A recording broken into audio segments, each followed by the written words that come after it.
This is breaking news from the Las Vegas Review-Journal, sponsored by Michael Gaughan's South Point Hotel, Casino, and Spa.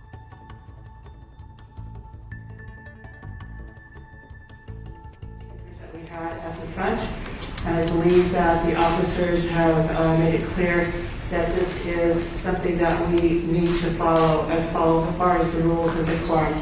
So please refrain from the heckling, the yelling, the clapping, etc. I realize that there's a lot of emotion around this, but if you want us to get to the part that you keep talking to us about, which is trying to make a decision or trying to decide what we're going to do, we can't get to that part if I don't give all these people a chance to speak.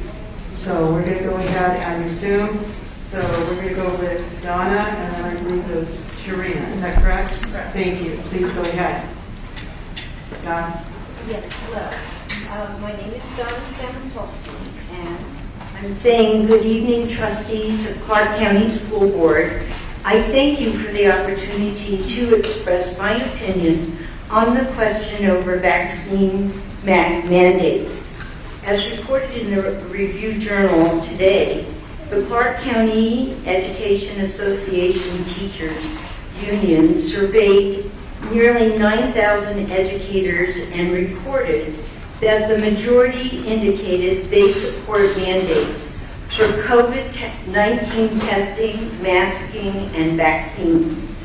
I am for the safety and health of our educators and students of Clark County and support, quote, the 60% of district employees who have already completed COVID-19 vaccination cards and of those who have not completed such to comply to fulfill the requirement to undergo weekly testing, unquote.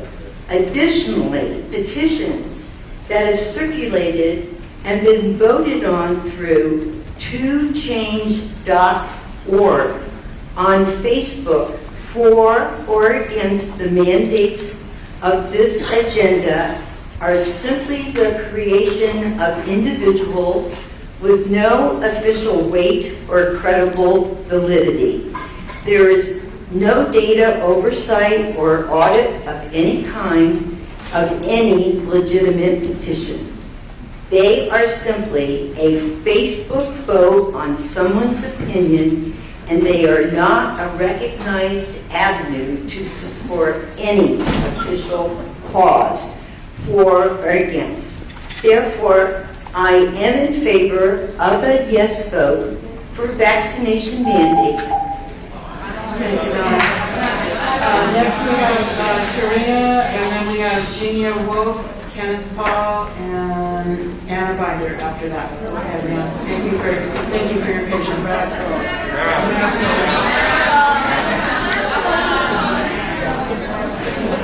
We just went over the protocol.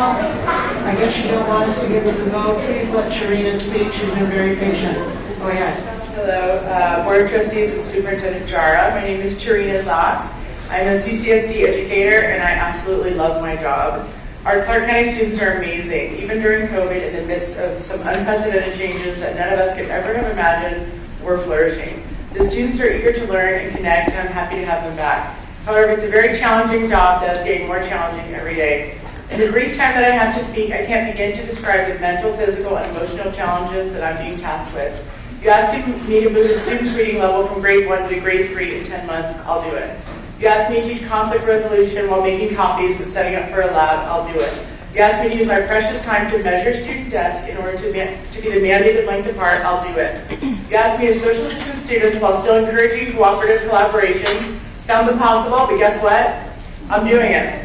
After 17 years of working with so many areas of science, this I know for sure. What we know as truth today quite possibly cannot be truth in the future. We don't know what we don't know.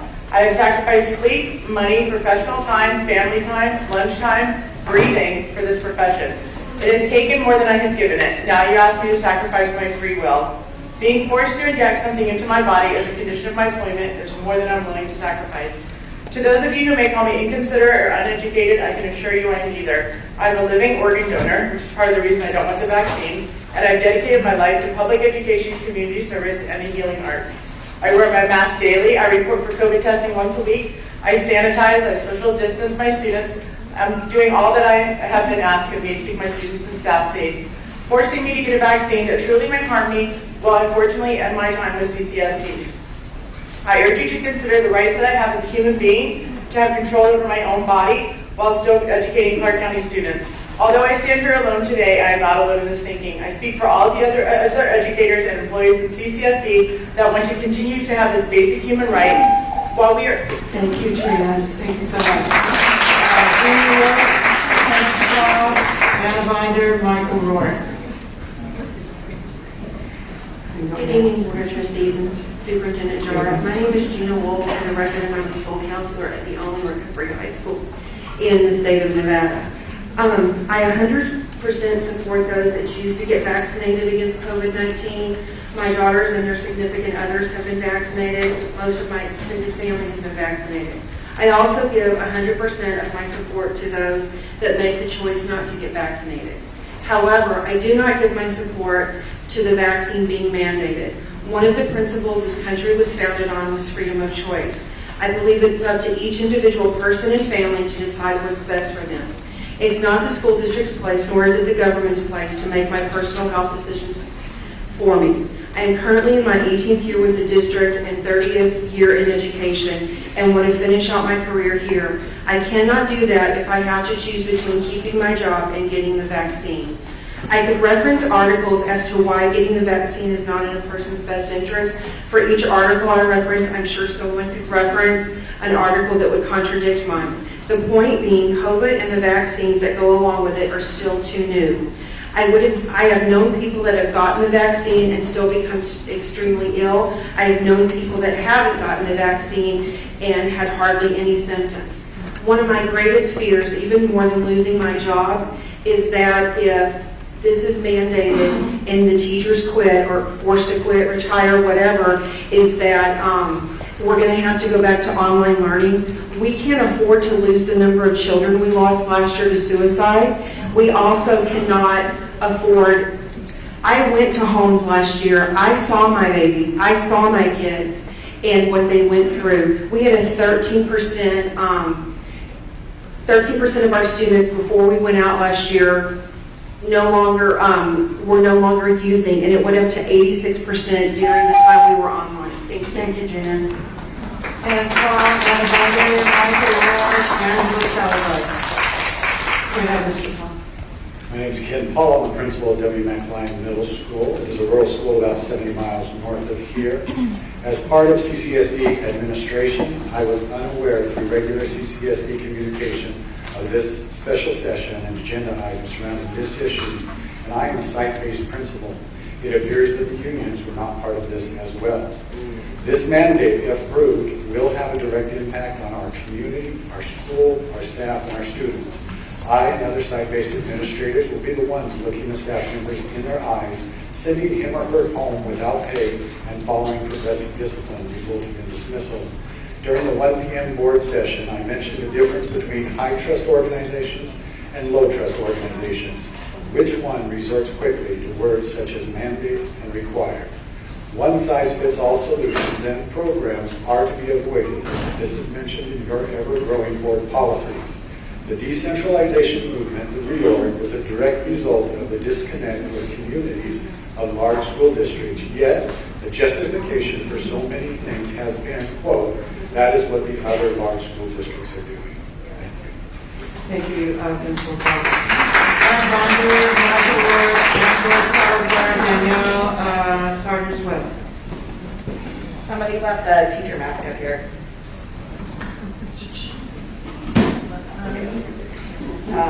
Anna Binder for the record, Madam President, members of the board, Superintendent Jarrett. I remember taking a basic civil rights class where I was taught that my rights end where another's begin. It appears that 30 to 40% of unvaccinated people in our community are in attendance tonight, yelling they are the majority. Many teachers did not come down because these very same people say things like, "Where's your third mask?" to teachers standing to speak. I can't one-up Mr. Miller, an Iraqi war deserter, but as a third-generation military family, CCSD has my two oldest children as seniors this year who chose to go to basic training to serve our country and come back and finish their education before leaving for AIT. They can't speak about any of this, but please know when I made the decision to come back down here tonight, they were standing in our living room shaking their head at what's going on in this room. For everyone pretending to support teachers tonight, I personally fought and attacked many when I was upset and frustrated with schools not reopening. I have spent most of the time since attempting to truly help them, advocate for them, and stand with them. Please know the majority does not want you that are here tonight to pretend to be there for them when you've been doing nothing but screaming at them for months now. A good friend of mine is one of the best employment attorneys in this state. When faced with my husband potentially being mandated as a state employee, that attorney said federal law supported the mandate, so my husband went ahead and did it. The state faced the same chatter of mass employees leaving, but they did not leave. We must do what we can to keep schools open in the safest way. I agree that the union should be met with to see what more can be done before a mandate. Throw some of that ARP money around and let's get some more incentives out there to save lives and keep our schools open. Thank you. Thank you, Ms. Bender. Michael Rourke, Angela Salazar, Danielle Webb. Hello, Michael Rourke, native Las Vegan, product of the CCSD. Taught for the CCSD for 18 years until 2020, also coached. My wife currently teaches for the CCSD middle school algebra. My father works for the district. Mom and sister are retired teachers for the district. A lot of blood, sweat, and tears into the school district. Very proud of my time. I'm a vested interest in the decision tonight. I stand firmly against a vaccine mandate. History shows us all too well segregation and punishment for a certain belief system does not end well. If you need to be reminded, look back at 30s Germany. If you have a certain religious belief, you were persecuted and eventually exterminated. Fast forward to today, if you believe in not taking the vaccine, you're being segregated and now possibly terminated for your job. Obviously, it pales in comparison to the result of 30s Germany, but the starting point seems eerily the same. Segregation and discrimination for a certain belief. And who knows, maybe that is eventually the route that we're going to take with someone that doesn't want the vaccine. God, I hope not. There are many people who do not want the vaccine for whatever reason. Natural immunity, have antibodies, or maybe they're just an anti-vaxxer. As more information comes out, it's clear that having the vaccine does not prevent you from spreading COVID, does not prevent you from getting COVID, it does not prevent you from death. People understand the risk of not taking the vaccine or prepared to live with that decision. Their decision is not affecting anyone else more than someone with the vaccine. But if you have the vaccine, you should be protected, right? Israel has one of the highest vaccination countries in the world. It is now pushing for a third shot. Where does this madness end? Inclusion, equity, diversity are pillars of the CCSD. This mandate promotes segregation, discrimination, lack of diversity of the most important kind, diversity of thought. Hopefully this is still relevant. The members of the board have the opportunity to be on the right side of history. Vote down the vaccine mandate, stand with the values the country was founded on, freedom, or continue down the path of tyrannical, power-hungry government officials who sell out to money and political influence and are looking out for their own self-interest. Choose the former rather than...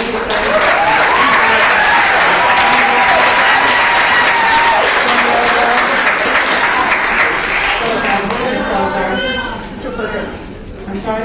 Yes, I believe that you were next. Are you Danielle? I am. Okay, so Angela, go ahead. Thank you. I first like to address one of the greatest blessings, if any, we have had with this horrible virus. We know that children are not affected in a way that necessitates a knee-jerk response or crazy mandates based upon them. This is held true throughout. The death toll across the U.S. in children under 18 from COVID over the past 18 months has been approximately 360. For further perspective, on average, 12,000 plus children died from accidental injury every year. In 2018, 19 children died from suicide in Clark County. This is greater than our COVID deaths in children. There are many things that affect children more than COVID that we've dealt with for years. It is a blessing. I have listened to statistics and well thought out information presented to you so far, including known side effects like death. So even though I have similar thoughts and statistics prepared, I won't repeat them. Ultimately, why are hundreds of people here tonight, representing thousands more, pleading with 7 individuals for the right to decide what decision we make with our health? Do you know each of our situations? Do you know the situation of my sister, an accomplished educator who has already overcome COVID, has a blood clotting issue and is recommended not to get this vaccine? Do you know my nephew who has a heart condition and should also not be subjected to this vaccine in these early stages of its release? Do you know me and my personal situation that I won't openly discuss and disclose with you as my right? And the answer is no, you don't. We have been endowed with a rich mind and intellect that does not exist among other forms of life. We have also been blessed with unique bodies. We do not need a school board to replace our minds to take care of our bodies. So what might be the consequences of passing this mandate be? You will lose teachers, coaches, librarians, and administrators. You will lose substitutes. You will lose dancers, musicians, artists, and athletes. You will have walkouts, protests, and lawsuits. You will lose funding. Or will you? I am calling on you, the board, to acknowledge and disclose the funding, if any, connected to this mandate. The board has been focused on equity this past year. I ask you, what is equitable in forcing people against their will to do something with their health? What is equitable about threatening a person's livelihood and providing for their families? Thank you, Ms. Salazar.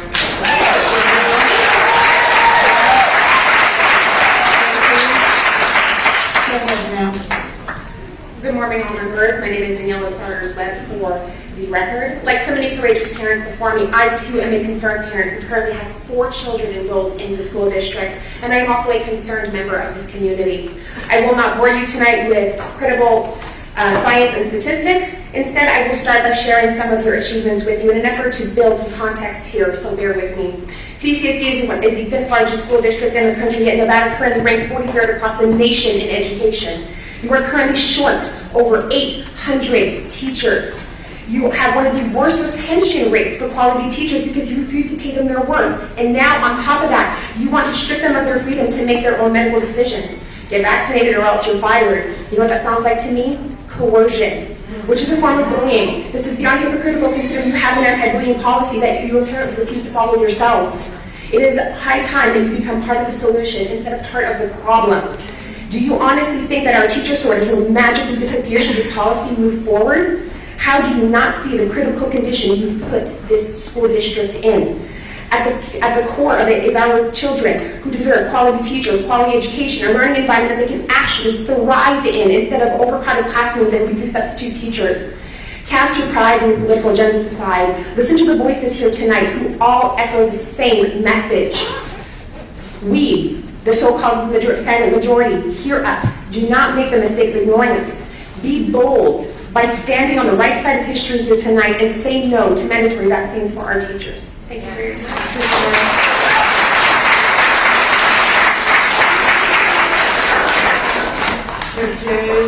JC, he's here, and we have Abby McCoy and Brianna Mortensen.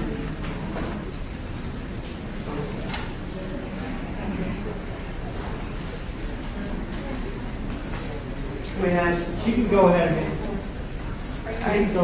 We also have, is Porshon Walker here? Yes, she is. Okay, because I think we missed you earlier, so you can go ahead and get in the queue. Go ahead. Hey, I'm not ready. Hold on. I do give the chair and the school board credit for listening to us. You guys do deserve that. You guys have been listening to us. Thank you. This is what we want.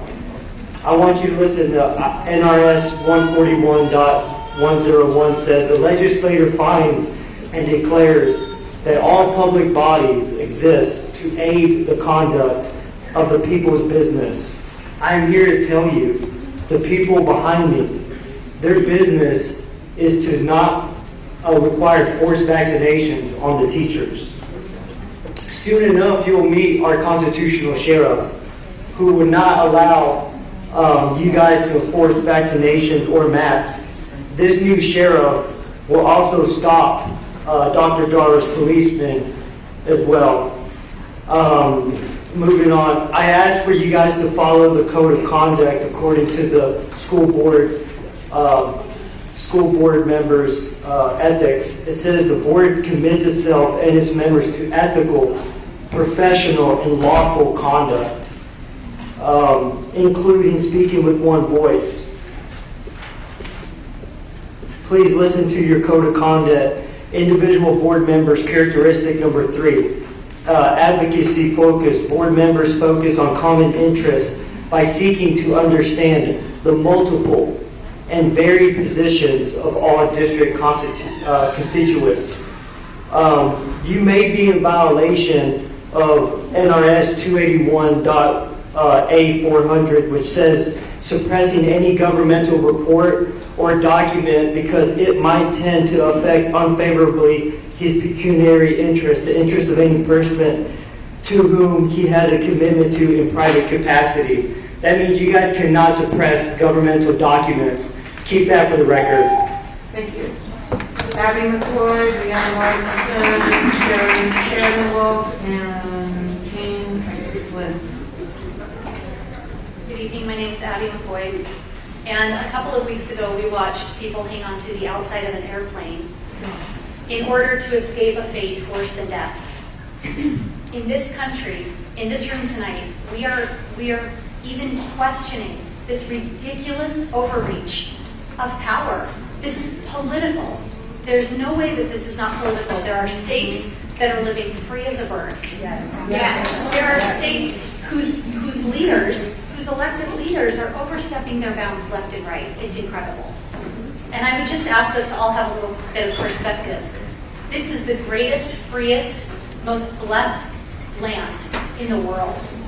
And here we are, even entertaining the idea that you people who were elected by us could mandate what teachers do to their bodies. It's so incredibly inappropriate and offensive.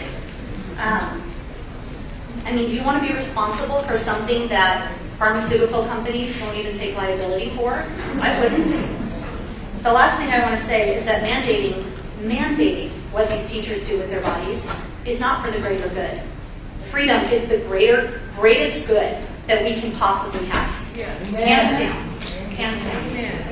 And if you think we're protective of our teachers, wait till you see how protective we are of our kids.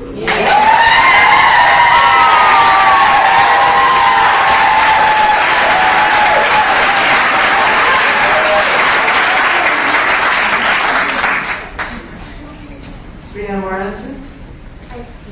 Martinson, I'm sorry, I said it wrong. Okay. So do I speak? Yes, please go ahead. 2 minutes. My name is Porshon, for the record. I am a mother of 4 children who currently is in Clark County School District. It's crazy. We're 19 months into this traumatizing worldwide emergency. I do have facts of the vaccines. I have facts of all of these things that are conspiracy and that is going on right now. But I want to speak about those facts. But I'm going to ask you guys, and I want to know, are you guys vaccinated? Already?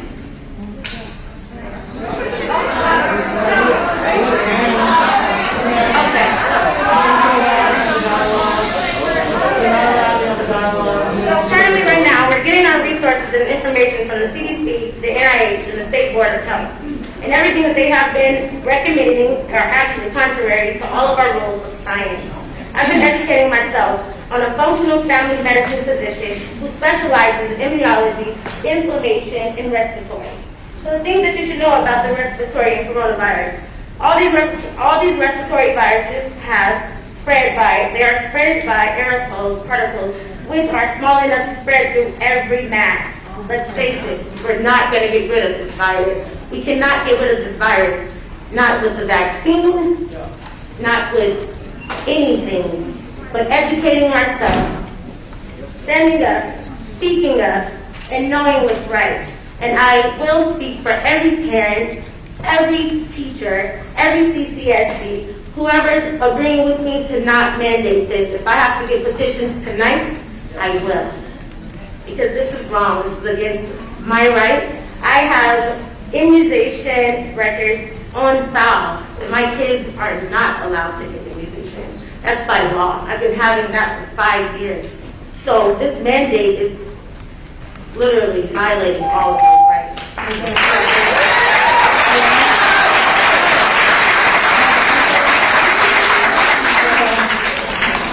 State your name for the record, please. Hi, my name is Brianna Martinson. Thank you for letting me be here today. I am here today again as a frustrated and very confused employee and a mother of CCSD students. My number one question is, how did we even get to this point? How did this ever happen? I wake up every morning living in this nightmare where I am a teacher and I'm going to have to give up my job. and then pull my kids out of school eventually when you guys decided to mandate this on the students. There's many reasons why. We've heard the facts. Number one, we are United States citizens in a public school system. We have the right to make our own medical decisions. Next, this mandate will spread a false sense of security. Vaccinated employees still pass COVID to students, duh, and they take them home to their families. So what is the point of trying to have everybody vaccinated? It's just pointless. It doesn't make it any less bad or spreadable. I have more of a chance of dying in a car crash than I do from COVID. What's the survival rate of the vaccine? No one even knows, because no one will actually even do the real testing. The kids even have less of a chance of dying from COVID, so it's obviously not about the kids. Teachers don't make enough to put up with this. Support staff doesn't. They can make more money going somewhere else and not having to deal with this craziness. It's just crazy. A few weeks ago, I stood here talking about the student athletes and about the unvaccinated staff. Even with those mitigation strategies in place, CCSD has less than 0.5% of staff student population who have had a positive test result. So let me ask you again, what is the point? What is the point here? It's not sitting here to help us. If you wanted to help, you should spend the $16 million on testing on getting more portables so we can actually socially distant. Because having 40 fourth graders in the class isn't socially distant. Yeah. Use your money, use your time, use your knowledge to help us the right way. Make the right decision and vote no.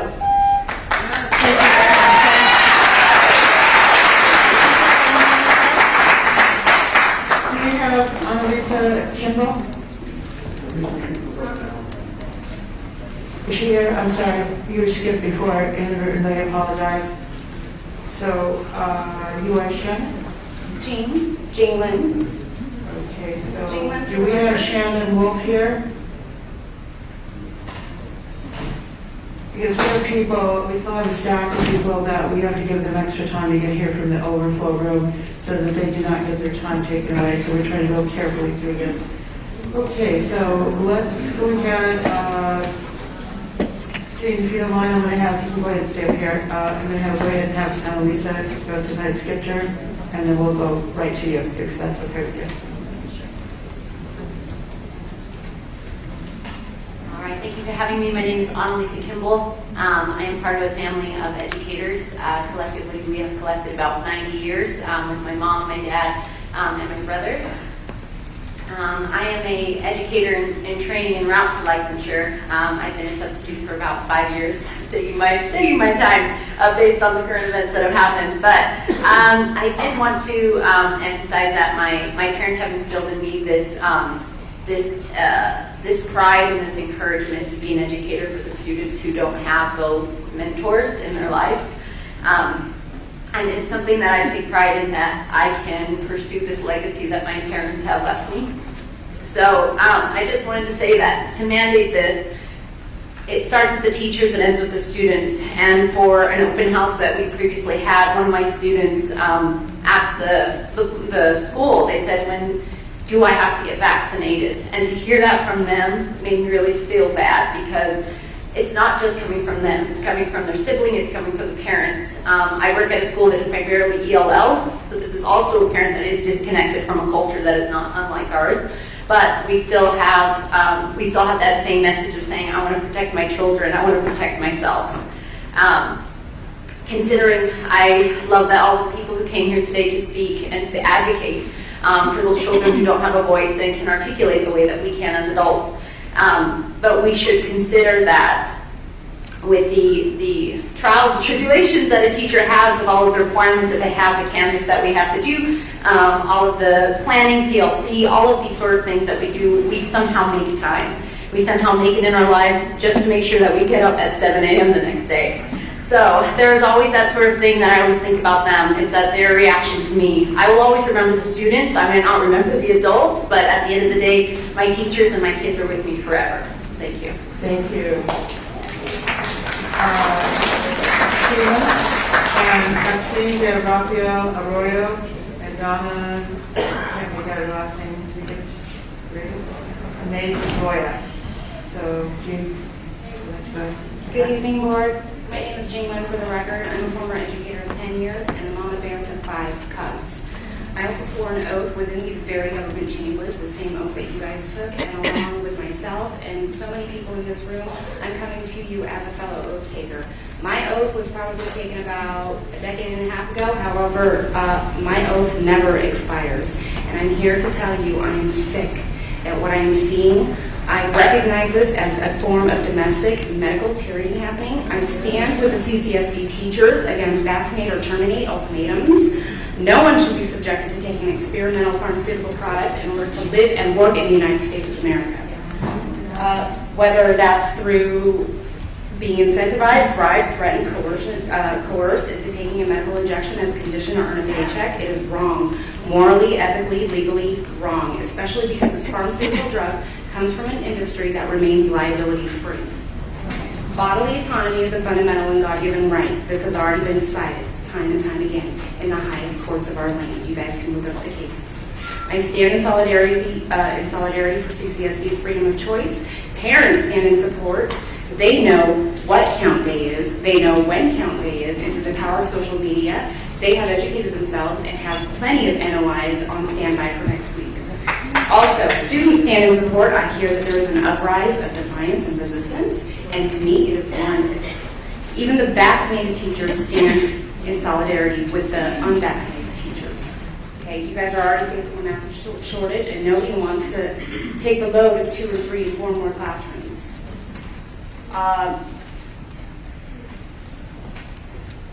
The parents are also educated in gathering the teachers who are willing to lose their jobs. They're creating micro-schools in their own homes. They're taking charge of their children's educations. Thank you, Carol. Thank you, Ms. Lynn. Rafael Arroyo.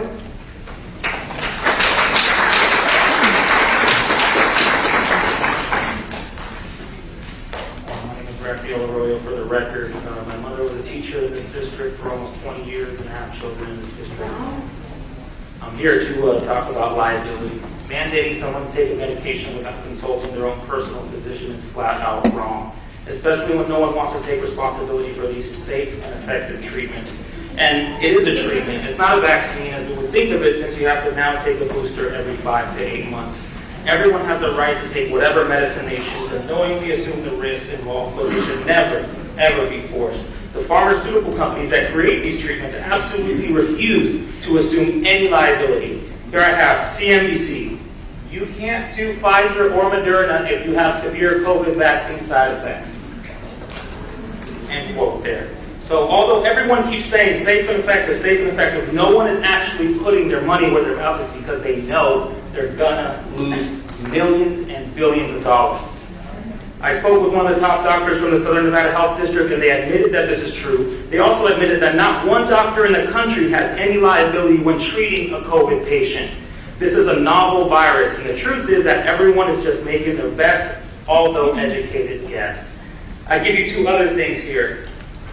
FDA to add warning about rare heart inflammation to Pfizer and Moderna vaccines. And I quote here from the article, doctor from the CDC says, quote, "We're observing this in younger age groups, mainly in people in the teens and early 20s, and observing it more in males as compared to females," close quote. So even the FDA doctors are admitting that there's serious side effects of this vaccine. Safe and effective, safe and effective. I'll give you the next thing here. You're also putting trust in giant pharmaceutical companies that have been known liars for years. Johnson & Johnson, $26 billion settlement. Pfizer, $2.3 billion settlement. Falsely promoted medicines for other uses. The list goes on and on.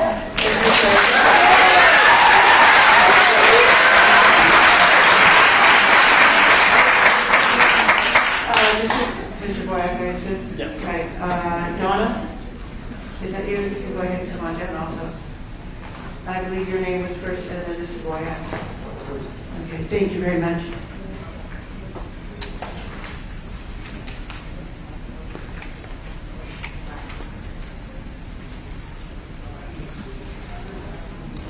Superintendent Jara, school trustees, my name is Donna Regas.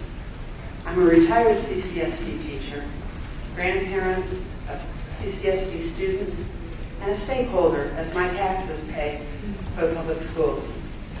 According to today's newspaper, 60% of CCSD teachers have uploaded cards indicating vaccinated status against COVID-19. That means 40% are still unvaccinated, which means in a district this large, thousands of teachers are not vaccinated for reasons known only to themselves. That's a huge group that deserves respect. The CCSD COVID-19 tracker states that those teachers who remain unvaccinated will have to undergo weekly testing to prove they do not have COVID-19. When was the last time you were forced to repeatedly prove that you are well? A mandate is a law passed by the legislature or a demand made by an authority. Who has medical authority to mandate vaccines? I'm asking because I truly don't know. Is anyone on the Board of Trustees a medical doctor? Is Governor Sisolak or any of the other 5 governors in the western states capped? Is President Biden? Yet they're deciding who has to report their health status to the government, which is incidentally a violation of HIPAA if you don't want to share it.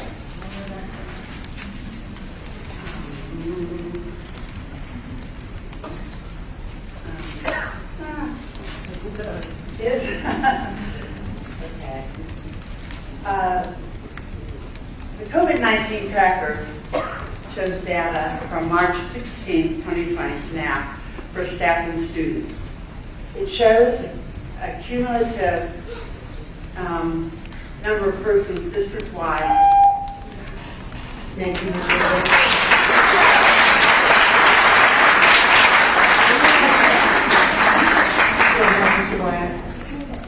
Good evening, trustees and Superintendent Jara. My name is Nate Boyack, and I have 3 children currently enrolled in CCSD. Along with the hundreds of parents, educators, and concerned citizens here tonight, I would like to also voice my opposition to vaccine mandates for CCSD employees. Healthcare is a personal choice. To force employees to choose between their personal health beliefs and their employment is more than irresponsible. It's immoral. A significant fallacy of the vaccine mandate is that no consideration is given to the thousands of people who have recovered from COVID-19. Studies show the reinfection and transmission rate of people with natural COVID-19 antibodies is well below 1%. Although current data shows some vaccine effectiveness, the CDC states fully vaccinated people who get COVID-19 can spread the virus to others even though they are not symptomatic. In addition, the CDC states the COVID-19 vaccine efficacy rate is only 80%. That translates to 1 in 5 vaccinated people will still contract COVID-19. This begs the question, why are only unvaccinated CCSD employees required to submit to a COVID test? If 1 in 5 vaccinated employees will still become infected, the reasonable policy would be to either 1, test all CCSD employees on a regular basis, or 2, and the most reasonable option, test only those who display symptoms of COVID-19. One last thing, consider the consequences to our children and their families if large numbers of employees decide to leave their jobs rather than subject themselves to a forced medical decision. CCSD board members, please make the responsible choice and leave the choice of healthcare between a person, their doctor, and God.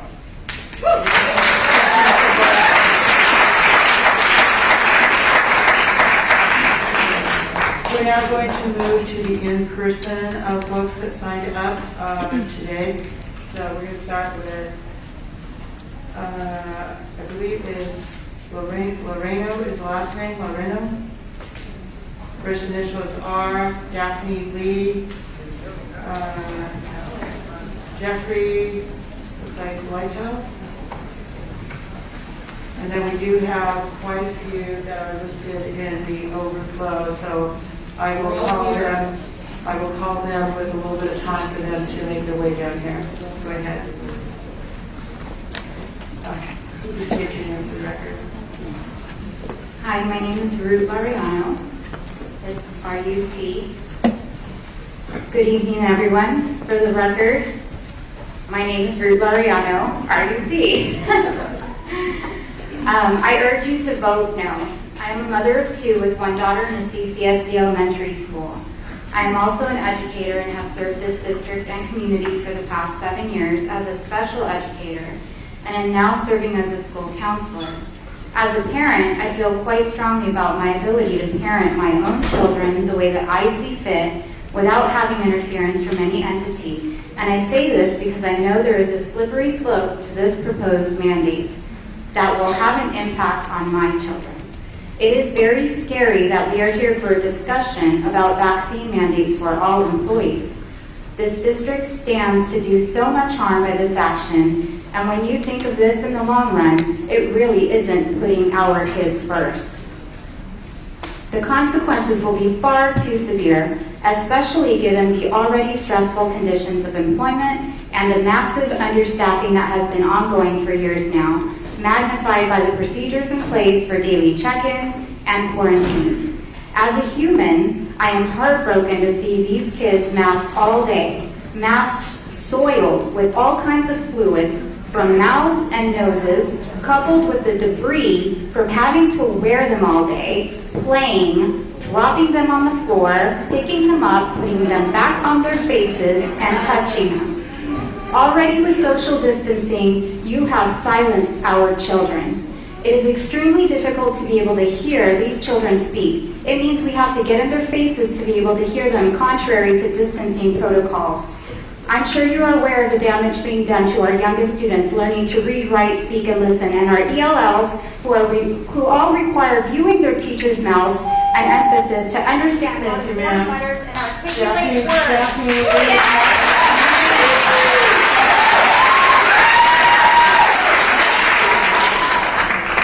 Go ahead now. Hello. Hello. Hello. You're good.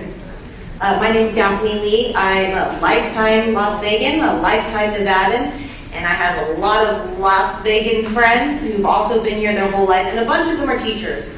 And they've been calling me all week, freaking out because they love their job, they love their students, but they're not going to be coerced to do something against their will like this is wrong. And these teachers have been doing this for decades. It's abhorrent that I even have to come down here and say this. There are people I know who've had bad reactions to the vaccine. Anyone who acts like that is not a possibility is lying to you. I have 2 friends who have blood clots. I have a friend who has Parkinson's that has dramatically declined since the vaccination. I met a park ranger in Yosemite a couple weeks ago that told me her job forced her to do it, and now she doesn't have full lung capacity anymore. She was really young. It's not okay. There's no liability. It's not okay. I was just in Wyoming. Their kids are free. They don't have masks on. You cross this magical line, and voila, life is normal again. I talked to my daughter's roommate. He's from Texas. I said, are you guys testing your kids? No. Dallas, Texas. Are you making your teachers do all this? No. Are you guys wearing masks? No. It's a choice, but they're not doing it. And so I want Nevadans to know that what is happening to all of us, what you guys are going to do to all of us is on you guys. It is not on anyone else but you guys. Stay free, Nevada.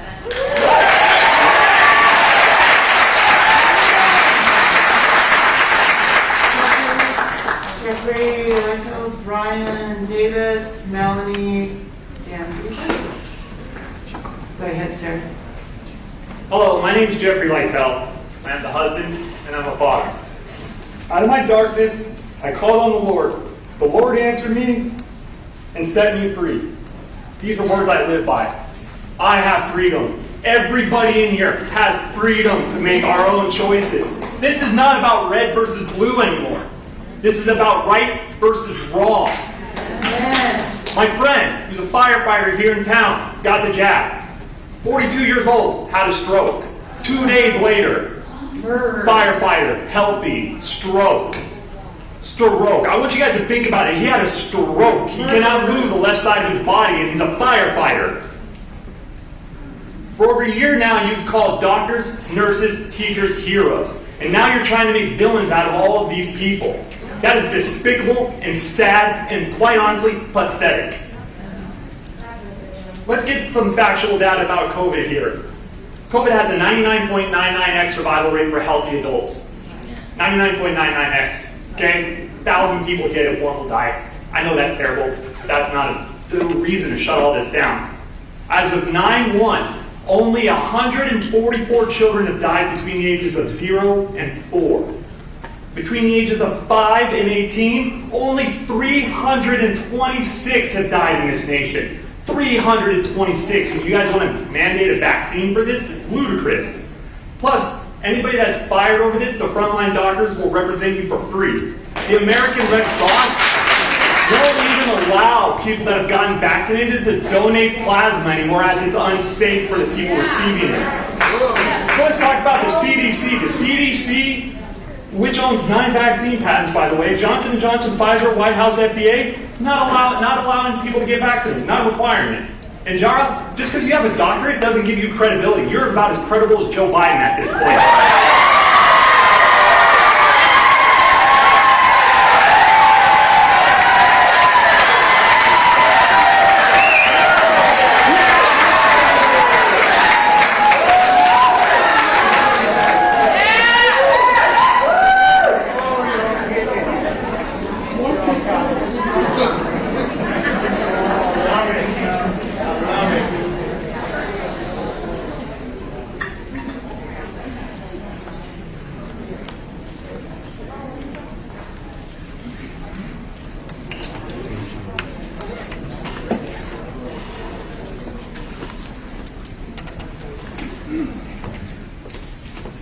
We are not able to continue if the noise continues. I understand that hold on. You want us to make a decision. You want us to be able to vote yes, no, or whatever your opinion may be. We cannot get there if we keep having these disruptions, and they are disruptions. This is a special meeting, so it's just one item. It's not like 22 items like we usually have. We can't get to that spot. If the clapping, the cheering, I understand that you have a lot of enthusiasm for certain commenters, but right now what it's looking like is that we're not even going to get to the chance to hear, whether you wish to hear or not, from staff. We're not even going to be able to get to the chance where the trustees can ask the questions that you want answered.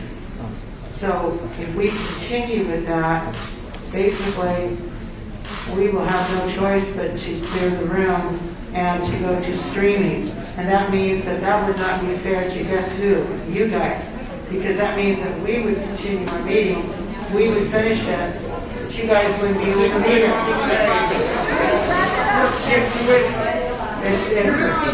It's up to you. We have had a paper turned out. We've gone over the decorum many times. So you will be depriving your fellow constituents, many of whom you agree with here. So let's try again. I don't know how many more times that we can do this. I believe that this is Mr. Davis, is that correct? Correct. And let me read a couple more names here. Melanie Danzizen, that's you? Danzizen, sorry. And Ryan Carey. Is Ryan Carey here? Okay, let's go ahead and see Mr. Davis. Great. My name is Brian Davis. This is my 18th year as a CCSD educator and my 14th as a school counselor. On Friday, CCSD released a statement that said, our top priority remains the safety and well-being of our students and staff. And I'd like to talk about the well-being of our students. They are struggling, and I have seen a decline in their mental, social, and emotional health. They need us. The CDC issued a report on school connectedness, I don't know the year, and stated students are more likely to engage in healthy behaviors and succeed academically when they feel connected to school. Many of our students build that connection with a staff member. That is how they are connected. So what happens when we remove that connection? And that is exactly what would happen if you mandate a vaccine. People here tonight, people online, social media have said they will not continue to work for Clark County School District if that is the case. And who will suffer the most? It will be our kids. And if we change that and they lose that connection, what are some unhealthy behaviors? Substance abuse, violence, cutting, worst of all, suicide. That is the second leading cause of death for 10 to 18-year-olds. We have lost kids to suicide. Every single day that I am in the building, I connect with kids. I build relationships. We have almost 1,000 students at my school. I know 800 names. The 200 that I don't know are my new kids this year, and I just haven't learned them yet, but I will get them down. I know I am not the only one who connects with kids and build relationships. People in this room, people in our school district, that is what they are all about, because that is the most important thing that we do. Flip Flippin, founder of Capturing Kids' Hearts, said, if you have their heart, you have their head. We capture hearts. And you are going to mandate a vaccine and push people like me away. I am the only school counselor at my school. That is the same for almost every single elementary school. Our kids need us. You need to hear that, because this is broader and bigger than mandating a vaccine and control and so many other things. I will say it one more time. Our kids need us. They need me. They need everyone. Thank you very much.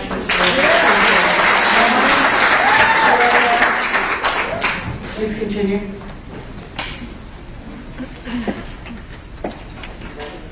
Oh, I'm sorry. Melanie Dan Zeisen, thank you for having us here tonight and listening to our voices. I come from back east. I taught back east for many years back in New Jersey, and the Board of Education listened to us back there, and we got to know them on a personal level. Here, many people don't come out. It's hard to come to a board meeting like this because a lot of times we feel like we're not heard. So I'm here tonight, as hard as this is to stand up here and speak. I'm here on behalf of, come from the same school Brian is at. And there's many of us there, but they don't want to come here. And this is a hard thing to do, to stand up here. But we're out there. We're the silenced voice that is out there among everyone else. And we just want to be heard. I've been a teacher here in the district for 20 years. In some capacity or another. I had 4 kids that went through the school system. And I have gained appreciation from our students, from our families, from the communities, from my administrators at our school. But I don't feel that from the board. I don't feel that at all, and I know that's coming from many other teachers in the district. The decisions that are being made and the lack of support that is coming from the board, it's heart-wrenching and frustrating. And we're in the trenches every single day. We went through the COVID. We went through teaching from home. We are there for these students, and that's what this is about. We're about the students. We're here for the students. We all have personal reasons why we feel we can't get this vaccine, and we don't feel it's good for our health. And we have to listen to that. Our district is in harm if we lose these teachers, and you need to hear that. And making a vaccine mandated, that is an experimental vaccine, do you want that on your shoulders? We see the data in the bars of all the adverse reactions, and that's going to be on your backs. Are you willing to have that on your backs and be responsible for the deaths, the illnesses, the lifelong reactions that are going to occur? Thank you very much. Suzette Patillo and Vanessa Vanilla. Hi, my name is Ryan Carey. I'm a product of the Clark County School District, and I have 2 students that are in the district right now. I'm here to urge the board to vote no against mandating vaccines for teachers and soon to come our students, and that's really why I'm here. My children will not take this vaccine, and I don't want anybody to force me to make them take the vaccine until they're ready to make that decision on their own. I'd like to read the CCSD Global Governance Commitment, which is board members shall honor the responsibility of governance position it demands and practice board beliefs and actions that support increased stability on the board, improve satisfaction from families in the community, and a climate for improved student learning, which I would say this board is not doing any of those things. CCSD, when I was in school, was bad, and it's even worse now. This board claims to have safety and the well-being of our students and staff in mind. Voting yes for this mandate does not have the safety and well-being of our students in mind. As many of you have said today, we are united. We do not want vaccine mandates. We do not want mask mandates. We do not want testing mandates. And we do not want you guys telling us how to live our lives.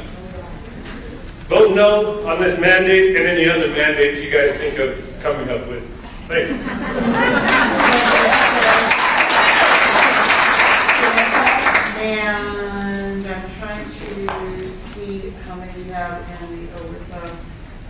Suzette? That's me, I'm Suzette Patillo. I think the whole overflow is here now. Okay, But I want to ask you guys, do you think our teachers are ignorant and stupid people? Do you? Do you think they're incapable of thinking and making their own decisions, doing research? Because we've all been locked at home for a year, and a lot of people have done a lot of research. We have found out that COVID is not dangerous unless you're 80 years old, huge, and have 2 lung cancers. Not many people come under that category. What was dangerous was not getting the medicines. Dr. Stella Emanuel treated 2,000 COVID patients, didn't lose one. She used hydroxychloroquine, which Sissy Sack banned. A telemarketer banned medicine from doctors to use. Who in the heck do you people think you are? I'm going to say something to you. There is a law out there about what you're trying to mandate, which is not a law. Mandates are not a law. But the Nuremberg Code says you can't tell people to take a jab. You can't force medicine down people or treatments. You're going to all go to a court and be hung. If you think you're going to do that to us, your employers, you're going to be taken to court and hung. There's a doctor in Hawaii, 45,000 deaths from this COVID vaccine in 72 hours. Do you think we're all stupid? Are your teachers dumb? Do they need you to tell them how to live? You have no right. You're overstepping your rights, and you better vote no. Your names are going to be on this vote. You're going to be easily found by the Nuremberg Code people. You're going to be on record.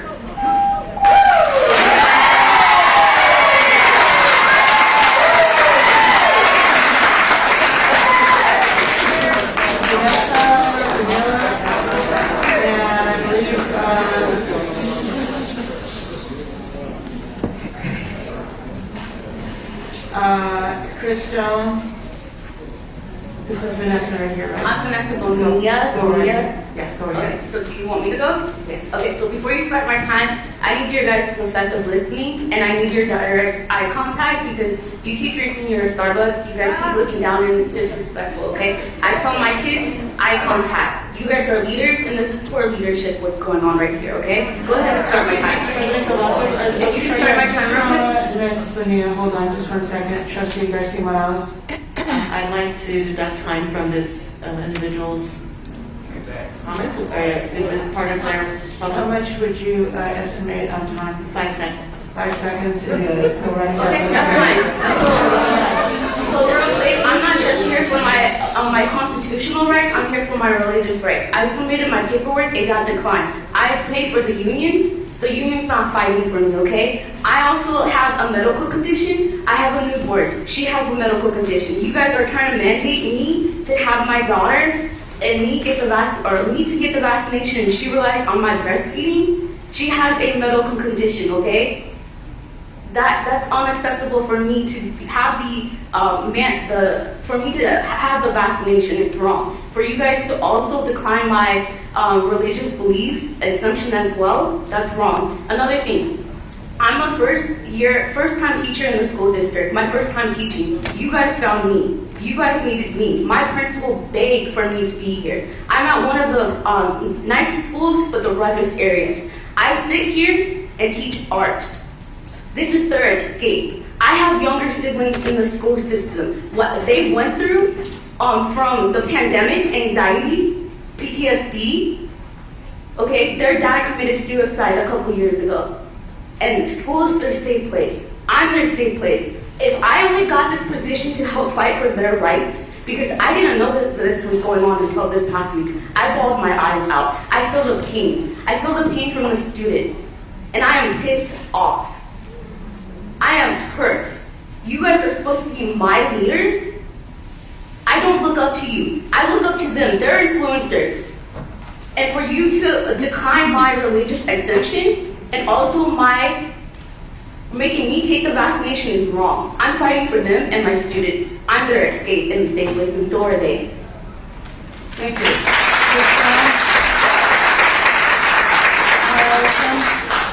Ms. Morello? I'm Mr. sorry. Morello? Go ahead.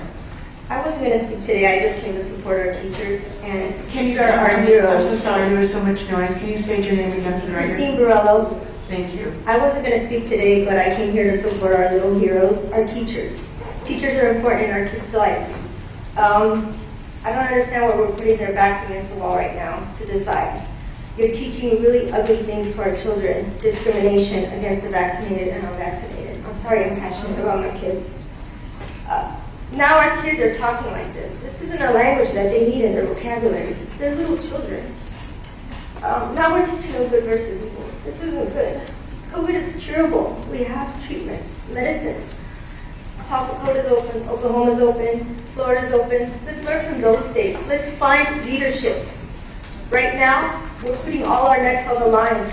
Teachers are first, police officers are next, emergency, army, even us, even you. We're all on the same chopping block. We all need to be protective of one another and help each other out. This isn't just going to stop at teachers. It's going to continue until we end it. And we need to put our foot down.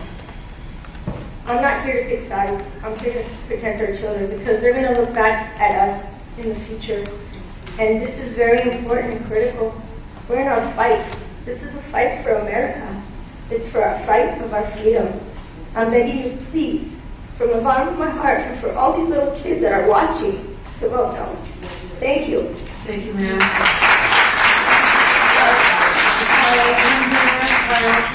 Julie, I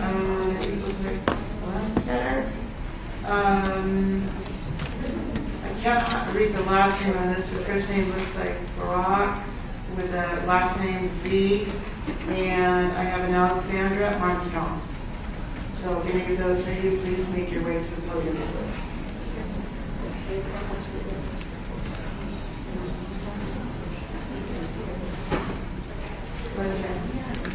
Please state your name for the record, ma'am. My name is Julie Brandstetter. I'm a concerned parent. Go right ahead, ma'am. And my biggest concern is my child. She was born in 2005. Barely made it into this world. She has suffered through this pandemic like nothing I've ever seen. She's overcome learning disabilities in this school district, which a lot of people say is the worst school district in the country. But she has overcame, and she is very smart. But during this pandemic, she went into a deep, deep depression. Every day I had to go to work in an essential job and pray for my daughter to be alive when I got home. When school started back up again, she was so excited. And now, with this mandate, teachers are threatening to leave, and they may have to close down the schools again. During the distance learning, she failed 5 classes. She was a sophomore. Now she's a junior. She overcame again, and during the summer, she regained her 5 credits back. And now I'm being faced with this again, that I may have to I'm in an essential job, I may have to leave for work every single day and not know if my child's going to be alive when I get home. So many of her other friends have committed suicide during this past year and a half. And everyone, I graduated from El Dorado here. My oldest daughter graduated from Durango. My son graduated from Coronado, and she's in Coronado as well. I've been in this part of this city for so long, the majority of my life. I've never seen such a horrible thing take place here with this mandate. Everyone should have the right to choose if they take a medication or not. Thank you, ma'am. Is Crystal here from Overflow yet? Yeah. You would be next. And then we also have, is Ty Olson here? Okay. Alexandra Armstrong. David Gomez. Please state your name for the record, sir. Thank you. My name's Chris Dunn. Pretty much everything that's been told tonight was pretty much what I was initially going to come up and say. I'm definitely against the mandated vaccinations. What I want to tell you tonight goes a little bit personal. I'd like to tell you about a lady I know. This woman is an educator for over 20 years. During her time, she sacrificed so much time, personal time, grading papers for hours, out of school time, sacrificing time with her family, and the financial money has also been something she's done. We all know that, teachers put in a lot of their money. That being said, that teaching is her passion. There's nothing more directly that she would like to do. By mandating this vaccine, you put her and her family in a position of making a choice of whether to keep her job and help support her family or to resign. That's a bad position to be in. That woman is my wife. But with knowing a lot of her friends in the district, this is not just my story. It's probably everybody's story. Not only would you force people to resign, but they're going to lose their livelihood. You as a school board, we trust your judgment to adequately educate our kids to become productive members of society. That's an education job, not a medical job. Let the medical decisions be for the educators, for my wife, what's best for her, what's best for her family, and our choice. And keep the medicine out and leave it to the medical advisory boards and health departments. Thank you.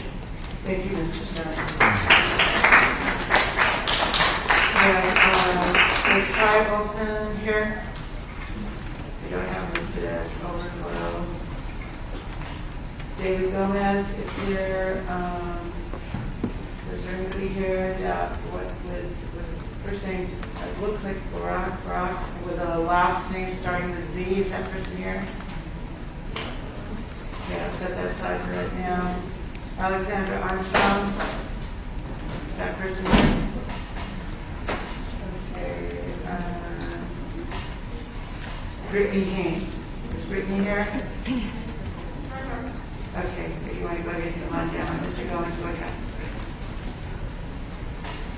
Hi, my name is David Gomez. I'm the president of the Peace Alliance. I'm also the father of 6 children, and one of them is a Marine.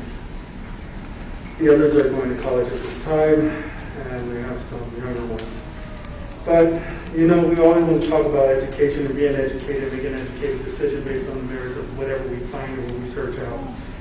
And if I say this correctly, Random House, which some of the books we actually used in the past, they have a book called the American Medical Association Encyclopedia of Medicine Guide of 1989. Now, it was printed on April of 1989, and it actually states that coronavirus is a common cold.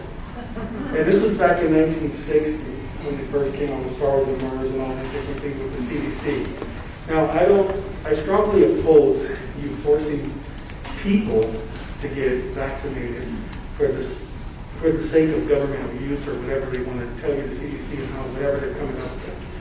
But at the same time, I'm not here to support teachers. I'm here to support what is right. I'm not here because when I look at teachers, I say, okay, teachers are good for the gander when they're there, they're doing things, but there's a lot of things they don't show up for. There's a lot of things that they don't fight for. I was in there fighting for their health trust at one time on the Flamingo building. There was nobody there but me. And I was like, wow, where are these people at? What the heck, where did they go? But they weren't there fighting. I don't get it. They have itemized agendas when it comes to something that's important to them, but they don't fight for what's right all the time. Now, do I tell you not to go ahead and jab them? No, I don't want you to jab anybody that doesn't want to be jabbed. Religious exemptions and all those other things should be a part of the play. But at the same time, I look at things and I say, you know what? The Bible does state a truth. Hosea 4:6, it says, my people are destroyed for the lack of knowledge. And they are. Thank you. Thank you, Mr. Gomez. Brittany Haynes?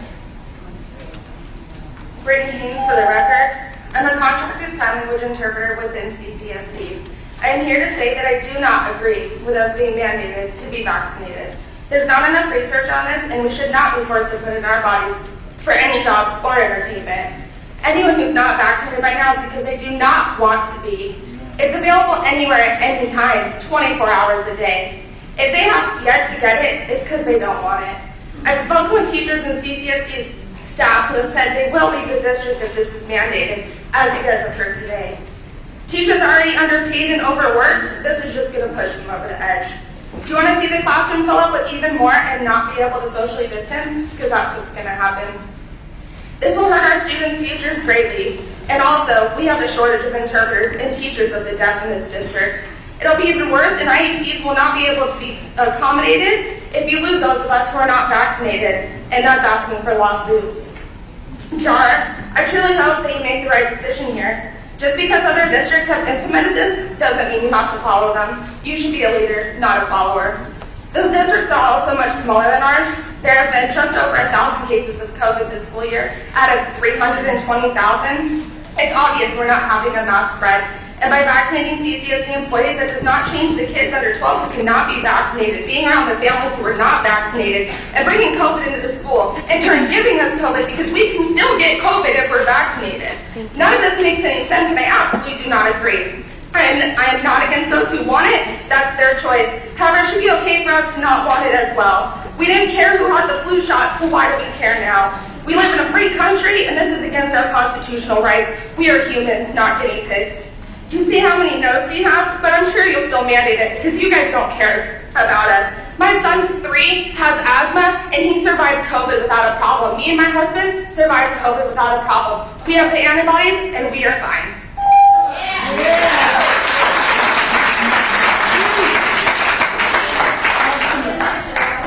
Excuse me, I have somebody here that doesn't, it just says Judy. Is there somebody here, Judy, that did not put down a last initial?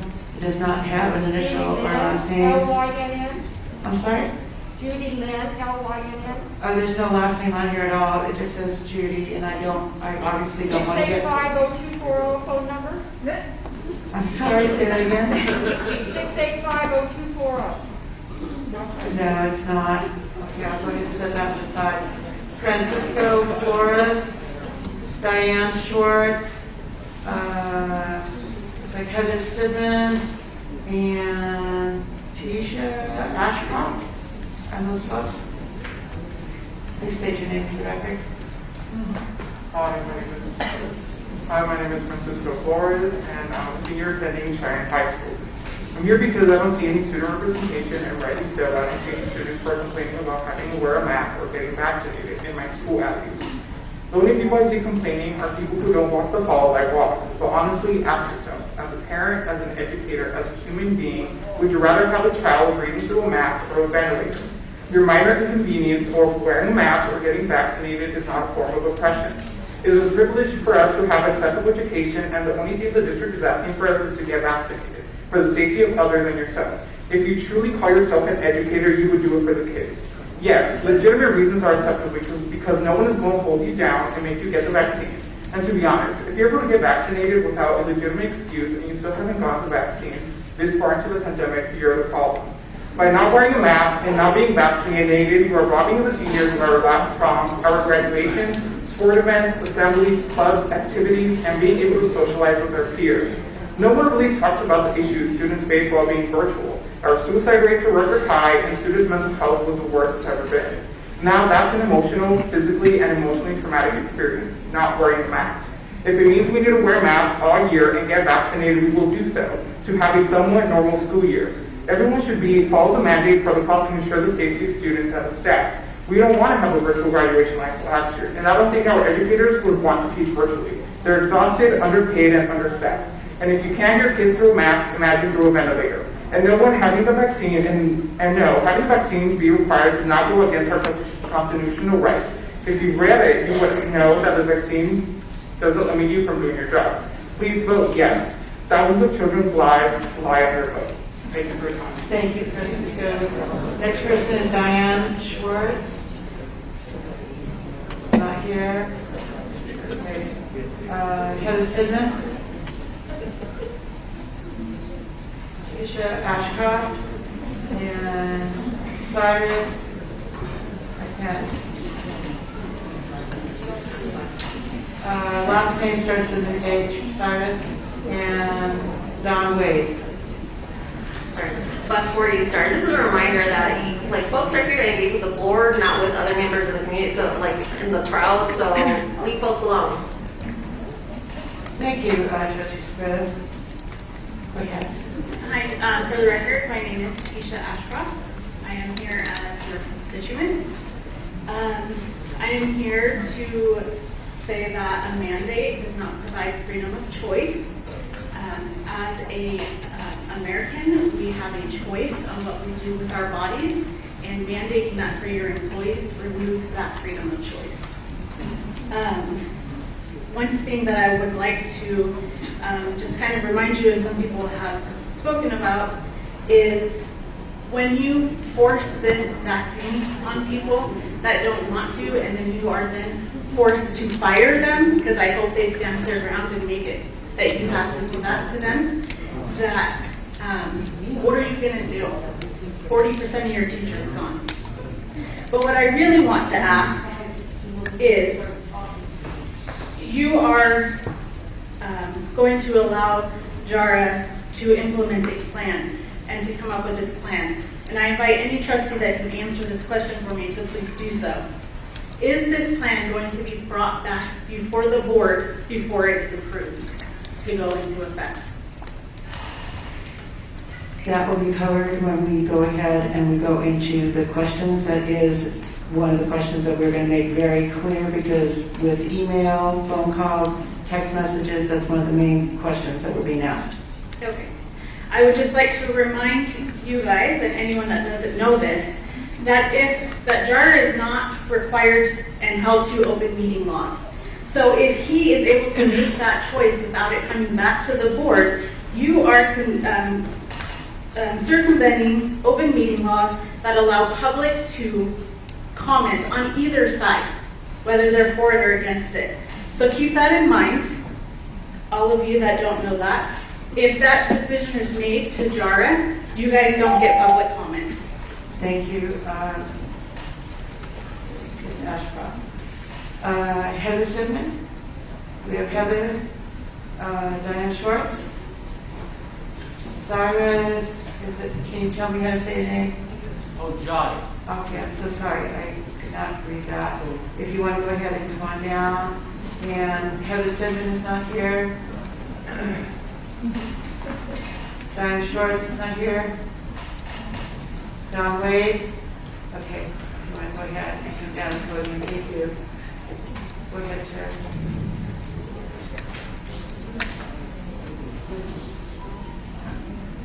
Cyrus Hojonin. You know what? About the vaccine mandates?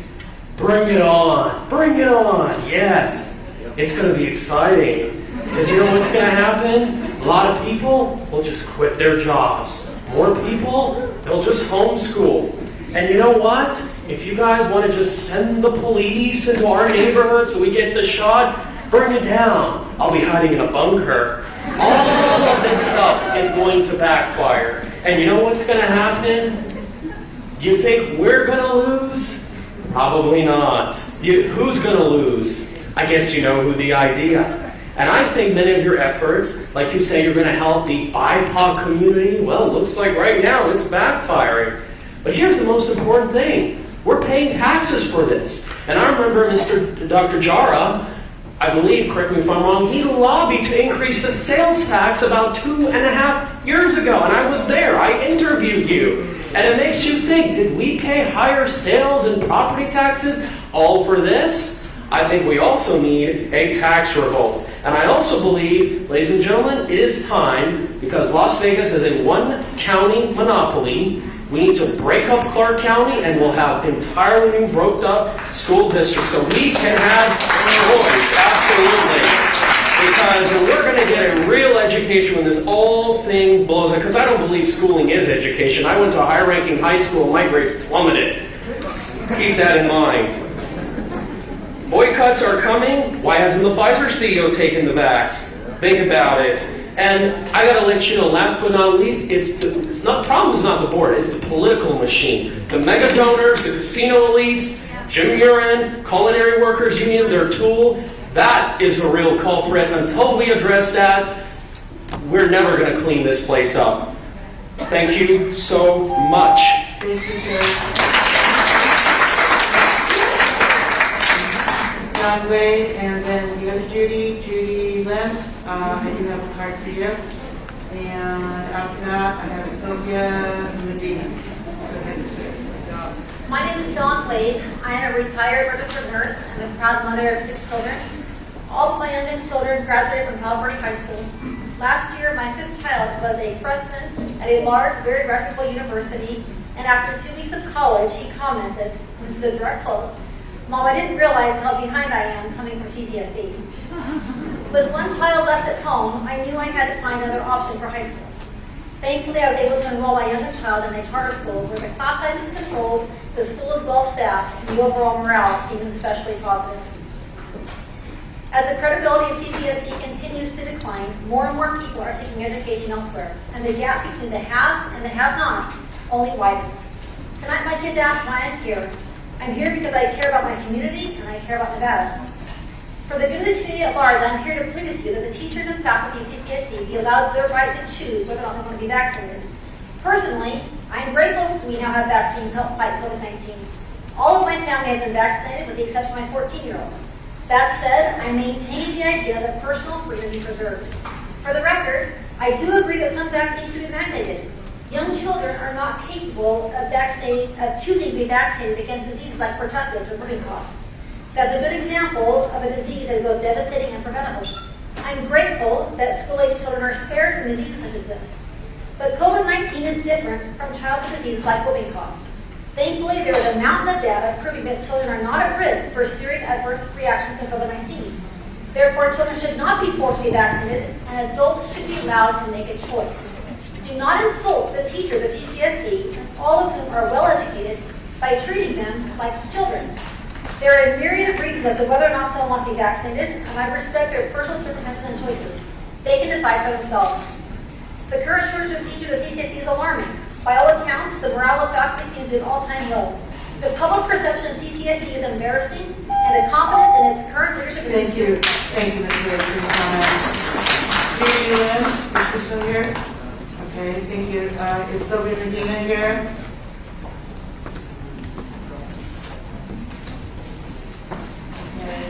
By the way, my name was inadvertently left off of this too.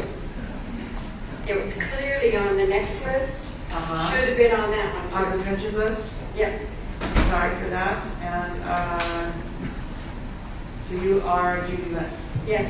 Okay. And we have Caleb Runnels, if that person is here, and Tiffany Stapleton. Go ahead, Ms. Lynn. For the record, Judy Lynn. I am for pro-choice. One should not fear losing their employment because they fear a vaccine that allows you to still be infected and spread a virus. Yesterday's heroes were our nurses, our doctors, our educators, and now today they are subject to losing their jobs because of dictators trying to mandate something to put in their body that they are against. If we lived in a cookie-cutter world of communism and all of this was safe and good for all, we wouldn't need any of you. We wouldn't need these mandates. We wouldn't need the bribery. We wouldn't need the coercion. If your doctor told you you had COVID and now you are immune and you don't need the vaccine, why is it okay for you to tell them otherwise? You don't have that right. You are trying to supersede a doctor's orders. Each individual is answerable only to themselves, to God, and for medical choices, their doctor. Many do not take this because they have medical issues. There would surely be a death sentence if they do, and several of them have died because of that. And I can tell you as of August 10th, 7,101 people fully vaccinated have died of COVID-19. Vaccine deaths as of August 16th, 6,789. Thank you, Ms. Lindsay, for your comment. Tiffany Stapleton, Chris, I think it's Foresta, Shelley, and Yule. Shelley, thank you. Go ahead, man.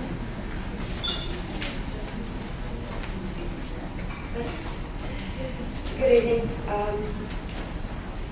I don't know if anyone else noticed, but this agenda actually states that it is a policy that establishes employee mandatory vaccination for COVID-19 and related illnesses. Related illnesses. Seems kind of sketchy to me. Approving this resolution will essentially open the floodgates for the superintendent to mandate whatever he sees fit. This will only be the tip of the tyrannical iceberg.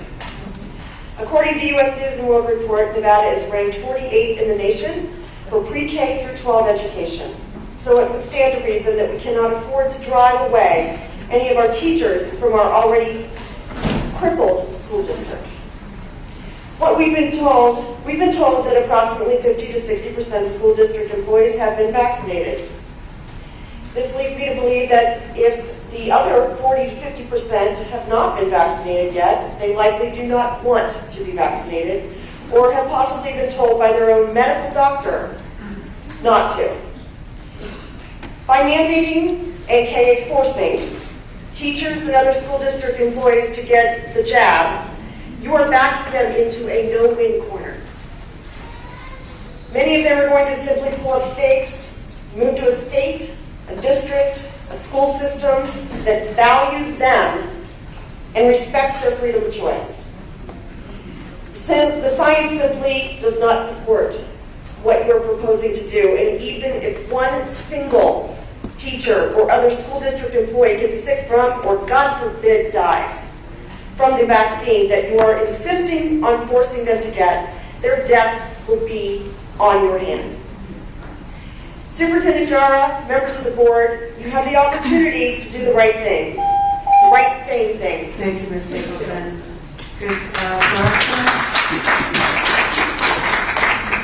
Shelley-Ann, I think it's you, and you are Chris. Please state your name for the record, please. Chris Foresta. I'm a property manager in Las Vegas for 20 years. I've been building communities for 20 years in Las Vegas. I talked to a lot of parents and I've talked to a lot of students.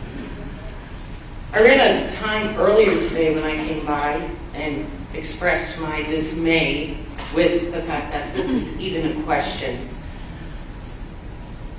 But I came back tonight to remind you that the CDC is a corrupt organization. That was proven last week when the Supreme Court overruled their unlawful and unconstitutional eviction moratorium.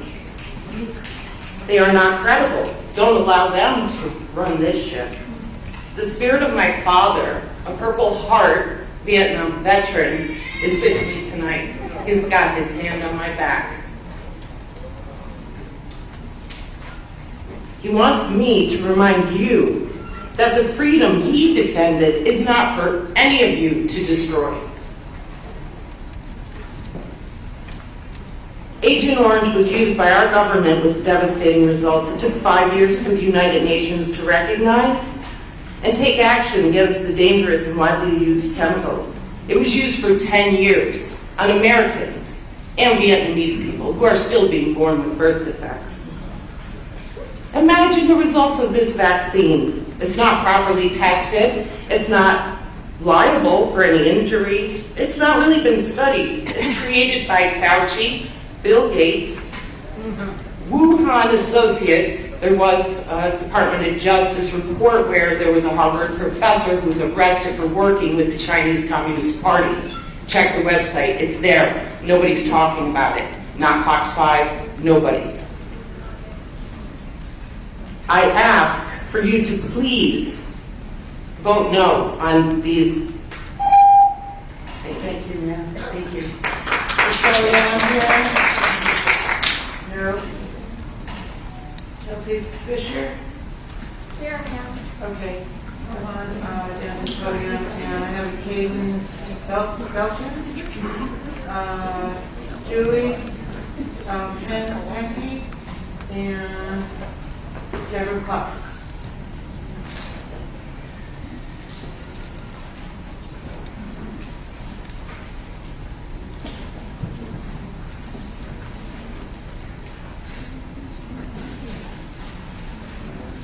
That's okay, I think we have about, I'm going to guess we have in this pile here, I don't know everybody that's still here, but we still have about 35 or 40 yellow cards that are still here. Some people may still not be here. So go ahead, state your name, we'll go through this as fast as we can. My name is Kai Burchett, for the record. 3.01 must be enacted for the common good of our community. In March 2020, our schools were shut down. In one series of COVID-19 lockdowns that cost us to lose our jobs, cost our families to not have an income, and overall caused many of those we love to seek desperate measures in order to get the basic necessities they need to survive. We want this pandemic to end. We want to have our jobs back. We want our lives back, but that can't happen until we take the antidote to this crisis. We have an FDA-approved Pfizer vaccine that could end this crisis, and we're debating whether or not to save ourselves. I am a senior at West Korea Technical Academy at CCSD High School. I am 17 in the next generation, and I would like to share a quote by George Washington. Hold on a second, Kate, would you just hold on for 1 second? Is she done? I'm very sorry, I apologize too. President Velazquez. Yes. May I recommend that if we continue to receive interruptions from the audience, that we ask, and we, without being able to pinpoint exactly who is making those interruptions, that we ask to pull rows, starting with the back, moving forward, one at a time, if this continues. Yes, that is definitely being considered at this time. I'd like to add, if the timer could go ahead and please add 5 seconds to Mr. Belton, please. And please go ahead. I'm so sorry for the interruption. Thank you. I would like to quote George Washington. Guard against the imposters of pretended patriotism. Here we stand today pretending to be patriotic while at the same time rejecting a vaccine that has the potential to save one of our inalienable rights. The right to life guaranteed to us by the Declaration of Independence. Can you honestly call yourself patriots if you reject masks that prevent the spread of disease among the American people? If you reject the FDA-approved, non-experimental Pfizer vaccine that has over an 88% effectiveness rate in all COVID variants and can save American lives, are you truly a patriot? Resolution 3.01 is a step towards the solution, towards getting back to our old lives, towards taking off our masks, towards leaving the lockdown, and most importantly, towards stopping those who are close to us from risking their lives every single day. I remember the day my mother came home from work crying because a friend of hers had died from COVID-19. And I wish to ask you all, people spout that the virus only kills 2%. But would 2% of you here today be willing to sacrifice a mother, a father, a son or a daughter, a brother or a sister, all to avoid getting a shot? I would like to conclude by referencing FDR. We have nothing to fear but fear itself. Do you fear a vaccine? Do you let it rule you? Because if not, we must enact 3.01. Thank you very much. Thank you, sir. Julie Murphy, and Deborah Cluck, and was Chelsea Fisher here? Okay, please proceed to the podium. Some of these may be taken out of order as people come in, so it's quite okay. Just go ahead and proceed to the podium. Then as people come in, we'll just go ahead and add them in. Just state your name for the record so we can keep track. For the record, my name is Chelsea Fisher. I come here as a veteran.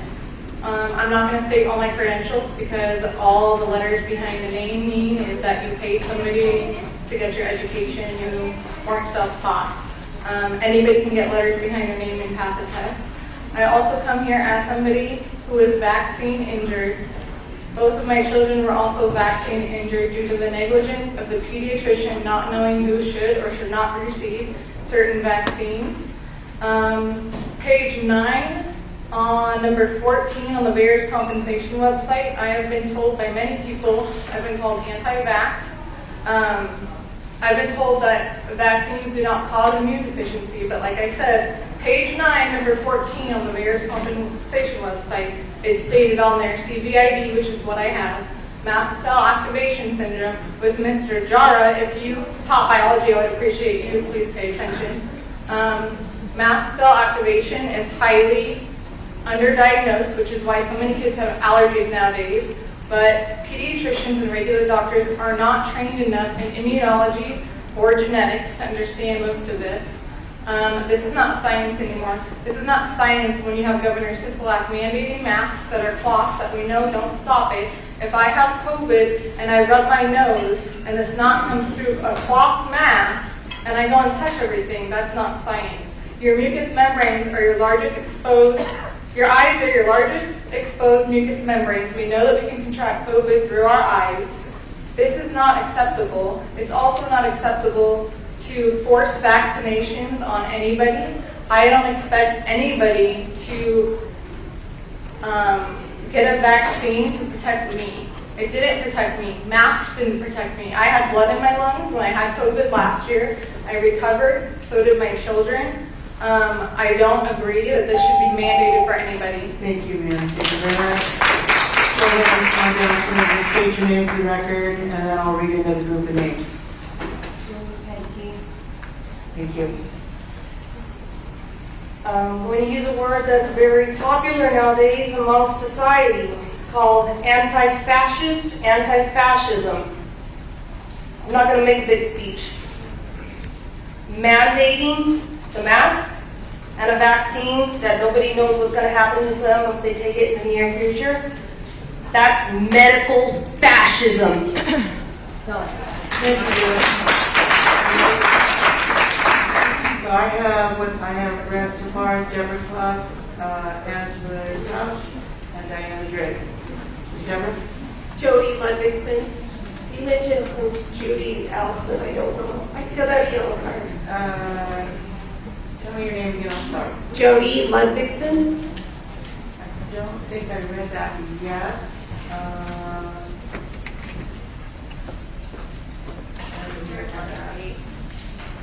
Did you, it was a yellow card? I found it. I have not read it yet. Let's put you down here, go ahead, and we'll try to get through this. Okay. For the record, my name is Jody Ludwigson. I'm a CCSD employee. I work in the special ed department. I'm also the parent of 2 CCSD students.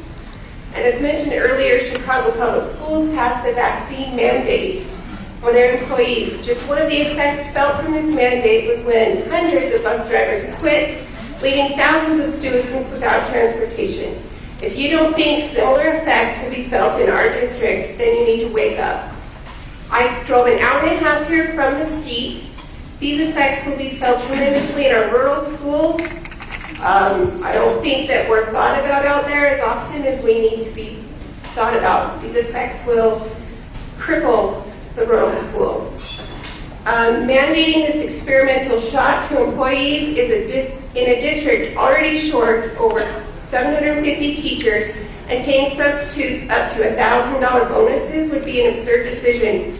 Repeatedly, you have failed in your duties when COVID-19 shut down our schools the first time, and you ignored and forgot about our special needs students, pushing parents and caregivers into deep depression and, sadly, in far too many student suicides. Wake up, educate our children. If this mandate passes, you will only continue to fail our students. Teachers and staff will walk out, only widening the gap of our teacher shortage. Ultimately, if you vote for this mandate, it will hurt our kids. It will hurt our children's education. Focus on what you're getting paid for, to educate students, not infringing on my human rights and making medical decisions for me and my family.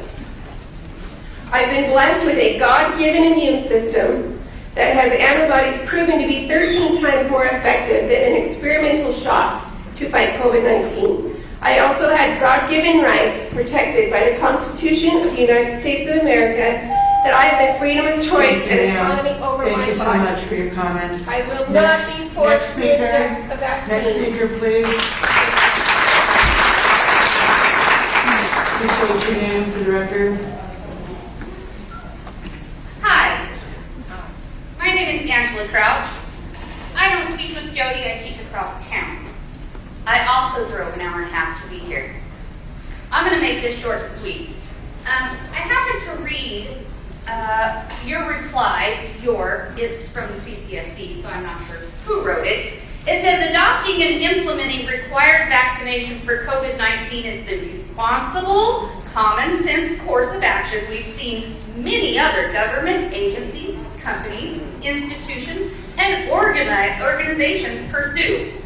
You know, this reminds me so much of how, as a child, I used to argue with my parents by saying, well, Daddy's doing it, Jody gets to do it, Lonnie gets to do it, why can't I do it? My very wise parents told me, well, if Johnny and Lonnie and Kim and Debbie want to jump off a cliff, are you going to jump off a cliff too? This is a very valid and important lesson my parents were teaching me. They were teaching me to think critically for myself. That's invaluable. If you want a vaccine, that's your choice. If I don't want a vaccine, that's my choice. You are forcing me to choose between my 25th year of educating children, whom I love beyond belief, and being able to support my family. That's what you're forcing. It's wrong. It is very wrong. And I'll leave you with this last piece. If you haven't checked into OSHA, if you require your employees to be vaccinated as a condition of employment, you are responsible for their adverse reactions. It is recordable and reportable. Thank you, ma'am. Deborah Fox, Diana Drake, Elizabeth Becker, and Dr. Robin, I think it's Maggie. I'm sorry. If they're here, I'm sorry for mispronouncing. Go ahead. Please state your name to the record. Good evening. For the record, my name is Janie Ortiz Lopez. First and foremost, I'm an American. I am a 12-year U.S. military veteran and a 40-year resident of Clark County. My 2 children and my 4 grandchildren, except for the youngest one, have all gone to CCSD and graduated from CCSD. Thank you for allowing me to comment on this very important matter.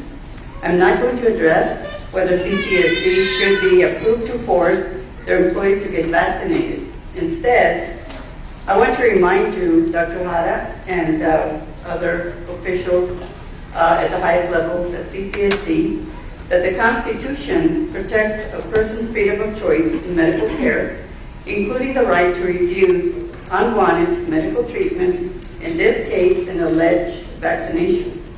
Thus, CCSD, as an employer, has no constitutional right to strip its employees of their freedom to make their own medical decisions, which also are typically done in consultation with their doctors, not their employers.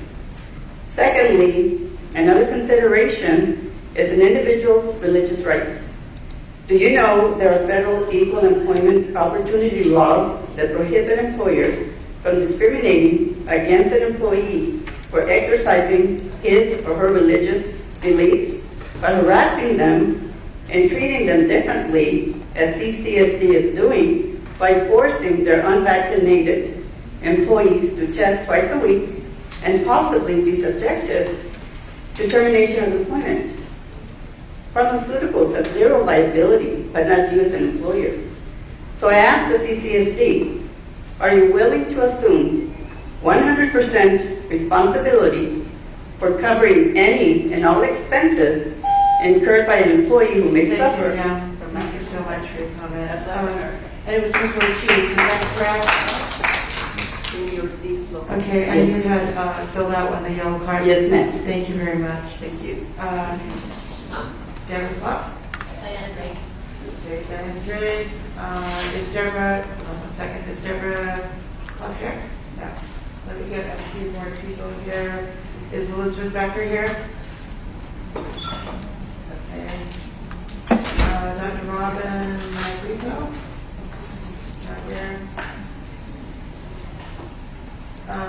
Christiana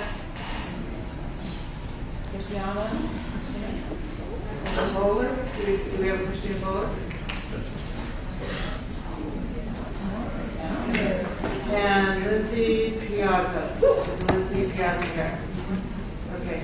All right. Go ahead and start. Hi, for the record, my name is Diane Drake. I am a longtime resident here since 1999, actually. I have 3 kids who went through the Clark County School District. They're all in their 30s now. Now I have a granddaughter who is in the system. While I appreciate the fact that all of you are here and doing your job, I also looked you up on your own computer on your own site.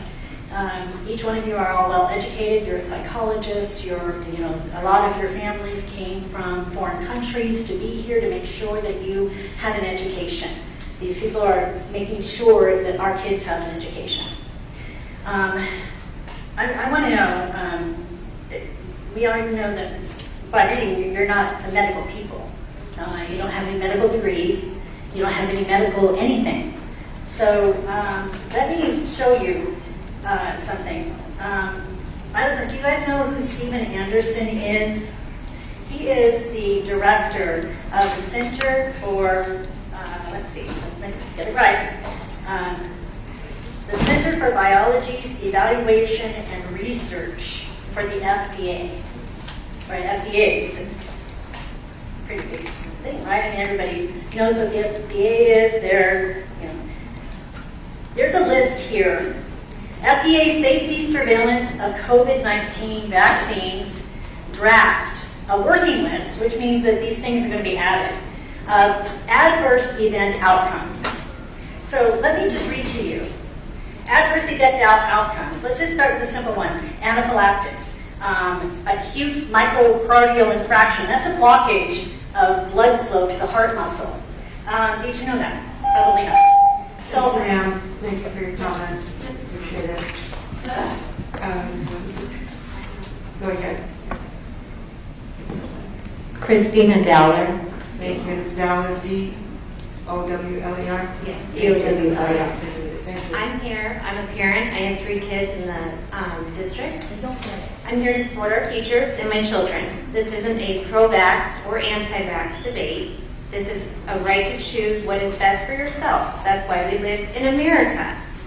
To have our freedom to choose what is best for ourselves. If you mandate this vaccine, not only will you lose amazing teachers that are irreplaceable and care about our children as much as they do, but it will cause a snowball effect.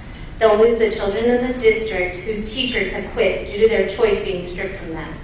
The parents will rise up, pull our children from CCSD. You already have the staffing shortage, and it will only get worse. These teachers shouldn't be told they have to do something. That makes things appear safer. Whether you're vaccinated or not, you can still contract and spread the virus. Let these teachers make their own decisions. Let these teachers continue to do what they love and shape the minds of our children for the future without forcing unnecessary mandates on them. Thank you. Thank you very much. Lindsay Piazza, is Lindsay here? Okay. And after Lindsay, I have Natalie Rita and Erica, I think it's Fabian. If you're here, please come down to the podium, and Lindsay, you can go ahead.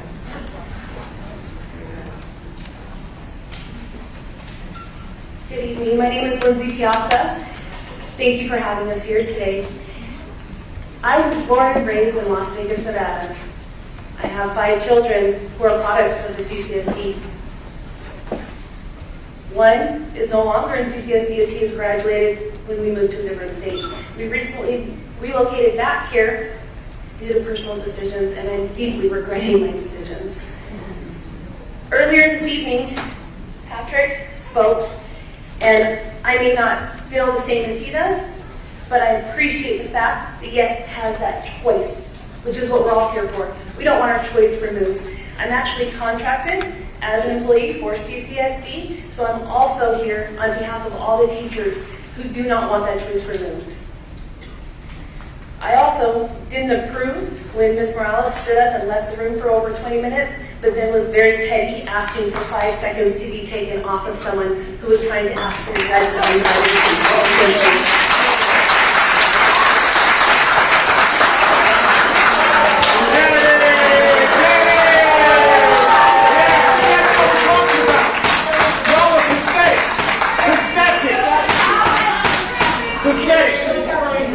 Y'all know it. Satanist, pathetic individual. That's what y'all are. And I'm done with y'all. You are pathetic. You sit there like you on some kind of throne. You ain't on no throne. You're not. Don't nod your head. Don't do anything. Just listen. Because I don't answer to you. You answer to us. You understand me?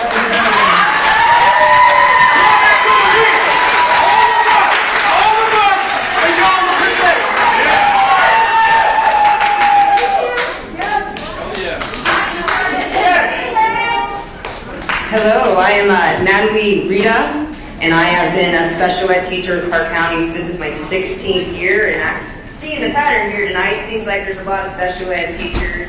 I teach 11th to 12th grade resource kids, and I tell them all the time that, I probably had to be special ed when I was little, and it goes back to gut instinct. Maybe that's what it is. I had to grow into my book smarts.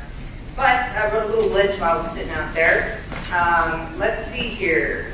I do think that the students are in the middle. Like, I was here last week, kind of drone-like, I was a little tired. But the kids are in the middle, and it's very sad, because our concern is with the mandate, and I know that you guys feel like you're under a lot of pressure. I get that too.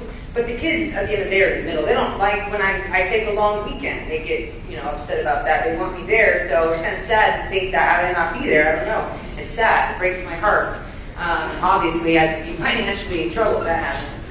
But I support experimental stuff. Hey, if you want to take the vaccine, that's great. That's awesome. I support experimental stuff. I'm a little concerned just about the possibilities of what can happen. And I think that's pretty fair. It's fair to be concerned about COVID, and it's fair to be concerned about a vaccine.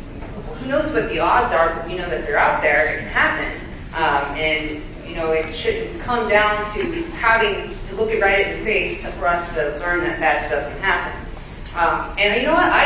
I'm Cuban, and I think Jara, you're Cuban too. I'm not sure, but no, okay, maybe I must have been a different superintendent. But yeah, I mean, my father left Cuba. He was 15, and communism isn't cool when it comes down to losing obviously the rights. And I know we kind of hear patronized about rights. However, that's how it starts. The whole Hunger Games thing, we think that's impossible. It could happen 100 years from now. But anyway, the bottom line is, it's sad that we have to be here like this. Do the testing if you want. Do ivermectin if you want. However, I'm concerned about it. Thank you, Ms. Rita. Is Erica Vaccinations? Yes. Okay, and let me call this one here. Is there a M. Jones here? I think it's Mike. Let me get 3 other people down here. Curtis Knight.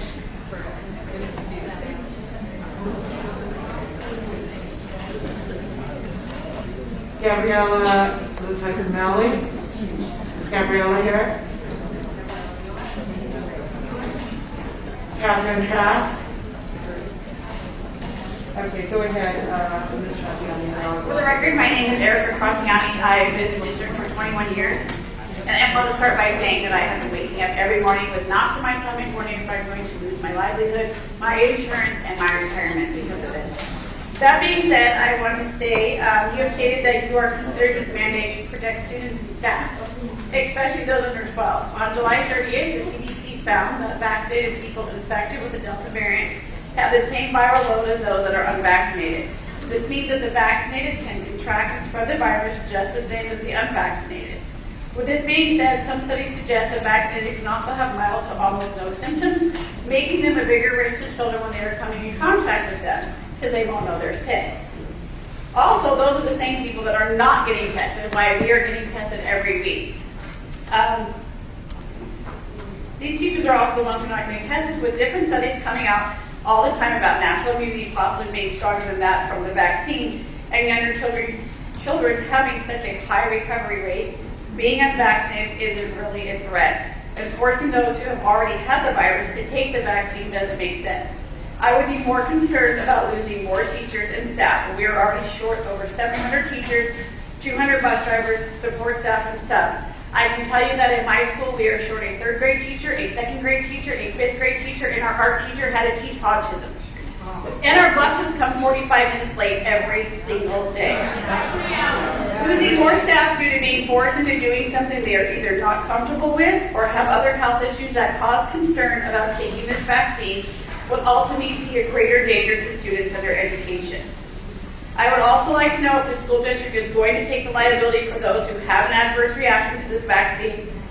And I'm wondering, since the FDA-approved vaccine, Comirnaty, I'm saying it wrong, isn't available to us right now, and the ones that are still under EUA, I believe there is a federal law, 360B, for your that comments. right to refuse. Thank you. All right, thank you. Next speaker. Please state your name for the record. Hello, my name is Catherine Trask. I am a mother of 3 children that each attend a CCSD school. I know firsthand what making an uninformed decision can turn into. I have a son that was injured by a vaccine that his doctor told me was safe. I watched my son lose the ability to communicate with me at the age of 2.5, and also suffer from cognitive and learning delays. I worked for years to detox his body and suffered through many sessions of therapy to correct some of the damages, just some.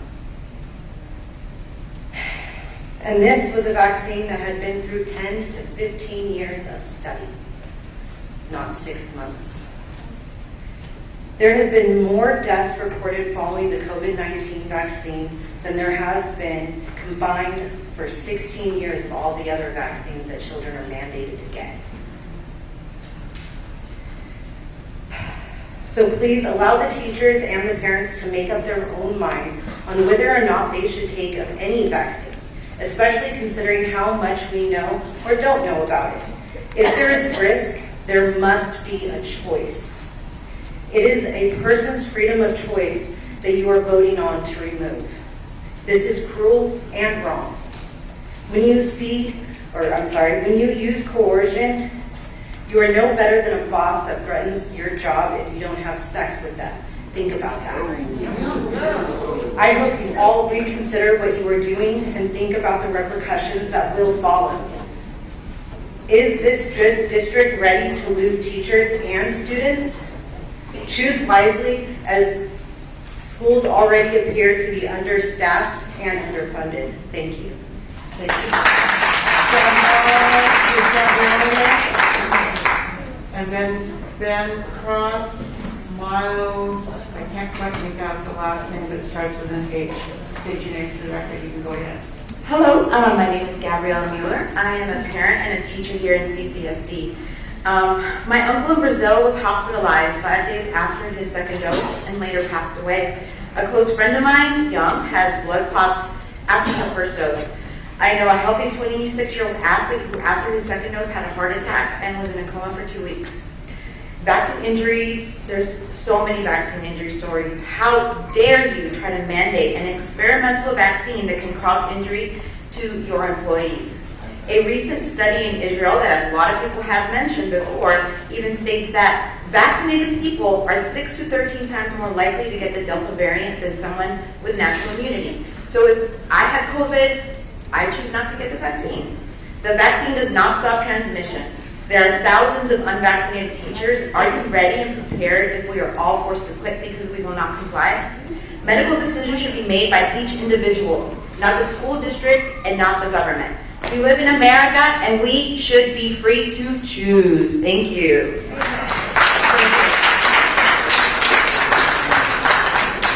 We have Ben Cross here. Is Ben here? No? Miles, I cannot make up the last name. It starts with an H. Is there a Miles? M-Y-L-E-S? Let's go. Jenny has already testified.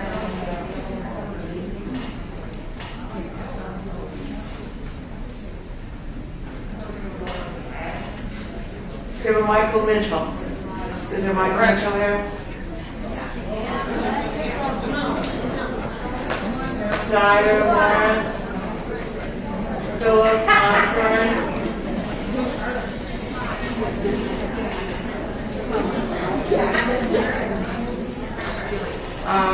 another one that looks like Carolyn Mayhar. Go ahead, sir.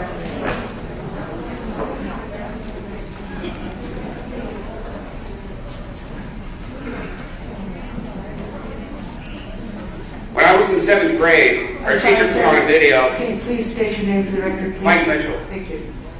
When I was in 7th grade, our teacher put on a video and told us to take notes. 10 minutes in, she threw the lights on and shouted at Stephen Webb,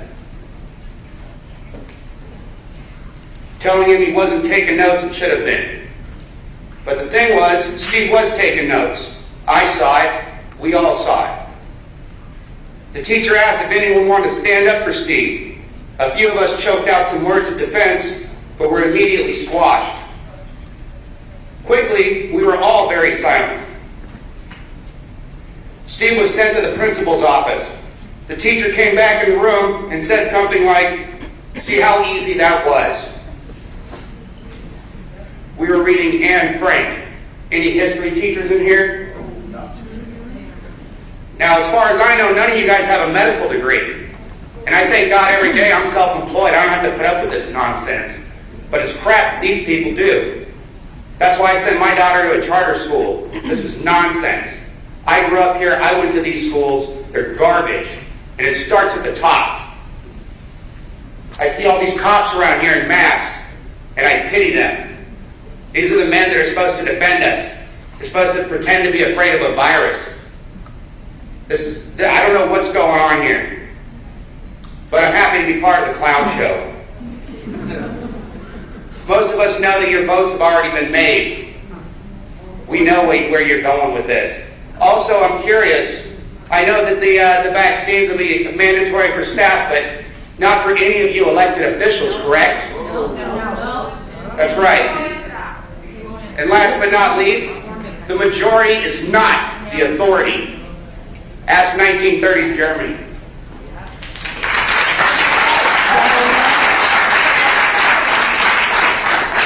Mr. Lawrence? Is he here? And then I have Philip Osborne. And is there a Carolyn? Carolyn here? Okay. All right. Go ahead, sir. Hi, Dyer Lawrence, 5 kids through the district, 2 still in it. I'm here to show solidarity with the teachers who only ask for a choice. So many of them have come up. I think if we gave the opportunity to start a parallel system where we could call freedom schools with all these teachers that you guys are threatening to fire, I think they'd be better than whatever's left. I'd love to see that. And we could go back to having real recesses and gym times, and we could play dodgeball and swing on swings and play tag. And you guys could dress the kids in sumo suits and helmets, and they could play crap soccer. So I just want to say that I was apathetic for most of my first 3 kids. I was the apathetic version because I put trust in you guys and just kind of assumed you guys wanted what was best. But with these 2, we got to all start fighting. So it's very, very nice to see the turnout tonight. It's really changed. People are getting fed up and holding people accountable. And I want you to think about something. So the vax companies aren't liable at all, right? They have no liability. Whatever happens to the kids, whatever happens to the forced teachers, there's no liability. But you guys' names is all up there. God forbid if something happened to one of these precious children because they were forced to take a vax to go to school. Do you think the parents would forget that? They get no justice from the vax company, but your names are all there. They're still hunting friggin' Nazis in Argentina from 70 years ago. Do you think you guys maybe might have some liability if that comes true? I mean, God forbid. But it's possible. I also wouldn't be surprised if the second you get around that corner, you take your mask off. Because like that gentleman said, it's a lot of show. It's like airport friggin', when they're searching Purple Heart guys at the airport 20 years after 9/11. We know it's not really helping anything. We need to really, really think about what we're doing and what's best for the kid. Thank you.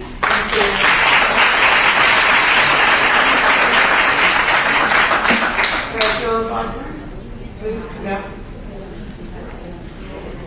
Go ahead, sir. Hello. Philip Osborne.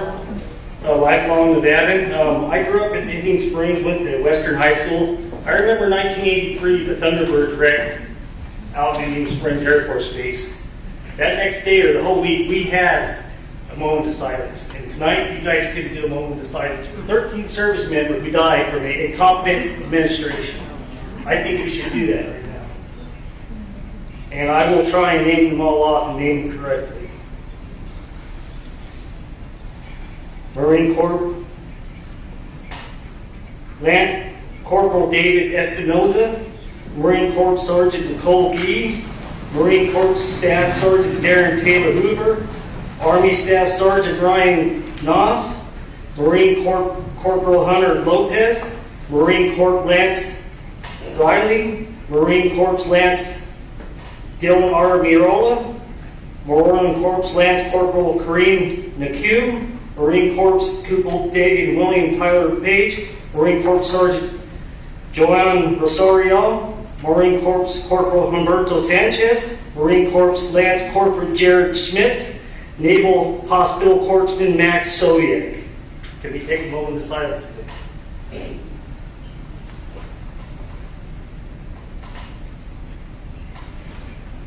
Thank you, Mr. Osborne, for doing that. Thank you. Is there a Carolyn Mayhart here? Carolyn?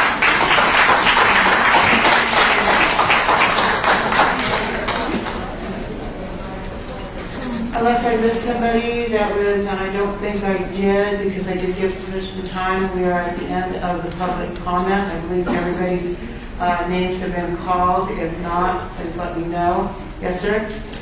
I wasn't called. I'm sorry, I didn't call your name? Yeah, Brian Davis. Okay, we had, did we have two Brian Davises? We had another one, another gentleman that was up with Brian. His card came up with mine, so it should be right about now. Okay, I'm going to take your word for it, sir, and just have you come up here and speak, because I'm not going to go to that whole pile again. So go right ahead. Brian Davis.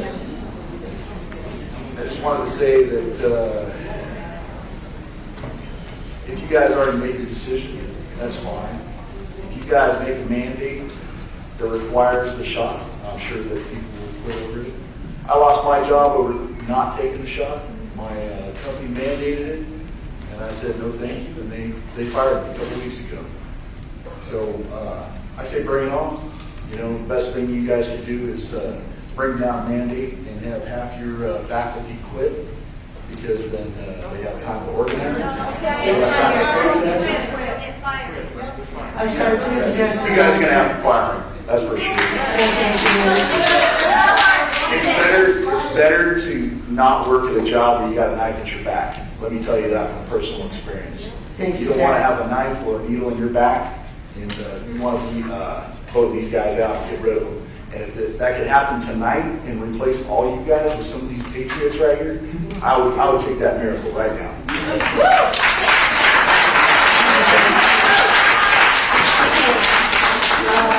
I'm sorry, did I miss your name on the list? Yes, my name is Norma Spurlock, and I put it in at 1 o'clock this afternoon. Yes, I do have Just that like one. the other night, Yes. I waited 5 hours again to speak.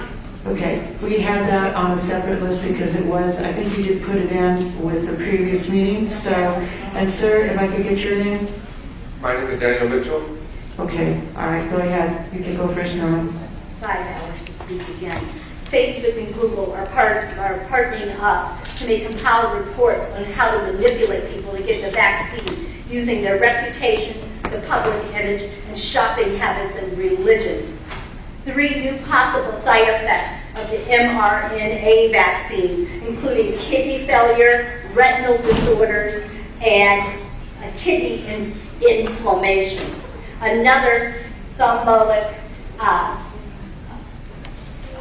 immune response from the vaccines. That's today from the Lancet International. We also have studies that show that the vaccine will not protect you from the infection of the Delta. We also show that the vaccine group also says that there's no herd immunity possible. No herd immunity. And the doctor who invented the mRNA technology shots said the vaccines are causing lipid nanoparticles to accumulate in high concentration in the ovaries. It says that they're also collecting up in the organs and the tissues. It says that there were no proper animal studies beforehand. It said in the Japanese studies of the Pfizer vaccines, the results came in and they're collecting in all of the organs, particularly the bone marrow, the liver, the adrenal glands, the spleen, and the ovaries particularly. Dr. Malone is the man who invented this, and he says, we've gotten very alarming short-term stuff. We've got short-term stuff that is alarming on the basis we found these lipids. Excuse me, where we find the spike proteins, there's no reason to be found there. And we're also finding large blood clots in people. It's ridiculous. Thank you, ma'am. So we can find out this is your name again for the record.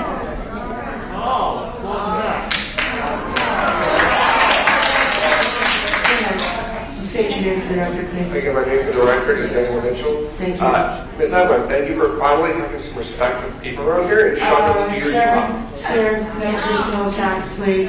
I would But she should appreciate it. disrespect every single one of us personally and walk out of this room and turn her back on Okay, everybody. I'm going to go ahead and just say this without revealing personal information. Just like you guys have made the point that we don't know what's going on in your lives, and you are correct. There are some things that are not known that we are not seeing here. So I would ask you, You're just a loud, fucking communist. Thank you. I would just ask you to just stick to your remarks so you can have your whole 2 minutes, please, and not attack it. And I really want to hear what you have to say. Thank you. Thank you. So, recently, my job decided they wanted to consider mandating vaccines. I have held up for the longest time, honestly, just because I didn't know. I'm going to claim I was a little ignorant of it. And I decided ultimately it was my choice. I felt I was young, no underlying conditions, low risk to me, low risk to people around me. If I got it, I was going to survive. Heck, I even got it last year supposedly, asymptomatically. But with all the noise and all the, meetings, etc., about us being mandated, I figured, I will get in line before the rush happens. I strongly regret that decision. I felt like I lost my own dignity, my own self-respect. I wish I had the bravery of half the people that are in this room. The second shot, when I went home, I couldn't eat. I slept for about 15 hours that night.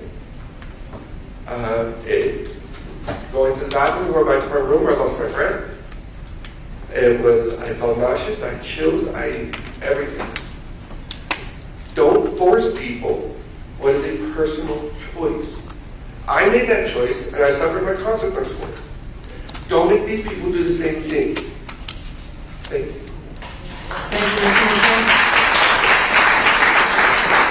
That concludes our public comment. Thank you for everybody being patient, and I think you've been very patient also. Dr. Jara, if we can go on with the, as far as the discussion and with the staff that we have here for us tonight. Thank you, Madam Chair, members of the board. I'll turn it over to General Counsel Luke Bushnick, who will go through the resolution, and as I mentioned earlier, and if I may take the liberty, and then we have our medical experts who are here from the Southern Nevada Health District to be able to speak to the board on implications and support, as we have been partners with the Southern Nevada Health District since March 4th, 2020. Mr. Bushnick? Go ahead, Mr. Bushnick.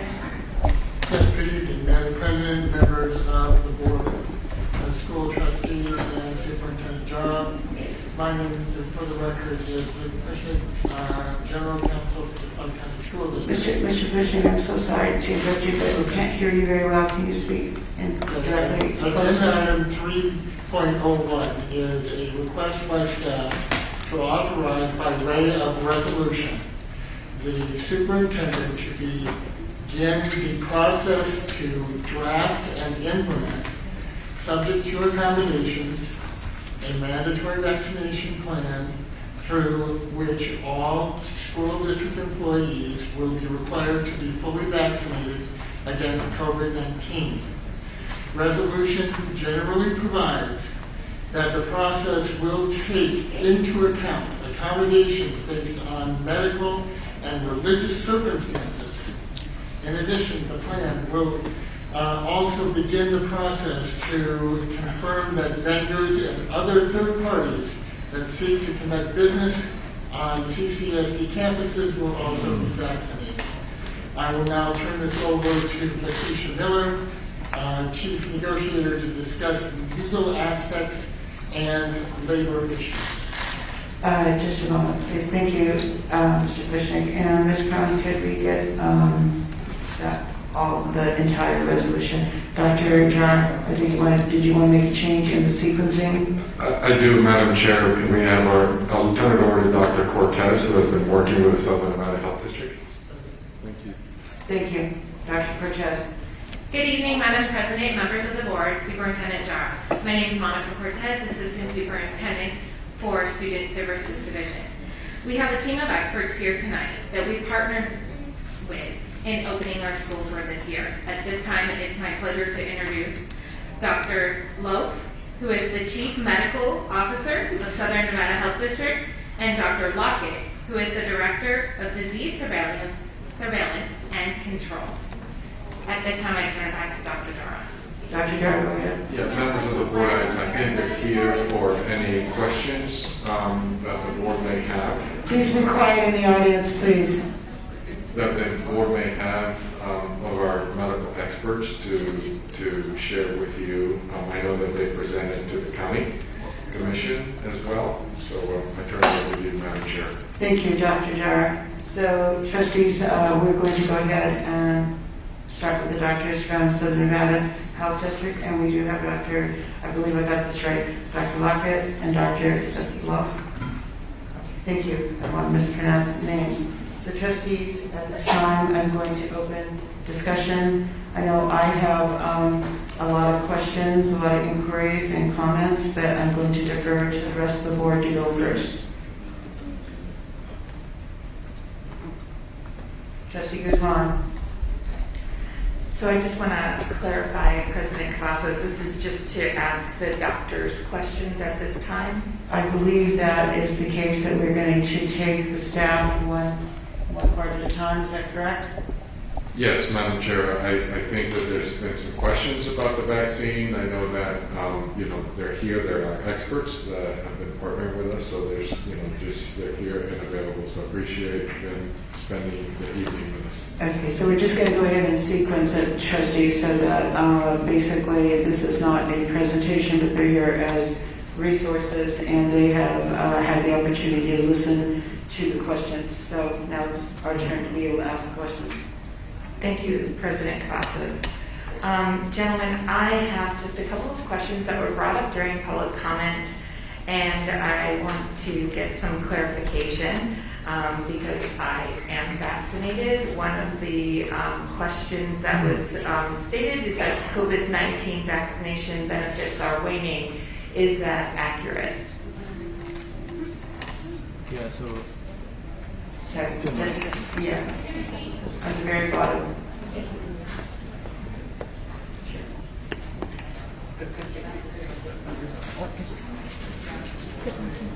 That's okay, I can catch it.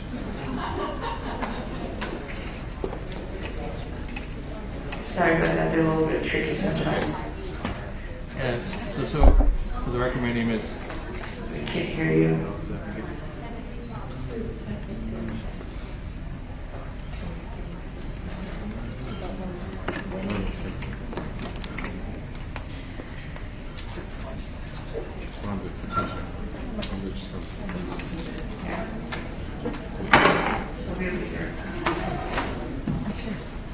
Dr. Wood, just go ahead and go to the front here. I want to make sure that people in the audience can hear.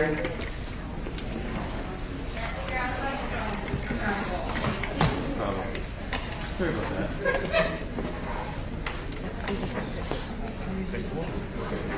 How's this? Fine, it's perfect. Go ahead. Yep. Yes, please. For the record, Please be quiet in the audience. Go ahead, sir. Yeah, for the record, my name is Dr. Korloff. I'm the Chief Medical Officer at the Southern Nevada Health District. Your question, can you please repeat that, please? Absolutely. So the question had to do with the vaccination, like I'm vaccinated, and the question was, or the statement was that the benefits are waning, so that they're diminishing. And I just wanted some clarification on that. Yeah, so your question about the benefits of vaccination waning, yes, there is evidence that the vaccines over time, that the antibody levels that confer protection have been waning. So much so that the CDC is now considering recommending a booster dose for those who have been previously vaccinated as a way to improve the protection afforded by the vaccine. And that's not actually uncommon. We've seen this with other vaccines in the past, including for childhood vaccinations, where over time there's been a recognition that the vaccine, the immunity provided by the vaccine has waned. Mumps is a good example. So what we saw with the mumps vaccine was that there were outbreaks of mumps in college campuses. So there's a recognition that even though those students were vaccinated as children, that because the immunity to that vaccine waned over time, there was a recommendation that those college students and other kids, other folks at that similar age get a booster dose of vaccine. So it's not uncommon to see that happen, and we're seeing that with the COVID vaccine. I just have one other question that was also brought up during public comment, and that is about the vaccine being experimental and the studies on the vaccine. So is the vaccine still considered experimental, and are there still studies going on with the vaccine? Yeah, so the vaccines were released under emergency use authorization, or EIU, because there was a public health emergency and there was a need to get the vaccines out as soon as possible to vaccinate people as a way to deal with this pandemic.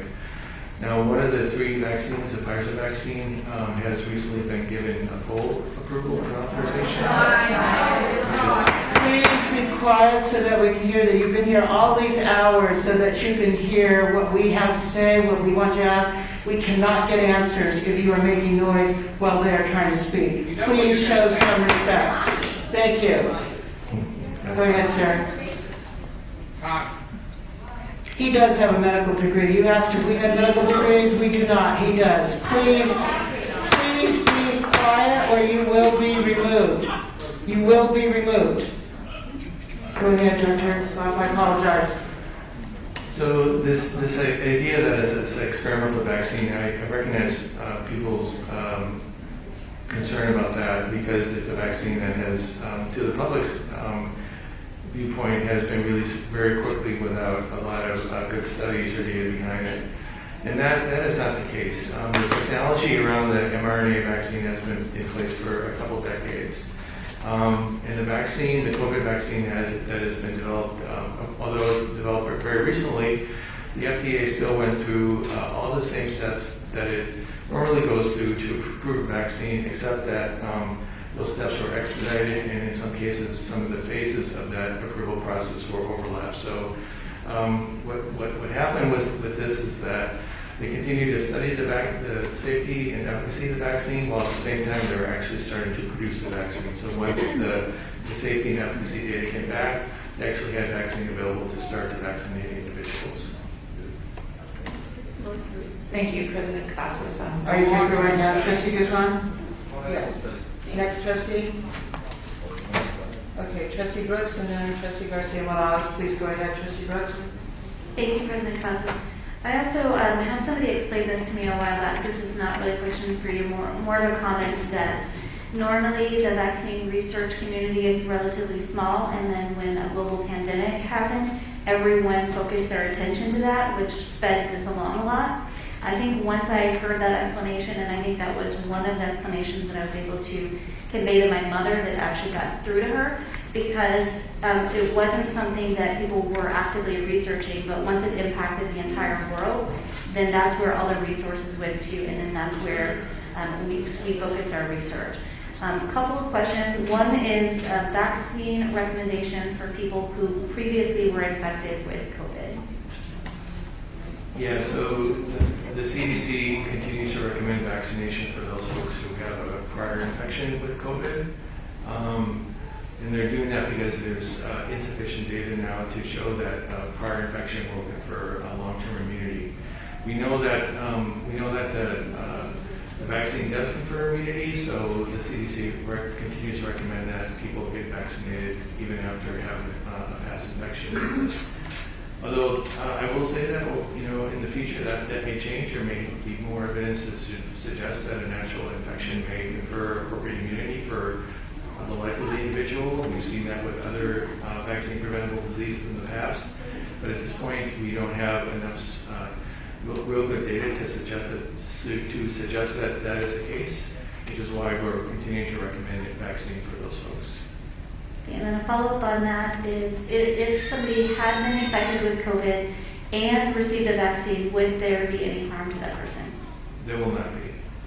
Thank you for that clarification. Disease doctor at the VA confirmed you are at a higher risk of adverse reaction if you already had COVID. What is your specialty? Is it immunology? What's your specialty? Just because you're a doctor doesn't mean that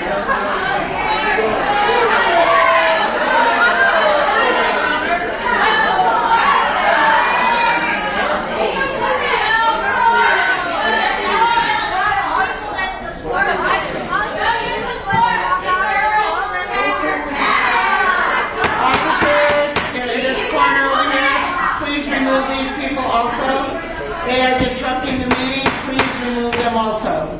If you continue to disrupt, you will be removed. I don't see you guys up here with a medical degree. You're accusing us not having one. We have a person up here that does have a medical degree. I am demanding some respect for these people that are answering questions. If you are not going to give that respect, then please remove yourself before I have you removed. And that is it. Please go ahead, doctor. Would you like me to repeat the question? No. I think I answered it. Are you fine, Trustee Brooks? One more question. Infection rates, there has been a lot of noise, a lot of chatter on the internet about the infection rates for vaccinated versus unvaccinated people. You see a lot of this on social media and memes primarily, stating that vaccinated people are who's filling up hospital beds. Can you speak a little bit about what the vaccination infection rates look like as far as hospital usages? Well, the bottom line here is that, and you've heard this said in the media before, this is currently now a pandemic of the unvaccinated. And people say that, they mean that almost all the people that are presenting to the hospitals, almost all the people on ventilators, and almost all the people that are dying of COVID are people that are not vaccinated. So to me, this stresses the importance of vaccination as a way of preventing severe disease, hospitalization, and death. Thank you. I don't have any questions. I just, before I let my other trustees weigh in, I want to thank you for your service. I understand this is a very difficult time for you to be a health official. And I appreciate your dedication as well as the dedication of our staff who has had to endure a lot of abuse for just conveying your medical opinion, and I appreciate it. Thank you. Thank you, Trustee Brooks. I believe it's Trustee Morales that was next, or was it? And then Trustee Segovia. Go ahead, please, Trustee. Thank you, President Cavazos. Dr. Love, Dr. Locker, thank you so much for being here tonight and for imparting your knowledge and expertise in this space. I learned a tremendous amount from public comment today, and I'd like to thank, and I'm grateful to the individuals who showed up today and demonstrate courage to speak their concerns about the item before the board. During public comment, we heard a lot of individuals, I heard a lot of individuals share that vaccination has not been rigorously tested. Is that accurate? That is not accurate. Before the vaccine was actually given to people, they went through extensive clinical trials that demonstrated the safety and efficacy of the vaccine. And then once the vaccine has been made available to the public, there's ongoing clinical trials to look at the safety, long-term safety and efficacy of the vaccine. There's also several other efforts in place. I think you heard mention of the VAERS, which is a Vaccine Adverse Events Reporting System. And I will like to note that there's been a lot of misconceptions about what VAERS is, what the data is about that. So I just want to correct that if I may. So VAERS is essentially what we call in the public health world a surveillance system. So in this particular surveillance system, healthcare providers, members of the general public who have been vaccinated against any vaccine, if they feel that they have any sort of adverse effect to it, they can report this information to this surveillance system. The data that you heard around thousands of people dying as a result of vaccination, that data is likely attributed to the VAERS. And why that is that if an elderly person got the vaccine and 2 days later they had a heart attack and died, people can report that information to the VAERS. However, that does not indicate that there's a causal relationship between getting the vaccine and dying. I've heard reports of people getting heart attacks 2 days after received a vaccine, and that being reported to the VAERS. There's no, it certainly is a coincidence that they died after receiving the vaccine,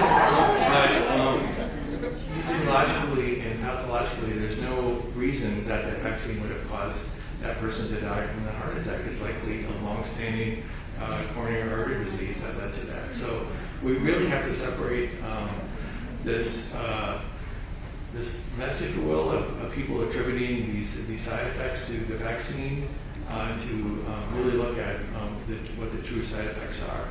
And I will say that long-term those studies, use of VAERS and other things have been really effective for the public health community to really identify some very rare and potentially life-threatening side effects, including myocarditis, pericarditis with the mRNA vaccine, as well as diseases that causes thrombosis among recipients of the Johnson vaccine. So with that said, that's a good indicator that we have really good systems in place to be able to monitor these side effects, and when there's an indication that it may truly be attributed to the vaccine, then there's more research and looking into these potential cases, and recommendations are made based on the results of that review. Thank you.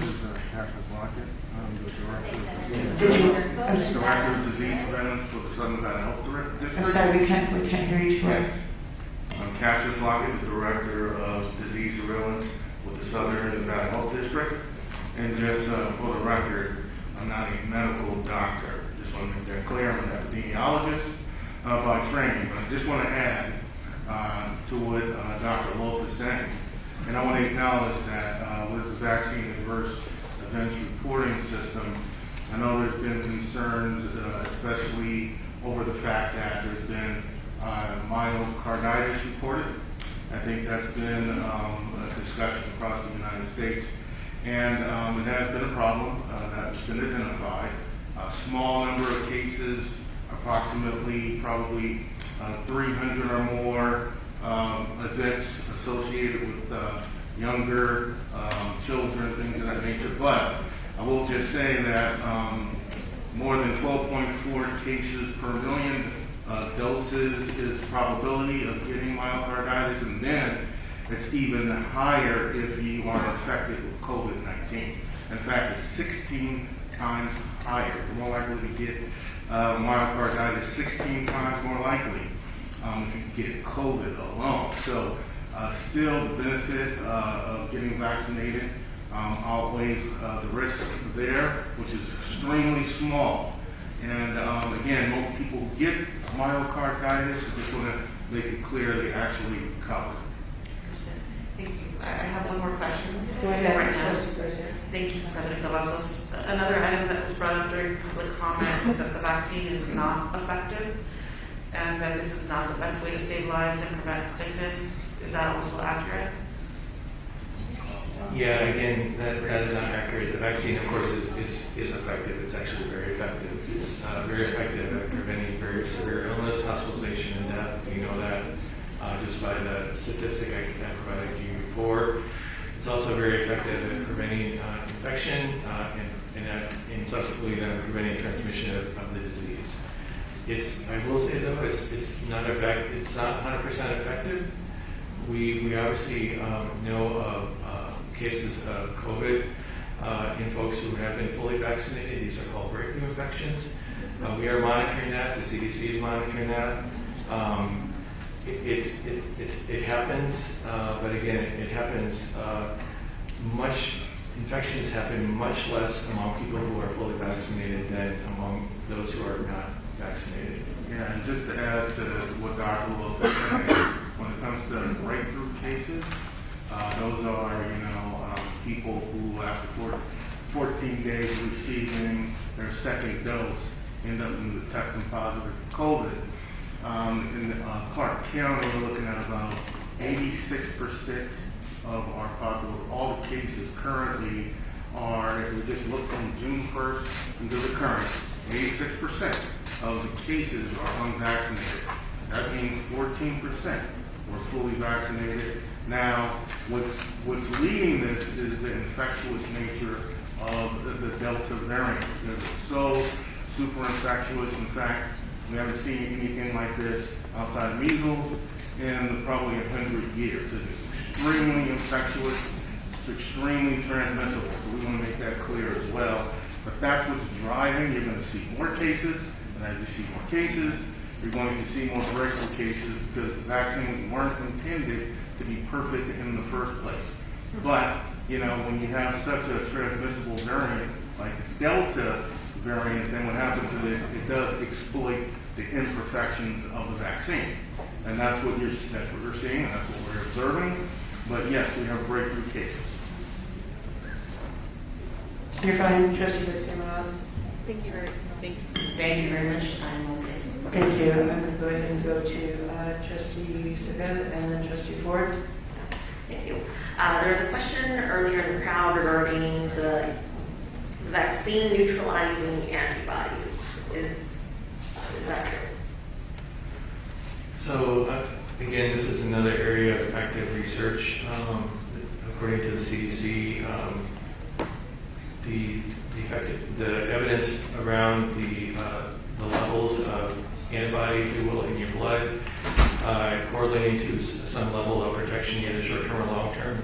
The jury's still out on that. My second question is, someone mentioned the vaccine gene therapy. I'm sorry, can you repeat your question, please? Someone mentioned in the crowd earlier that the vaccine is basically gene therapy. Is that correct? It is not gene therapy. I think folks get confused by the fact that this is an mRNA vaccine, or 2 of the 3 vaccines are mRNA vaccines. And of course, mRNA is a genetic material, so perhaps people get confused about that. But in no way does this vaccine integrate into your DNA and become a genetic material. But I do just want to revisit the Delta variant when it comes to neutralizing antibodies. I do want to revisit the Delta variant when it comes to neutralizing antibodies. The properties of that variant, it's pretty much, the properties it causes, really neutralizing antibodies in a very effective way. But one of the things we have to consider when it comes to waning antibodies over time, I know Israel has come up quite a few times here tonight. And one of the things I just want to point out is it's true. Israel has one of the highest vaccination rates in the world. I think it's number 3, at the tune of about 75% of the population being vaccinated. And yes, the epi curve, you see cases going straight through the roof, okay? So, but Delta, the extremely infectious Delta variant, landed there around the same time it landed here. However, they had earlier vaccination program. So that means they had over 50% of their population in Israel that were vaccinated before March. So by the time Delta hit, they have waning antibody. Plus, 28% of the population is young. That means those individuals 14 years and under are not eligible to get vaccinated. So when you put those two things together, really their vaccination rate is approximately for the population 60%.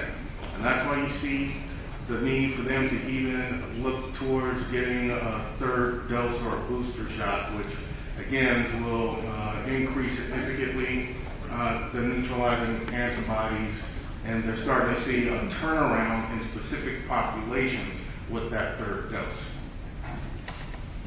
Another question before I turn it over. Go ahead. In your professional experience, we obviously have other vaccines that have become mainstream. Where do you see this vaccine going, just based off of prior experiences with other vaccines? Sorry, can you say that, please? Sure. So we've had multiple vaccines at this point that are essentially mandated, right? Where do you see the COVID vaccine going in terms of a couple years down the road? Where do I see the COVID vaccine going in terms of in a couple of years down the road in terms of what? Public health. In terms of public health. Well, let me just say this real quick. And that is, when it comes to COVID-19 in general, although we are starting to see in Clark County a decline, we still have to stay vigilant because, it could go back up based upon what we're seeing worldwide. However, what that means is we're going to have to get used to living with COVID-19. It's not going to go away. At some point in time, we're going to see the epi curve not have a spike. Instead, it's going to be naturally occurring or endemic in the community. So it's going to be at a certain level in the community that we can expect, which means that we're going to have to also live with vaccines for as long as COVID is around. And so, worldwide, globally, we still have to be vigilant and concerned because unvaccinated people, this is a scientific fact, unvaccinated people actually, they keep the virus at a higher viral load for a longer period of time than fully vaccinated people. Fully vaccinated people, on average, after 4 days, you generally don't have any more virus in their body. So that's the big difference there. But because of that, the opportunity for the virus to replicate and produce millions and billions of copies leads to mistakes. Mistakes are mutations.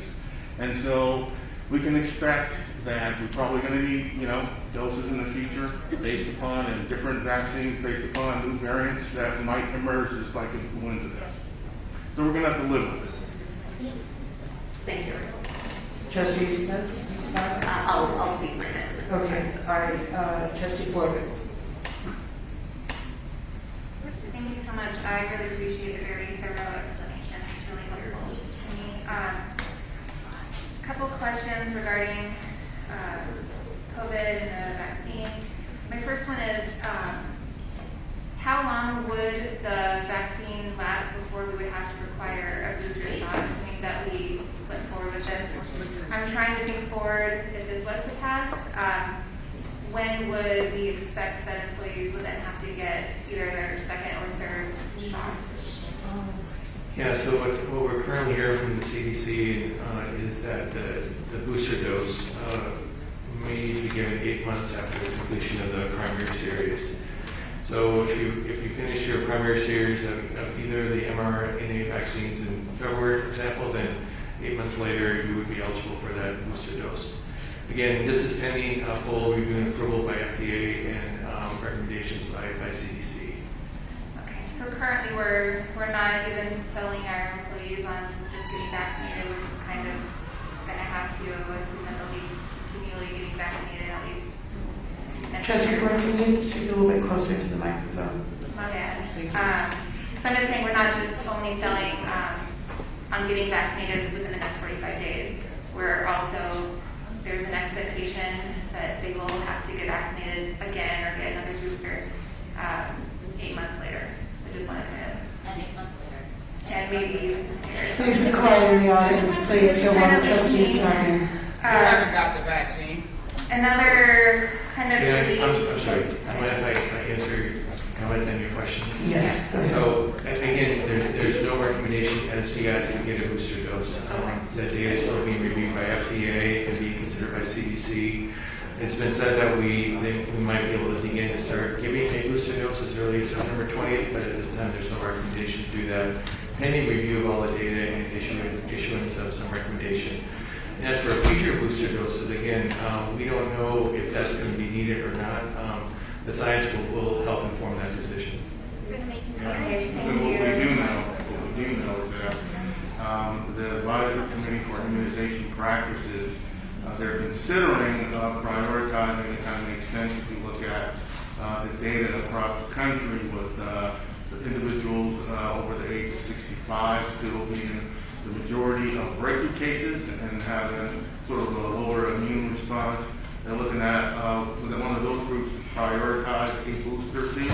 Also, healthcare workers and long-term care facility staff and patients. So that might be the initial. We don't know yet, but that could be very well the first cut of residents who receive a booster. But again, as Dr. Lowe said, the science is still evolving. We really don't know at this point. Thank you. Well, I know you said you don't know, but my next question is, what are you predicting in the next few months, and specifically taking into consideration the holidays and the changes in weather? Well, it's obviously very hard to predict what's going to happen in the future with this. It's a new virus. We're still learning tons about it. But I think anything that will happen, any recommendations that are made will be based on the best available evidence that we have at the time. And if we get additional evidence, new evidence in the future, then of course we'll inform our recommendations based on that. Yeah. And every time we look into a crystal ball, it doesn't work out for us. So I'll say that first, but we'll say just following the patterns that we've seen with how this virus behaves is kind of opportunistic. Doesn't care. You go on vacation, you go on holidays, you gather, you don't follow restrictions that are proven to work. I mean, then what happens is we see bump ups. So we don't know at this point if post-Labor Day activities that we might see a surge. We don't know, but based upon previous patterns, we have seen surges after holidays. I'm asking to try to just stay in my trustee hat and think about what it would look like if we mandated this and what it would look like if we didn't, and whether or not, let's say that we had some employees leave and everybody on our school campuses was majorly vaccinated. But then there was the holidays, and then they went and mingled with everybody and passed it. They can still carry the kids and back to their families and whatnot. Is it going to make that much of a difference? It's kind of where I'm trying to wrap my head around. And would it have been just better to not mandate it and do some alternative options? Is kind of what I'm asking. And then if you could just clarify for me. I was reading an article and trying to understand the math and how it works, but when we talk about breakthrough cases, especially say over 65, and there's a lot of breakthrough cases, well, they were the first ones able to get the vaccine. And the way the numbers are is that assuming that more people get vaccinated and knowing that vaccinations don't stop COVID and don't stop serious symptoms and respiration and death, then if everybody was vaccinated, there'd still be some people that did, get it serious and did die from it. Then it would be 100% vaccinated people who are getting critically injured and dying from COVID. So that's something I think that we just kind of have to understand, because those breakthrough cases are going to rise, but it's what we should expect as more people are vaccinated. I saw a chart. It made sense in the chart. Maybe we should believe something like that. Those are all my questions. The last question was, I'm trying to understand a little bit more I know it's so complex how it mutates and how variants arise and how there's a pocket of people that are not vaccinated and then that might, develop a new strain and become really strong. What is the risk of future COVID variants, and can you speculate as to what the difference would be if us, as one of the largest employers in Nevada, was to mandate this versus we don't, and how that affects, say, the city and the hospitals and that occurred there? Well, again, the most important thing here is what we know with the vaccine is it's effective at preventing a whole host of things, serious disease, hospitalization, death, and also can prevent or reduce the likelihood of infection and transmission. Again, it's not a 100% perfect vaccine in any of these regards, but it's better than not having a vaccine.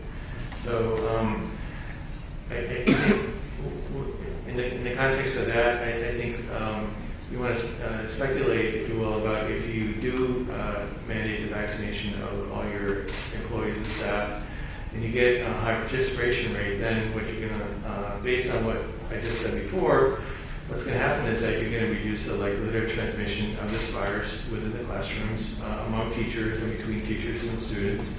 And in turn, if you reduce that transmission in the schools, you may in turn be able to reduce the transmission of the virus within the community as well, because you have less students and less teachers being infected as well. So that's what happens when you increase your vaccination rates in susceptible populations, is that you reduce the likelihood of infection and transmission. I'm good with questions right now, thank you. Thank you, Trustee Floyd. I think I'm the one that hasn't weighed in yet.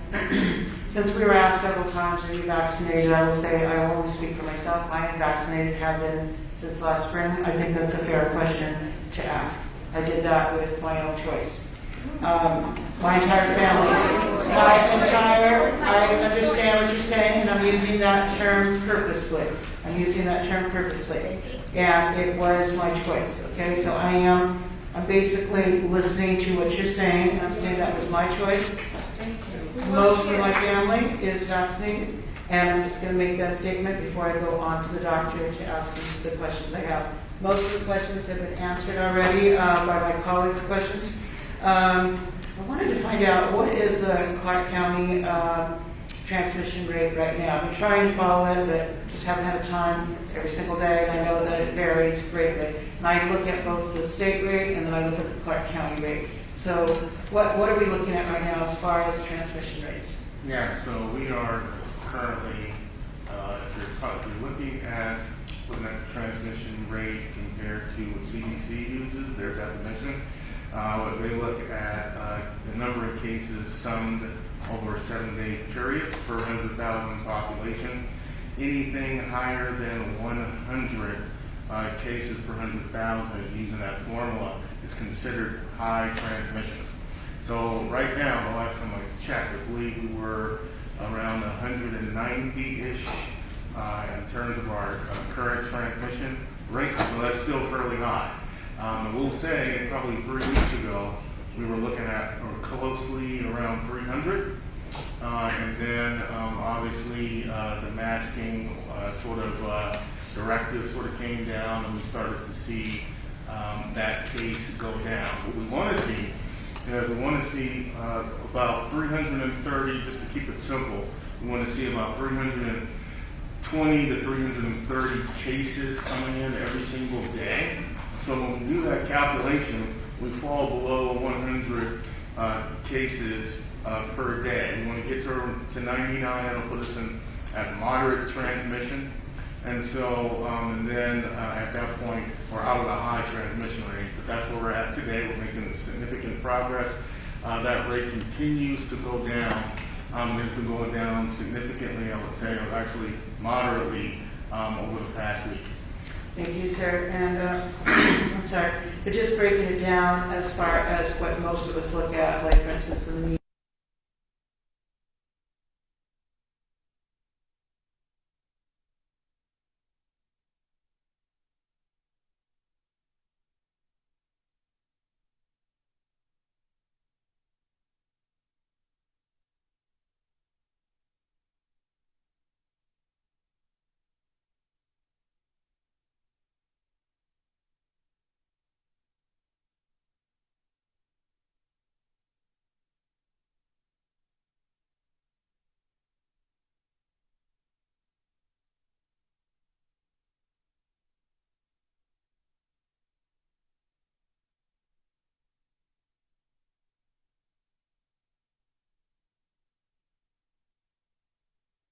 point. Our test positivity rate was near 20%.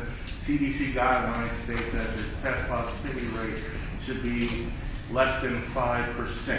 That means that you're really doing good. You're probably in a low transmission in terms of cases in your community.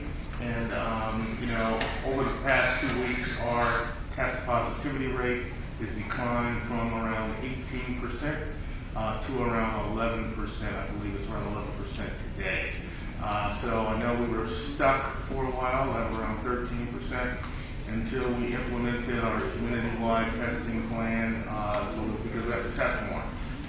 That's the only way we're going to learn, get cases, and help, isolate, quarantine, and do things in public health. Thank you very much, sir, for that expanded explanation for me. I really appreciate that, again, with the trustees. And I know that a lot of times when we are looking at different numbers in the media, it's very hard to track. It really is. Maybe not for you guys, but it's very hard to track for the layperson. I did have a question about when you were talking about that this is a pandemic of the unvaccinated. And, you hear different things from different people. And I wondered if you could tell us as far as what are we looking at, like in the age range now, when we're seeing the folks that are coming into the hospitals and are, they're not able to stay at home and recuperate, but they're actually going to the hospital. What kind of age range are we looking at right now? And specifically, if you could address anything having to do with children. Yeah, so in terms of pandemic of the unvaccinated, we have a graph where we compared fully vaccinated to residents, and we did a case rate over time, and we compared that to unvaccinated. And we discovered that unvaccinated residents were 4 to 5 times more likely to be positive, higher risk of getting COVID-19. In terms of the age groups that probably has been impacted the most over time, it's gone back and forth between residents between the ages of 18 and 25, and 24, and 25 to 49. And so that's much younger than what we saw in 2020. We had an older demographic. Those demographics shifted to a younger population, and that's what you're seeing in the hospitals. But currently, when we look at all age groups right now, especially for children, I would say up until August the 21st, when we looked at children between the ages of 5 and 17 years, they were increasing. Now we're starting to see, that was the last age group that was increasing. Now it's starting to plateau and decline if you look at our data points online, which is a good thing. So right now, as of August the 21st, all age groups are on a downward trend. Meanwhile, the lowest age group, which is babies, infants, and children between the ages of 0 and 4, are very low, but plateau. It's just a plateau. So that's what's going on in terms of demographics. Thank you so much. I really appreciate that extensive information. It really helps me understand that a lot. And those were actually not just my questions, but I was waiting to see if somebody else could ask that. But those are actually constituent questions that have been asked of me before this meeting. So I appreciate very much both of you answering that so extensively. Trustees, Trustee Ford. I just have one more question, a constituent question also that I wanted to ask. Can you explain how efficiency rates work and the difference between absolute risk reduction and relative risk reduction? I'm not fully understanding that. Can you repeat the question? There's some information about the different, maybe I'm not saying it right, but it's comparing the different types of vaccines. I know only one has gotten approval, but they all have different efficiency rates. And with like Pfizer being the Please be quiet so we can hear the trustee's question and hear the answer, please. Thank you. We have Pfizer being at like 95%, and I'm just not really understanding if somebody is going to say we're going to mandate this, and they have the option between those vaccines. Yeah, I think I'll let Dr. Logan answer this one. I think you're referring to the different efficacy rates for the vaccines. Yes. So early on, when we began to offer vaccines to the public, we had a lot of questions about the differences in the efficacy of the vaccines. And certainly, the data did show that there were differences between the efficacy, but the bottom line is that these vaccines were studied under different conditions with different kinds of variants and different levels of community transmission. So the bottom line is it was always difficult to compare one vaccine to the other because they were evaluated under different circumstances. So what we continually tell people is that take whatever vaccine is available to you, because having a vaccine is better than not having a vaccine. Okay, I was hoping to get maybe, like I'm just trying to put myself in the shoes of somebody who maybe doesn't, has another research, because they don't want the vaccine now, it's going to be mandated, and now they're like, how do I make that best decision? And assuming that there is a best decision, I don't know, what did you guys get? Well, personally, I was one of the first to receive the vaccine back in December, and at that time we only had the Moderna vaccine available, so that's the vaccine I got. Certainly I think if multiple vaccines were available, I think certainly people should have the choice to pick among the three of them. Obviously, the two mRNA vaccines require two doses to be effective. The Johnson & Johnson vaccine only requires that one dose to be effective. But I would certainly encourage people to look at whatever data is available at the time and to make their judgment based on that information. Okay, all right. I'm good now, thank you.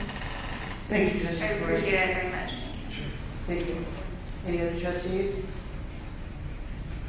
No other questions from the doctors? Thank you very much, both of you. We really appreciate it. You're very welcome. Absolutely. Thank you for all your patience with us and our questions.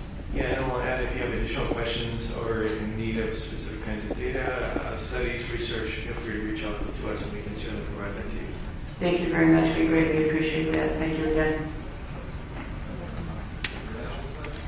All right, so we're going to go ahead and we're going to continue the sequencing and having Ms. Miller. Yes, if I may, Madam Chair, members of the board, Ms. Fakisha Miller, our chief negotiator, can talk about labor implications and some of the work that she's already started. Ms. Miller? Thank you, Superintendent. Madam President, members of the board, Superintendent Burrow, my name is Fakisha Miller, chief negotiator for the record. I know there have been a number of questions that have been asked tonight, and I'm happy to answer any of the trustees' questions that you might have for me. But I would like to try to clear up some of the confusion that I heard in the questioning for the public comment. So first, what is proposed is not a mandate that starts tomorrow. That is not the way this process works. And so the reason that if the board saw fit to see give the superintendent the authority, that is a process that requires implementation. So I heard several members of the audience talking about being fired immediately, having quit immediately, all of those things. If I can put it as simply as I can, this is a public safety issue. We can act on public safety matters, but that does not stop our obligation to negotiate with our union. So every single employee that you've heard from today has a representative union. As soon as this agenda item was created, as is my role, I have reached out to every single union to discuss the implications of this, how their members feel, and what that process would look like if the board chose to give the superintendent that authority. That will take work. But the questions that people have about the immediate ramifications or whether or not their religious perspective will be appreciated or whether or not their underlying medical conditions and their conversations with their doctors will be considered, the answer is absolutely yes to all of those things. We have obligations under the law as an employer to give people rights. They have contracts, and their unions are their agents. So just even if the board said we wanted it done tomorrow, that would not be something that we could implement because we have to have conversations with our unions who are our partners. They have been our partners in reopening. They have been our partners in summer acceleration. As soon as this conversation started, and it's been in the ether for a while, we immediately started having those conversations. We can't make any deals. We cannot conclude any contracts. We cannot do any of those things until we have the guidance of the board on this very critical issue. I think several of the unions have been public that this is a matter of employee safety. The district has been very public that this is a matter of public safety. And of course, no one wants anyone to be harmed, but we're in the middle of a pandemic. So I understand the fear. I understand the distrust. I understand it. But this is not a switch that gets flipped. And so for all of the heat and the temperature in the room and the fear, understand that people will be protected. The district has no interest in disrespecting people's religious beliefs or their relationships with their doctors, and you are legally protected by both contract and federal law. So before we let our emotions overwhelm our intellect, please understand that there is a lot of consideration on both sides. We have to keep our operational functionality, and so teachers walking out, bus drivers quitting like in Chicago, that has to be avoided. We have to keep our schools open. The flip side of that is, as the superintendent started this conversation today, is that the virus is evolving and so must we. We have to try to keep people safe. We have an obligation as an employer to also protect the safety of the employees that are immunocompromised and cannot get vaccinated. That is why we set up staff upon staff of mitigation. That's why we're all in masks, or we're trying to space, the spacing on the buses, even limiting parent access on the school sites. All of these things that we've done is in an effort to keep our employees, our students, and our community as a whole safe. So I'm happy to answer any questions. I just want to make that really clear so that we are all on the same page. Thank you, Ms. Miller. And let me do something different here and jump in first instead of always last. So what would that look like? Because I heard a lot of, as you said, fear and anxiety and talking about wanting to be able to make their own choices for their own bodies and being able to have an exemption, a religious exemption, a medical exemption. So, so I'm a teacher. I turn in my exemption forms, whatever, and I believe that that would then go to you, right? So can you give us kind of like I guess for our folks here, a portrait of what that would look like? How long would that take? And I'll just go ahead and be kind of devil's advocate here. Say I turn that in and I'm following the parameters and everything, but I get rejected. And then what happens? And I know that we do not have an exact time frame, and I understand why. But can you give us kind of like a picture of what that would look like? If I may, we can let Mr. Cole from the Affirmative Action Office speak to that. I was just picking on Ms. Miller because she was talking. No, because I think that he'll start the process and legal and negotiations of labor departments will be. Absolutely, and I know that it overlaps, and I don't want to go into territory that I'm not supposed to get. Okay, because I can see the eyes already. Okay. Thank you, Madam President, members of the board, Superintendent Jar. So the process in itself is relatively simple, right? A person requests, am I on? A person requests an accommodation, they provide us paperwork or some documentation to support that need for that accommodation. Once we have that, we contact the supervising administrator, negotiate, if you will, try to facilitate those accommodation needs. And then we send an email or some other document outlining what those accommodations are.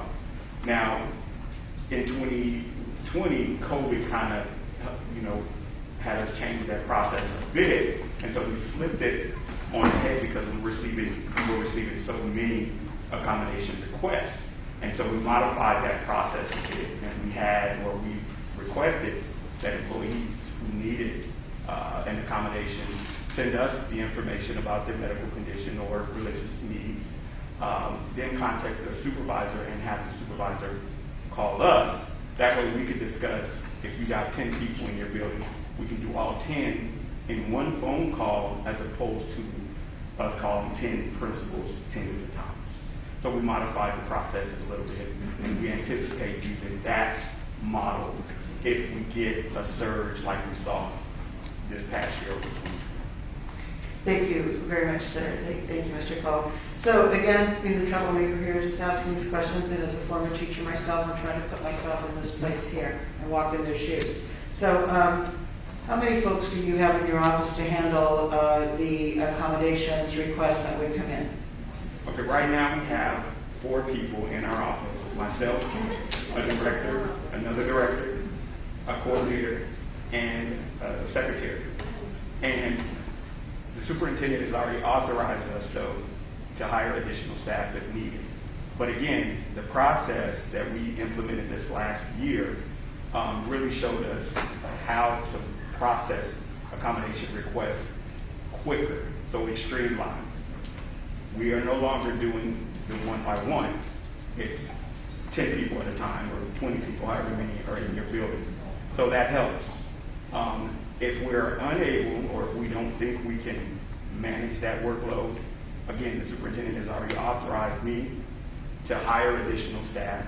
We're looking at former administrators to come on and help out with that process. Okay, thank you so much. That really helps a lot. I just have one more, and then I'll see to the other trustees. So again, so let's say I have an immune compromised condition, and again, I would submit my paperwork, my doctor has written me a letter, et cetera, et cetera. So again, since I am working in mental health, I know the anxiety that can happen, the depression, the fear that can happen while you're waiting, while you're going through that waiting period. Do we have any idea, and again, I'm kind of taking into consideration what you're saying as far as extra personnel and everything. If we have somebody in the audience that is nervous about that, let's say it's a single mom or a support professional or anybody that is the sole support of their family, and they turned in that, how much time probably do we think we would have to wait to be able to get that kind of answer? An answer on approval of the accommodation? So, yes, and whether I'm going to be okay with keeping my job. With keeping your job? With keeping my job, that I'm going to be able to have my accommodations met and that it's going to be accepted. And I know if you do not have like an answer for that, I'm fine with that. I just want to put it out there. I could probably answer part of that question. These things are always kind of situational. So, and what I mean by that is 2 people could have the exact same medical condition and also the exact same religion, and also the exact same religious needs or need for accommodation, but require different things or need different things. And so it's always situational. It always depends on that individual person. Now, in the office, we do track 2 things, 2 performance measurements that we look at. One is our acknowledgement rate. How soon, how fast are we acknowledging the request for accommodation? So we look at that. And then the other is the resolution rate. How fast are we resolving your accommodation request? Whether or not it's approved or not approved or whatever. How fast are you getting an answer? So internally, we've set a goal of no more than 30 days. Normally, it does not take that long, with the exception, and I put an asterisk next to the COVID year, is what we call it.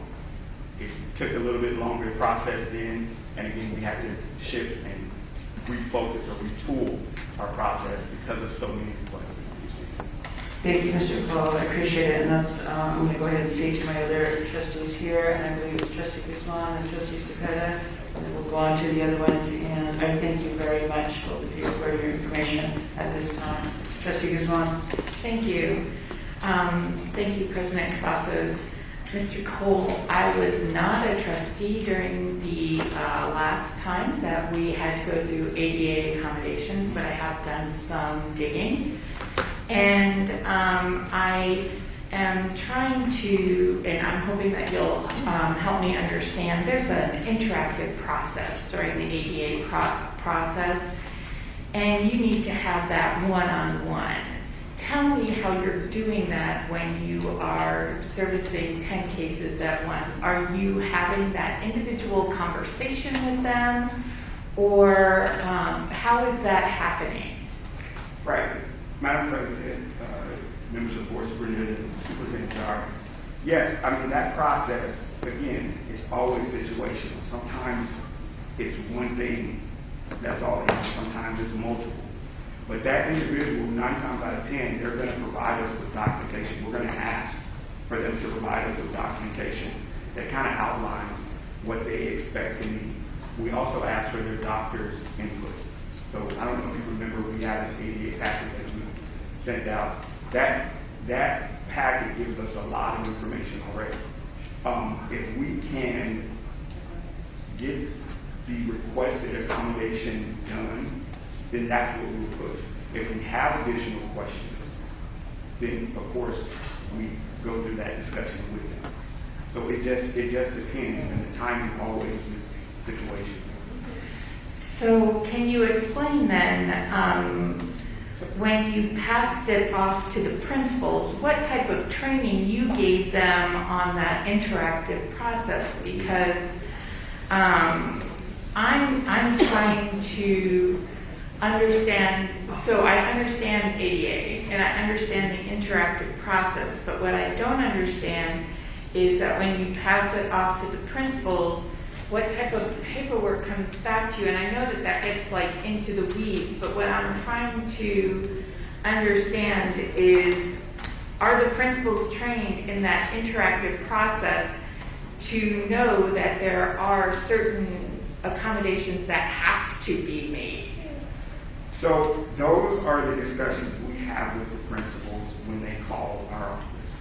So if a principal, excuse me, Madam President. No, go ahead, please. Those are the conversations that we have with the principal. And we need to get their input before we can provide an accommodation. And I'll give you an example. An individual might want to telecommute, but if that individual is the sole geometry teacher on that campus, we would need to talk to the principal to kind of figure out if that's even a feasible option for them.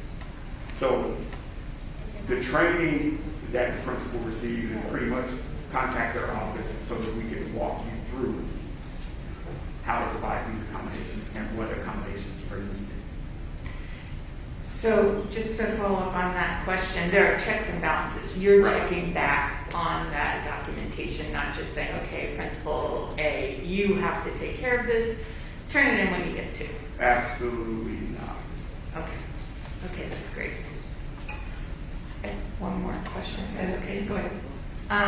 Title VII, and I don't know if this goes to you, Mr. Cole, or to General Counsel.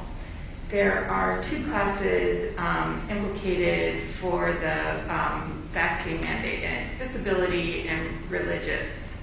And I'm just curious, what systems do we have in place to address Title VII? Madam President, members of the board, Superintendent Jar, when you say address Title VII, what do you mean? So if they have a disability that prevents them from getting the vaccine, or they have a religious exemption, what do we, because there are checks and balances in Title VII, what do we have in place so that we know that we are addressing Title VII and someone can't come back to us and say, you you ignored Title VII completely. I showed you that I am part of, I don't know, there's like a pasta vegan religious people, right? Yeah. And so, I mean, that's what I'm talking about with Title VII. So in order for us to address the Title VII requirements or the ADA requirements, one of the things that we have to do is document our efforts to provide those accommodations. And so that is, I mean, it is labor intensive. It is us sending emails back and forth a lot of times. Sometimes, again, it's all the situations. Sometimes it's a quick process. Sometimes it's a very, kind of a short turnaround. But a lot of times it is just that. It is documenting our efforts to make the accommodation for that employee and or offer them alternative accommodations if we're unable to facilitate that particular requested accommodation. Because again, these things are always situational. We have to adjust based on their need, but we have to also document our efforts. That protects us if, for example, one of those regulatory bodies like the Equal Opportunity Commission or the Nevada Equal Rights Commission comes in and says, hey, we received these complaints. My office is the office that responds to those complaints. And so I feel confident in knowing that we've documented those efforts. And I think that's how we handle Title VII issues. Thank you very much. Trustee Guzman, would you mind terribly if I jump in there because I'm taking notes on everything, but I want to clarify here because I'm not sure if you were talking about two different things here and then what Mr. Cole answered. Mr. Cole, what I'm hearing you say when you're talking about the accommodations and addressing the principals and then Trustee Guzman asking about the training and how they respond to that, are you saying that the protocols that we put into place, specifically for COVID and having to determine, like for instance, I think you gave the example, like if there's only one geometry teacher and we want to telecommute, but we need them on campus or et cetera. So are you saying that the accommodations that we're talking about in this resolution are going to be handled the same way as the COVID protocol accommodations? I thought for some reason I thought it was going to be different. It was going to have to do with the religious and the medical exemptions. Ms. Miller will answer that question. Okay, thank you. Madam President, members of the board, Superintendent Jar, Keisha Miller for the record, I do understand your question. They will be handled differently because of where we are at the entry points. So if I may, when we came back to school in March, we literally had to process everyone.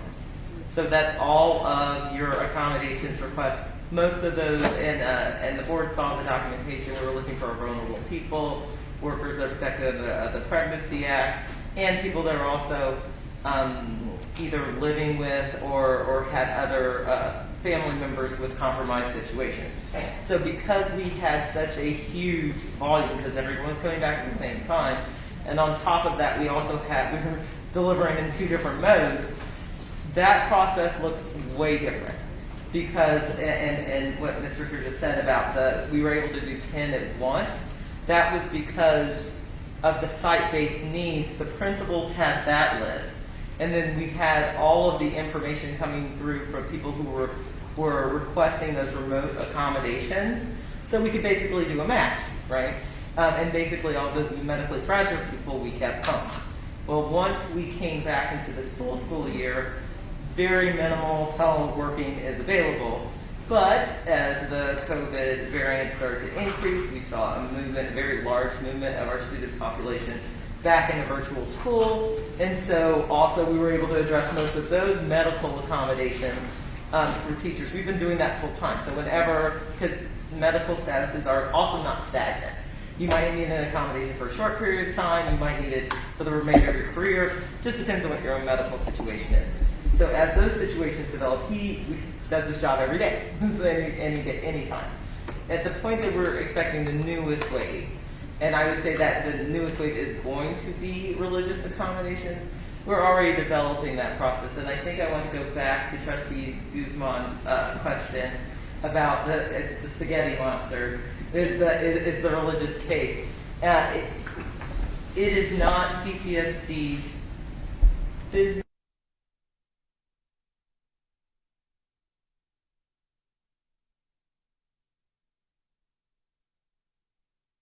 legal responsibility, nor do we really feel it's appropriate as an organization. We will respect that. Part of these forms that will come out, and they're in development, part of these forms will address what is your religious belief, what accommodation are you requesting, right? Because it might be that you don't want to get vaccinated, it might be that you don't want to wear a mask. We've had people that have religious objections to being tested. I mean, those issues have been developing as we come back to school.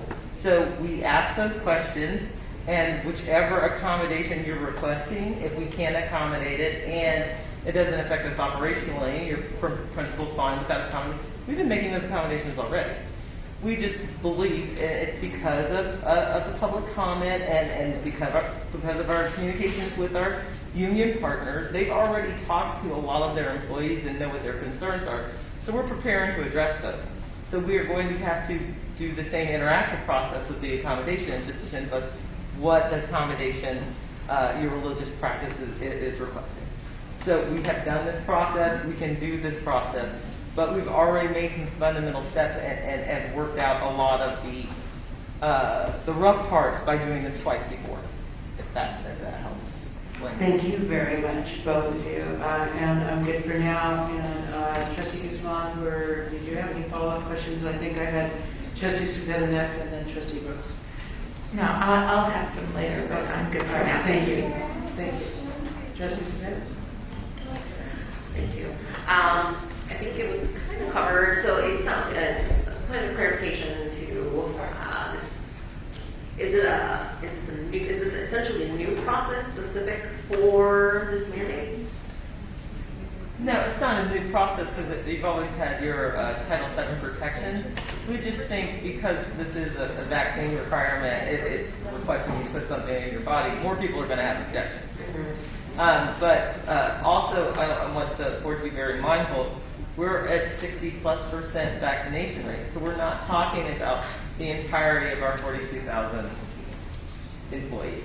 We're already have a good chunk done, and then the board gave us the authority. There are going to be a lot of people that are going to file for medical exemptions. There are going to be a lot of people that file for religious exemptions. That's fine. We're ready to deal with that volume. Okay, because that's absolutely my concern is the capacity of the department, making sure that it's not too much of a barrier to make sure that people have those religious exemptions and medical, because again, I don't want that to become a super barrier. So I'm glad to hear about the capacity and the exemption process. I did have a question regarding plan versus policy, because I know Superintendent mentioned it wasn't a policy, but then here it is a policy. It was more of a plan. So I have a future question. I don't know if you want me to hold off on that. No, if I may, Madam President, members of the board, Justice Cepeda, the resolution is for us to work with our partners to create the plan. I know I want to answer the question that I heard, if I may. An MOA with our partners, we'll have to come back with the board just like we did our previous discussions. And that's something that we're working with. I'll let Luke, because since he's the author of the resolution, the thinking behind this resolution moving forward. In essence, all we're doing is just granting them the authority to the superintendent to be able to draft and implement a plan. But in order to get there, we have to be able to have other MOAs, especially with the union partner. It's just that simple. So you'll be seeing them and you'll see the progress. And before even anything happens. Okay, go ahead, Trustee Smith. I might have an additional question because I think I misunderstood something that Dr. Jar had said earlier, having to do with not having to bring this back to the board because it would be operational, but perhaps you were speaking strictly to the resolution? No, it was what I said. It was really around the implementation process, meaning all of the procedures. It's not what we did with the opening of school. If you recall, we had many plans that came before the board, hybrid this been said, and that came before the board. That will have to come back for an approval with the board will be the MOAs. What the impact bargaining discussion. So once this is, and I'll let the attorney speak to that, but once the decision is made and we have the plan, we bargain, it's called impact bargaining, and we bargain the impact of the plan. So that has to come back, from the MOA has to come back to the board. I'll let our chief negotiator be able to address that. But not the actual plan of how this process, the ADA compliance, all of these different details won't have to come back because that's the operational aspect. So. Okay, I'm going to hold off any further questions and just let Ms. Miller take that. Madam President, members of the board, Superintendent Jar, Keisha Miller for the record, that is correct. So right now, the best way to think of this is that we're sort of in a catch-22. We know that we want COVID vaccination rates to get higher. Whether or not we can negotiate the terms of that even, we're sort of hampered because we don't have an immunization policy for our employees. If the board gives Dr. Jara the authority to develop and implement that plan, that is not the last time that the board sees the action. We'd actually have to create the actual agreement with our union partners. It'd be presented to the board, and the board could review it again before it was approved. Always the board gets the final approval on whatever the terms of the agreement are. For example, one of the things that people brought up or was mentioned in the media was sick leave, that if we do the COVID vaccines or people are mandated the COVID vaccines, whether or not they will have sick leave, they can use sick leave for coverage of the symptoms if they have any after effects. That's a matter of negotiation. Sick leave is a matter of 288, personal leave. All of those are things that implicate our contract. So because of those, they're mandatory negotiation subjects. And all of our unions will absolutely insist that this all be reduced to writing, which means we have to present it back to the board for approval. So if we know that this is the direction that the board wants to go in, all of the contracts are open for negotiation right now. This would be the time for us to either put it in the contract, because as the doctors explained, COVID is not going away. We thought we're going to be done this year, we're not going to be done. So whether or not we can get an agreement that just affects this year, or whether it's going to affect, this is how we're going to handle vaccines here on out, that's a union-specific decision, and it's going to be made at the negotiation table. So some unions will have more invested interest in different parts of their contract in order to get to that agreement. But one of the things we most definitely are going to have to negotiate is discipline.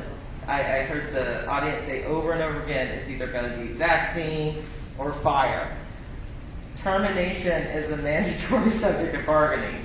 We have to get to that point, but the union is their authorized representative. We have to negotiate to that point. And so I believe one union made a statement, will never be an agreement of firing people for not being vaccinated. I cannot tell you where our negotiations end, but I know that we cannot even engage in that process if I don't believe that the board is going to allow us to implement it. If that makes more sense. Thank you very much. I apologize, Trustee Savetti, for hijacking that. Did you have further questions? I did. So, just a piece of clarification. We heard from some union folk today, Kasabi and CCEA. So the reason they haven't engaged is because the board hasn't given direction. Is that more or less the reason, or have they kind of been given some notice? I don't know if notice is the right word, but. Madam President, members of the board, Superintendent Jar, Keisha Miller for the record, if you're specifically referring to CCEA, I can only respond to the comments that were made publicly and not what's been done in the scope of negotiation for confidentiality reasons. I will say that I have regularly contacted CCEA about this issue. I had a conversation with their executive director yesterday. I sent them a letter today confirming that we were ready to have a meeting when they are, and to schedule it with my secretary, which might have happened other than this meeting today. So, and then for example, ESEA, we already have our negotiations set on Friday. The police unions were lining up for next week. We are in the middle of contract negotiations anyway, so we've already had multiple meetings, and as this issue has developed, it's really influenced a lot of different operational challenges we've already had. So negotiation is the thing that never stops, it seems. And so as these challenges come, we try to deal with it as much as possible, but it might be that this is such a one-off, we're not going to put it in the actual contract, we're just going to do an MOA. That's, all of those are really sensitive issues that just depends on the union itself. But there is currently not a union refusing to engage on this issue. I can't report that. Thank you. I'll go to someone else. All right, thank you. I think it was Trustee Brooks that was next. Thank you, President Cavazos.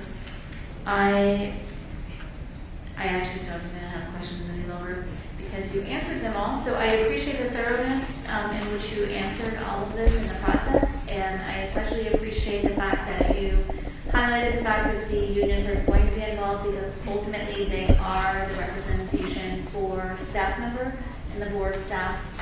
The board represents parents and students, so they definitely need to be included in this conversation, and I'm very glad to hear that you will be. Thank you, Trustee Brooks. Are you good for now? Okay, Trustee Ford, I think was next. Thank you. I actually have a lot of comments and things, but I just for the sake of getting information out, I'll just ask a couple questions related to what we were already talking about. So I hear what you're saying, and I hear you say that the unions would be part of the process, and that the board must approve this first before those conversations can be had. However, in the past, the opposite has happened. For example, the MOA for reopening schools, which was created with the teachers union only, and then announced via a media press conference before the board was even consulted or approved it. So I'm not really sure why we would need to approve this before any unions are involved. So I'm already just kind of feeling a little nervous with that. Yeah, if you want to jump in there, you can. Madam President, members of the board, Superintendent Jar, Miller, for the record, yes. So this is different because employees and staff members have been reaching out to their union on this issue. So the dialogue is not just from the media out, or it's just not. They're just really different situations. So the hybrid plan, it was announced in a public meeting, but we already had the tentative approval, I think, before I even came to the district. I thought that had happened October and November. The idea was to get I don't know, that was before my time here. I don't know the history of that, but I was told to get the MOA done, so we did.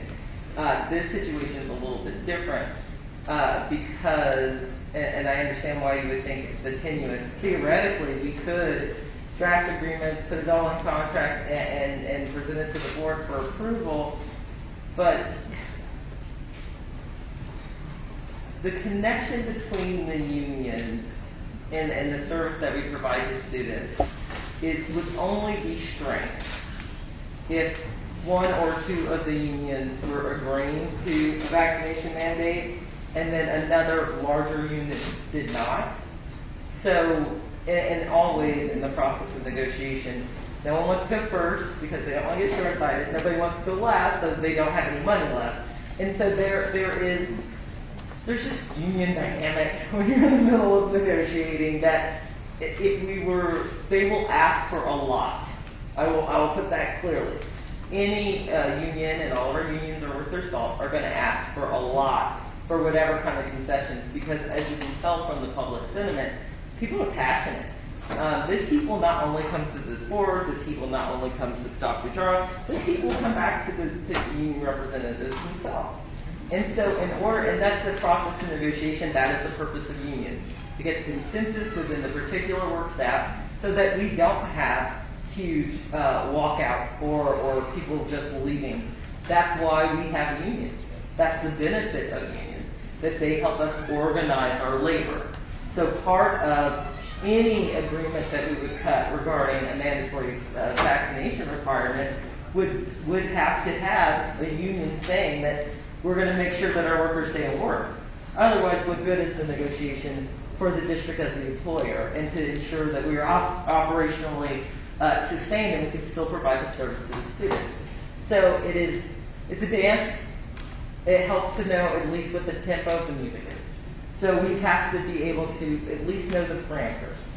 And if we don't, we don't. That's fine. I do what I can every day. So there's still the rest of the contracts to get through. And so even if the board didn't make a choice today, that means that that isn't a problem that we cannot resolve right now. And we have to kick the can. So it is the choice of the board, but if we're going to do it in the middle of contract negotiations would be the time, because it's going to be a huge lift for the union, and so we'll have to make concessions for that. Thank you. A little bit ago, it was said that the CCSD General Counsel, Luke Kushnick, is the author of this resolution. What exactly does that mean? Mr. Kushnick?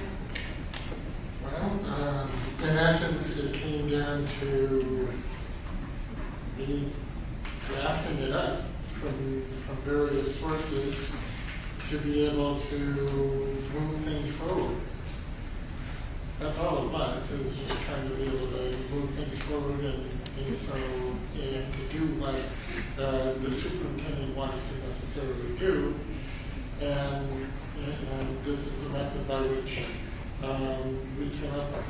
I guess I was just kind of like clarifying, does that mean that you presented it, or you researched it, or you wrote it, or it was like, okay, okay.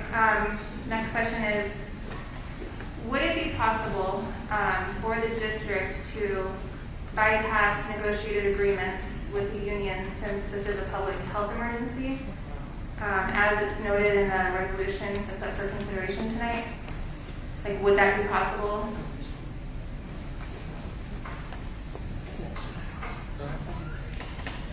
Madam President, members of the board, Superintendent Jara,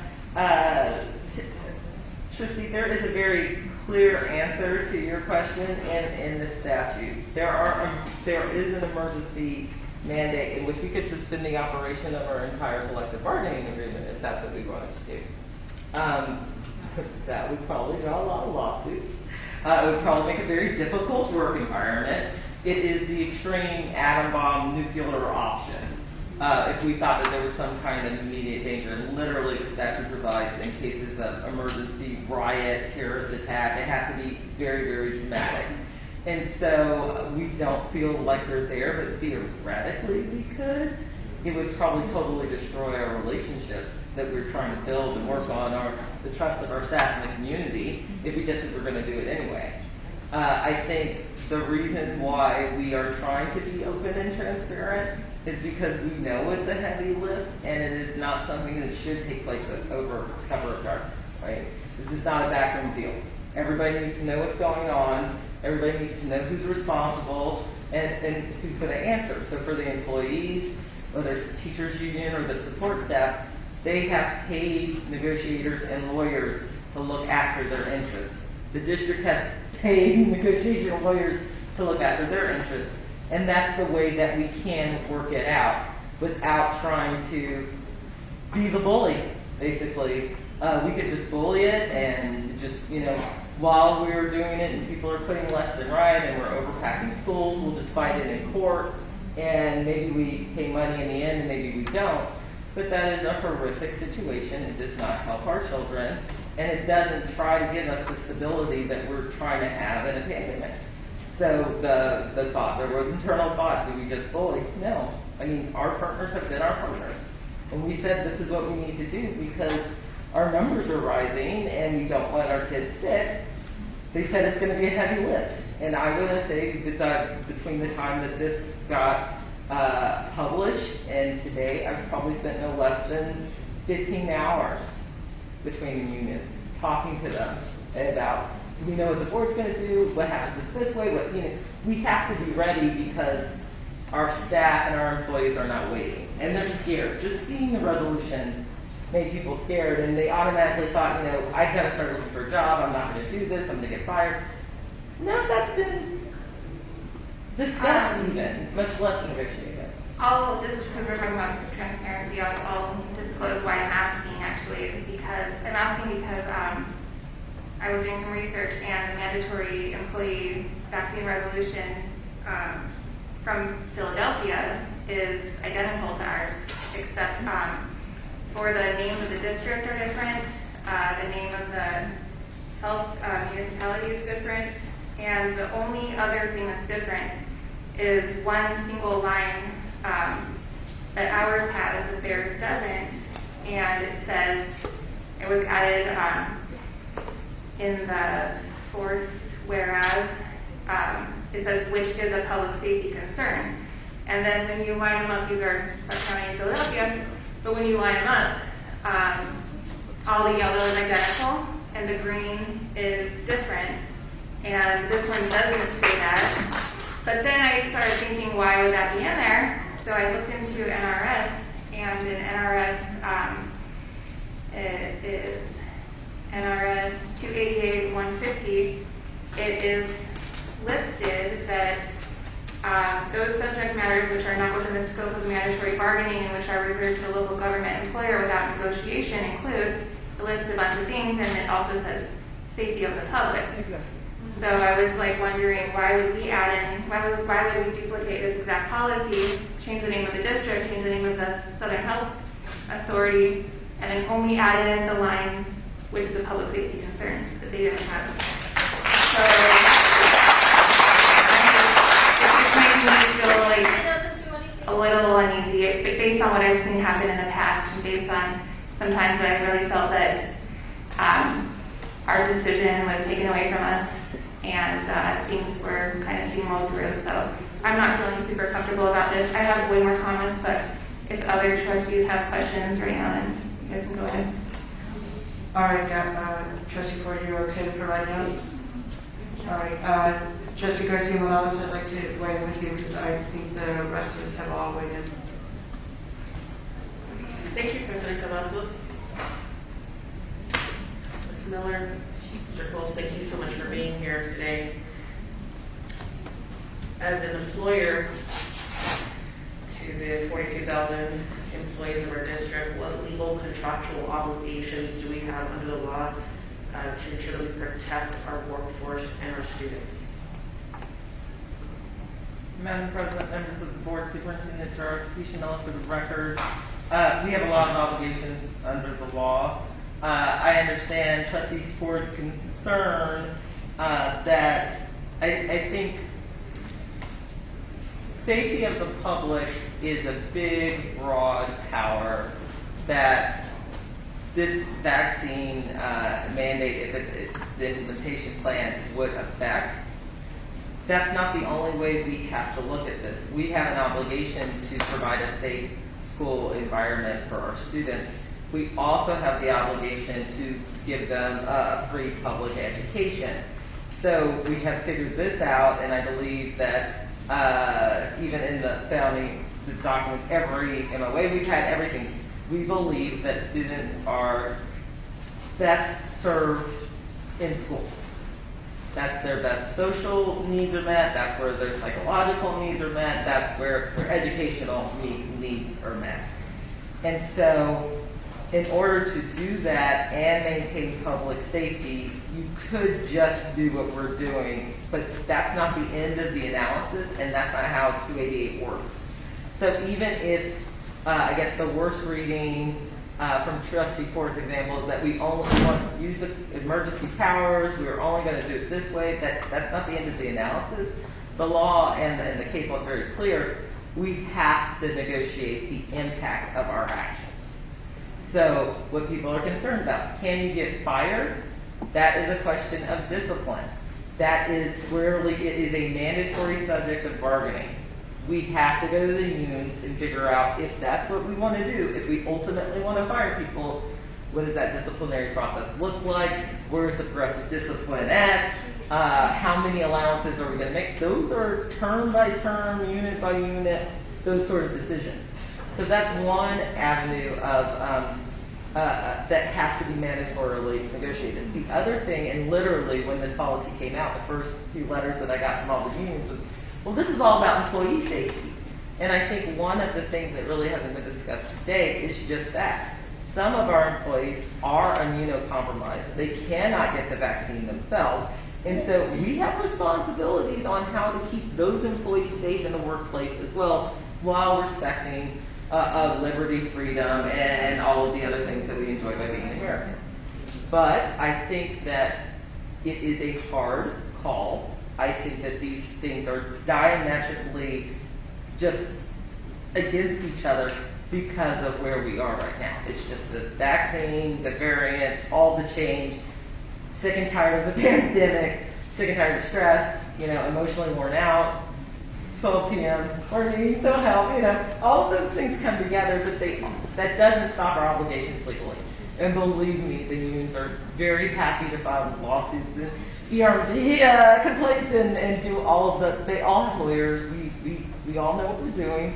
We're trying to figure out how we can work it out without going through all that and creating a negotiation that their members will accept and that serves the public. It's not easy, but all of those things, you cannot ignore one for the other. They have to happen at the same time, usually. Understood. Thank you for that. I have 2 more questions from our public comment period. I heard this resolution is creating a significant concern about the mandate, and that this essentially is coercion. From what I hear you saying and what I've heard so far is that there's no coercion, there is collaboration that's taking place with the bargaining units, and this collaboration is far from coercion, to ensure that we get to the end goal of ensuring that our kids have the best educational environment. So I want to verify that. And the other, in the same breath, is share that I heard that the public and audience who's here today, and some of the emails that I received, that we are threatening our workforce to vaccinate or terminate. Again, I'd like to hear in the same vein both of those items, whether that is accurate. Okay. So coercion outside of the legal sense, because I don't think that's how they mean it. They mean it like they feel like they're being forced to do something. In reality, that is not true for 2 reasons.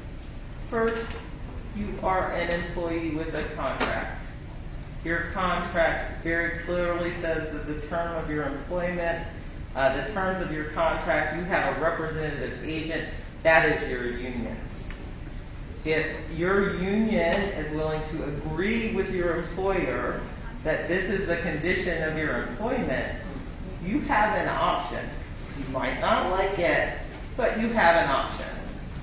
So that is why it is very hard for unions to, just voluntarily give it up, because they know that that pushback's going to come to them. But it's a voluntary relationship. You choosing to work for this employer, and I sometimes remind some of our union heads this, that those unions, the employees are choosing to be a member of your union. Remember, these are all relationships. They can all be terminated. They can all be rebuilt. They can all be developed. So some of the things that I heard that people are really, really scared of are things that would never happen. If you have a sincerely held religious belief and you seek an accommodation, we're going to try to accommodate you. We are not trying to fire our workforce. What we're trying to do is keep our families, our community, our children safe. It's hard. I understand there's a lot of intellectual versus emotional context there. But as far as the coercion issue, no, this is a contract state. There's no slavery. You don't like it. If you don't like what your union does, you quit and find another job. And you've heard people say they're going to do that. That's fine. The other option that they have is to use the same excitement, enthusiasm, and vocality in their unions and make sure that their unions create contracts that they agree with, because they are their authorized representative. And so collective action works both ways. You can be public and try to get the elected officials to do it. You can be public and try to get your union to act in a certain way. But that is the union's relationship with their members versus the union's relationship with the employer. As the employer, we have one job: keep our kids safe, keep them healthy, and hopefully educate them so they can be good, healthy, loving, productive citizens. Right? That's our job. That's our only job. and everything should be concentrated on that. But the adult issues do get in the way for good reasons sometimes. Thank you. Thank you for that high-level overview of the relationships and negotiation and contracts and our role as employers of the system at large. My last question is, earlier, I believe it was shared 60% of our workforce, it's about 60% of our workforce is vaccinated. Madam President, members of the board, Superintendent Jara, Trustee Morales, we actually, based on INVOCA, we have 67.14% have uploaded through the workflow. Those have not all been validated, but that has been confirmed, as well as 65.77% have stated that they're fully vaccinated, to give us an overall of 32.85% have not yet completed the workflow or declined to answer. Excellent. So the majority have already submitted their vaccination cards. This percentage increases with a resolution, the actions that result from the resolution. If the board approves this, this will reduce and potentially eliminate the number of tests, of COVID tests that are currently mandated if an individual is not vaccinated. Therefore, potentially reducing the cost associated with testing. If I look back at the items that we agreed to as a board, we have spent almost $3 million in Fulgent testing, potentially more. This is what I was able to find in June and July of this year. So is that accurate? Am I looking at this picture from a financial perspective as well, what the costs are associated with potentially passing this resolution? Madam President, members of the board, Superintendent Jara, Trustee Morales, you're absolutely correct. The thinking would be the additional people who are vaccinated would in turn lower our positivity rate to a lower transmission. Right now we're in high, and as Dr. Lockett discussed, the ideal is lower than 5%. That would allow us to adjust our mitigating strategies to not require staff to be tested as frequently. Right now, the CDC's guidance is unvaccinated. And then it also would allow us to fiscally reduce the need for the additional contact tracing, the disease investigators, all those items that we had in our ELC grant, which was $63 million, if you remember, that is dedicated for this purpose. We could look at submitting an amendment to reallocate those funds if the need was no longer there. Excellent. Thank you for that clarification. That's all I have at this time. Thank you, Trustee Garcia Morales. Trustee Guzman.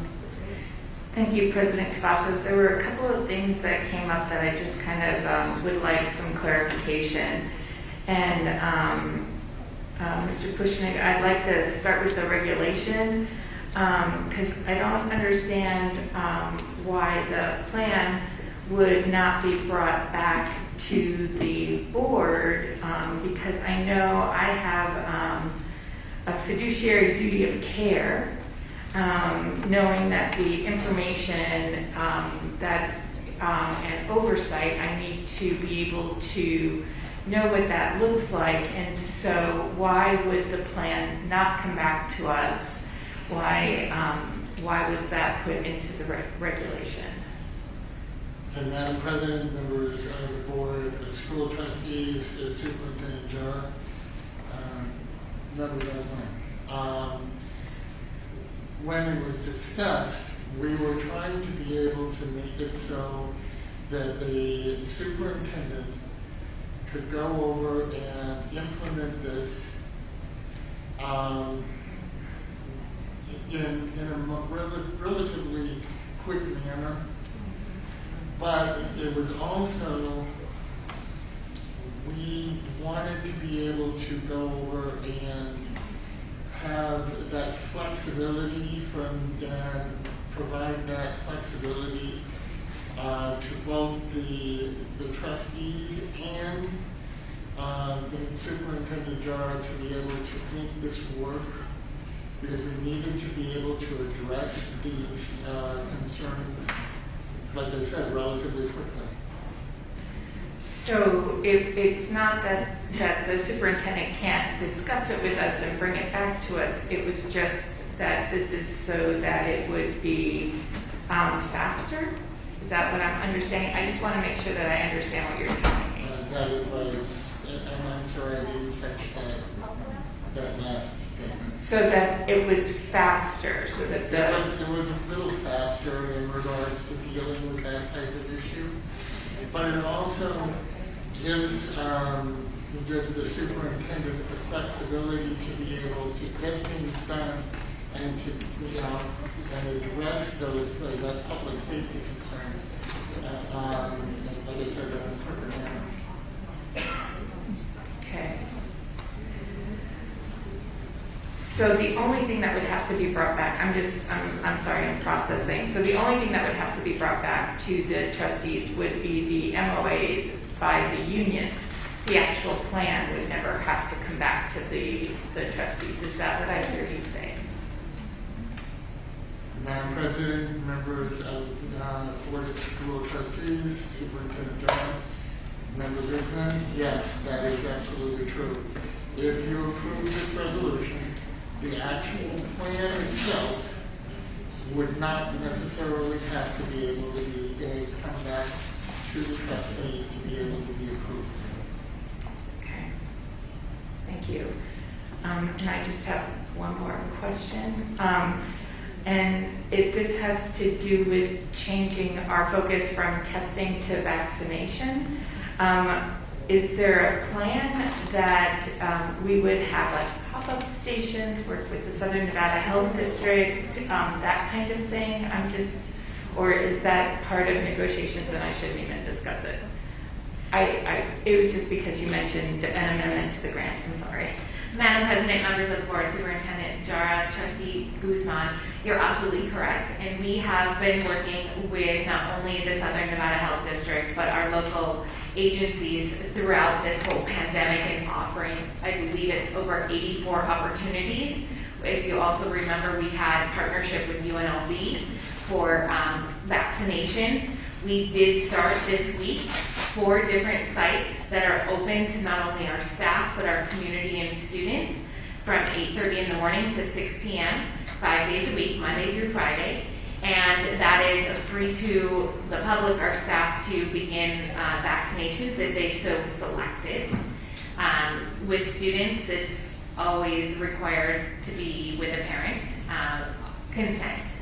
And they are going to be open for our staff if they so choose, or our community on Labor Day. So we're looking at many opportunities. There is an additional one being offered on September 18th and 19th at El Dorado as well. So we are looking at continuing that partnership and having additional opportunities, as Dr. Lockett and Dr. Lowe mentioned. With the boosters anticipating, we're already looking at offering opportunities for staff if they so select it. Thank you very much. Thank you, Trustee Guzman. Are you good to go? Okay. I have some comments and some questions too that I still need to cycle back to, but I want to go to Trustee Brooks now. You can go first. Go ahead. Okay. So kind of, everybody's tired, and I would just like to be really blunt right here. I think that for transparency's sake, we could have saved a lot of grief tonight by having a little bit more without going into forbidden areas, as far as that we're not supposed to discuss, as far as going to collective bargaining. I think for the sake of not just the trustees, but also our attendees tonight that have been here for a lot of hours, that I think it would have been very helpful to have a little bit more of this additional information, because all we had on here was the resolution, and that's all that anybody had to see. So just kind of cutting to the nitty-gritty here. We are being asked to approve this. This is operational. It was basically operational. Trustee Guzman just asked. The draft plan would not be brought back. You and your staff and you guys would work that out. So if we want to just say that one of the audience is asking, and I think they did ask, what is the main reason that the board has to approve this tonight? Because it's basically operational. I do understand about the impact bargaining, but I don't want to go into the weeds on that, obviously. But what would happen if we did not approve this tonight? Would it be just the case of Trustee Guzman asking about this needs to be faster, like Mr. Pushnik was saying? Or would we throw a whole monkey wrench in the whole thing? So kind of like in basically colloquial terms, can we kind of just get to the bottom of that? So if I can, thank you, Certainly. Madam President. Trying to get faster here. No, and we've tried in my tenure here different ways. And Trustee Ford mentioned one in the previous. This community, and I'll just be blunt about the conversations internally, not with staff, but with our partners, things get leaked. To be quite candid, things get leaked as we are in the process. And then my board gets sidestepped by leaks and as we are processing. So we had this conversation last week and the decision collectively was made to bring it to a special meeting publicly for all of us to have this conversation, because as things get leaked by one bargaining unit, the other bargaining units get upset because we're not really, the communication in previous life it's the Coconut Telegraph moves quickly, and in Clark County it does as well with Barber. So this is, now we are collectively discussed to bring it to a special meeting to start the process. So it was a different attempt, Trustee Ford, you're right, it's differently than the others. But this is, we all know, and then we start the discussion as a whole. Everybody knows, the community knows, and then it starts the process for the plan. Thank you, Dr. Jenner. So basically, I very much want to support the goal of this, which is the public health crisis, and keeping our children safe and keeping the schools open, having them there. And I believe that you guys have made that very clear, and the doctors also did make that very clear. So I think the question right now is our comfort with passing this, and basically... I'm sorry, please. We have to be able to completely be comfortable and understand where we're coming from in approving this. Some information, and Dr. Dar is correct, as far as basically knowing where we're coming from, where we're going. But I think we need to focus on what the goal is here, and that is the public safety. But I think that we might have different ideas, and I think just the word, mandate struck anxiety in everybody from the word go as soon as we saw that. So I think that, first of all, I want to ask, and any attorney that's here, feel free to jump in. We have plenty of them. The way that this is worded right now, the 2 pages of the resolution which people have available to read, the way that this is worded, this cannot be changed. Is that correct? Because this is the way that it was posted, or can this be amended in any way? Mary, Ms. Miller, I'm sorry, I keep forgetting we have 2 Ms. Millers here. Sorry. This isn't a regulation or a policy. You can change this. It's a resolution, correct? Yes. Okay. So if we were not to pass this tonight in original or amended form, what would happen? I would just, if I can just jump in, I mean, if it doesn't happen, if the board doesn't authorize it, I mean, for us, we will just go back and continue with our schools open as is.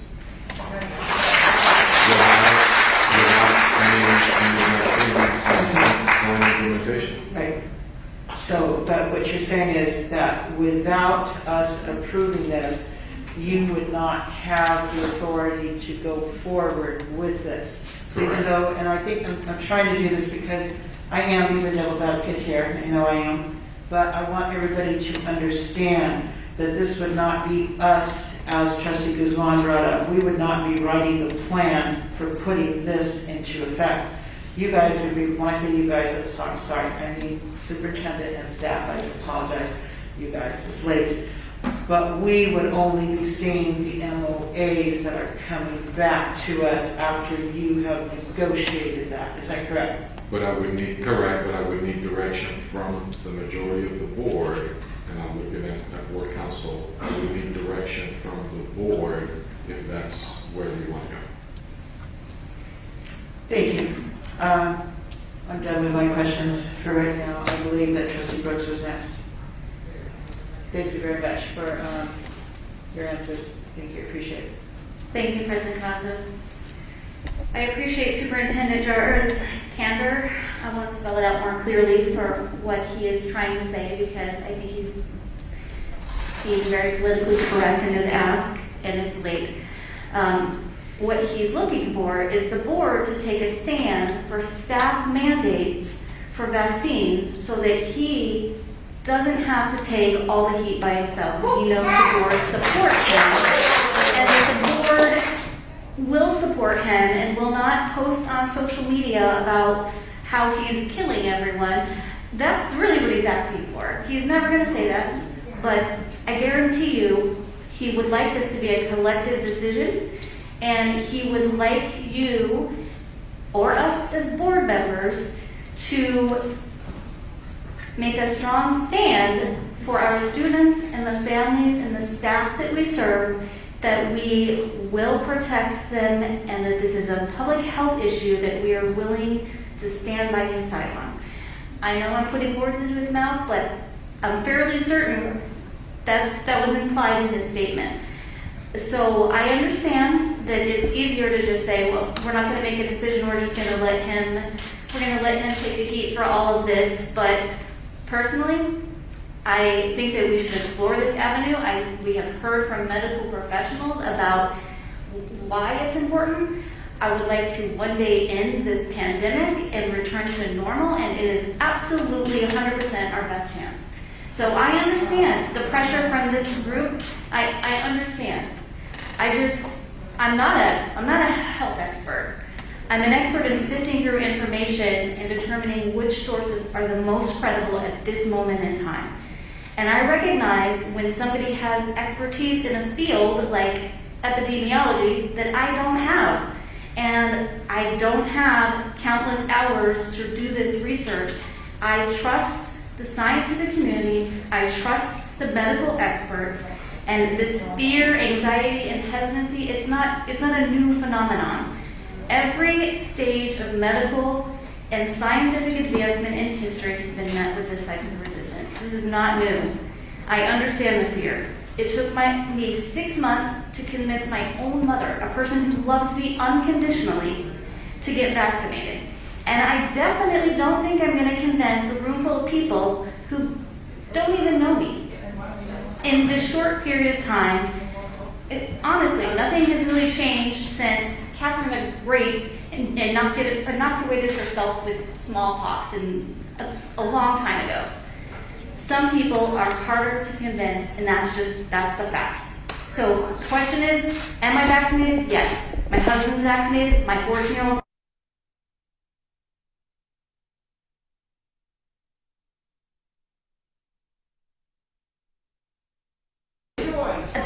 would be a very hypocritical thing for me to do. I recognize that nothing is without risk. 2.1 billion people have been vaccinated. Please let Trustee Brooks finish what she's saying. I get it. I understand. This is uncomfortable, and I wish it wasn't. Ultimately, it's our responsibility to keep students and families safe. And I know vaccines are the best way to do this. So, listen, I listened to you guys talk for 7 hours. I feel like you can listen to me speak now.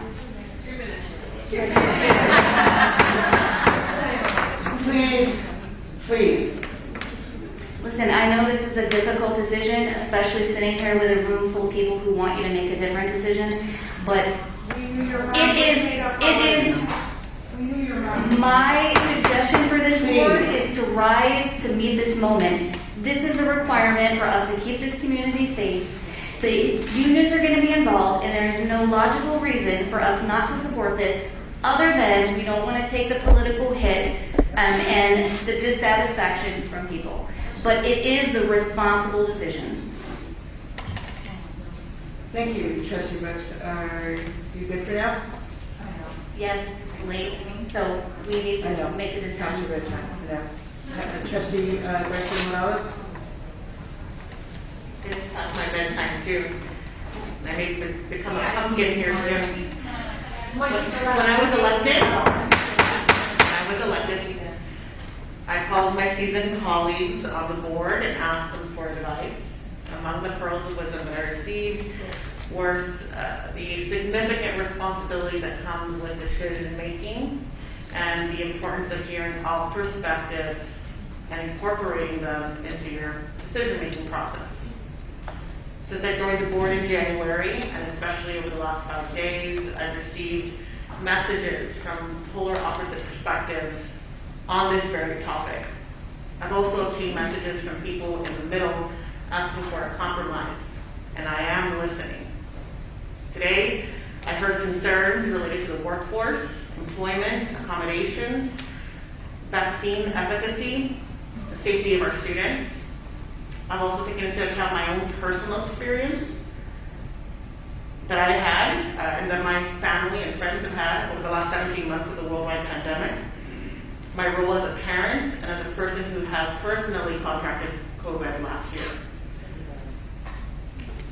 And I can't help but to ask myself, what if we ended up having to sit back at home again another year? What if we always had to wear a mask? What if we go back to only seeing our friends virtually?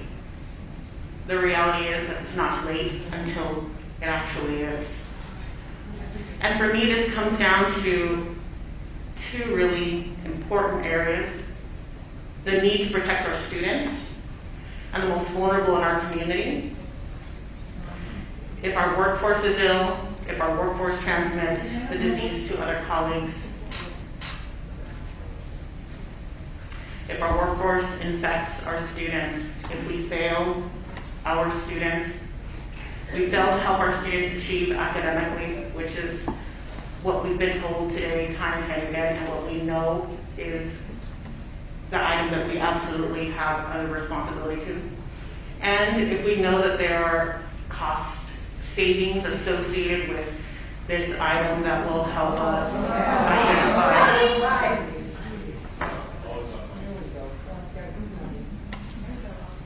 Please continue, Trustee Garcia Morales.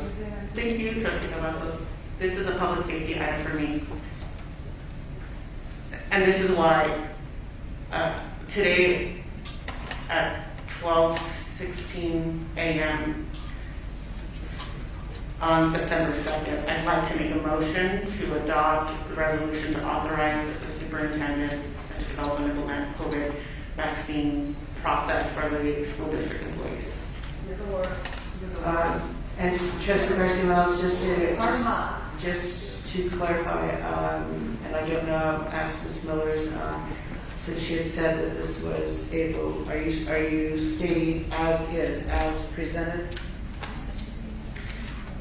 I have, yes.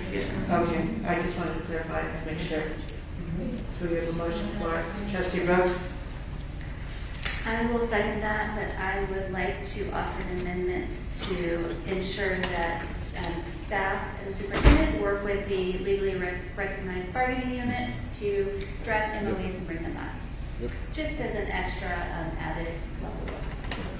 All right, I have a question though. I'm sorry, and I know we have a second on the floor, but I have a legal question. Is the second and the amendment, is that already what was already stated, or does that need to be actually put into an amendment? I don't think the resolution in front of me expressly provides that.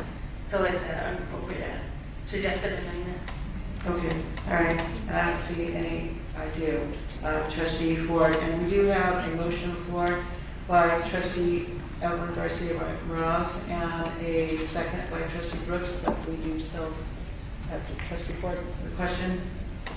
Yeah, I don't have any questions, but earlier I had noted that I had a couple of questions and I still have some thoughts that I wanted to share. So am I able to comment on that, even though there is a live motion on the floor. Okay. These are kind of random, but I'm just going to share because I would like it on the record. This is the only time I believe I'll have a chance to speak about this if it passes, because I don't believe it will actually come back to the board. But and also, it is not past my bedtime. I'm a night owl, and I'll be considerate of your guys' time though, and to go as fast as I can. But my ADHD usually has me rocking and rolling between midnight and 2, so I could stay here all night.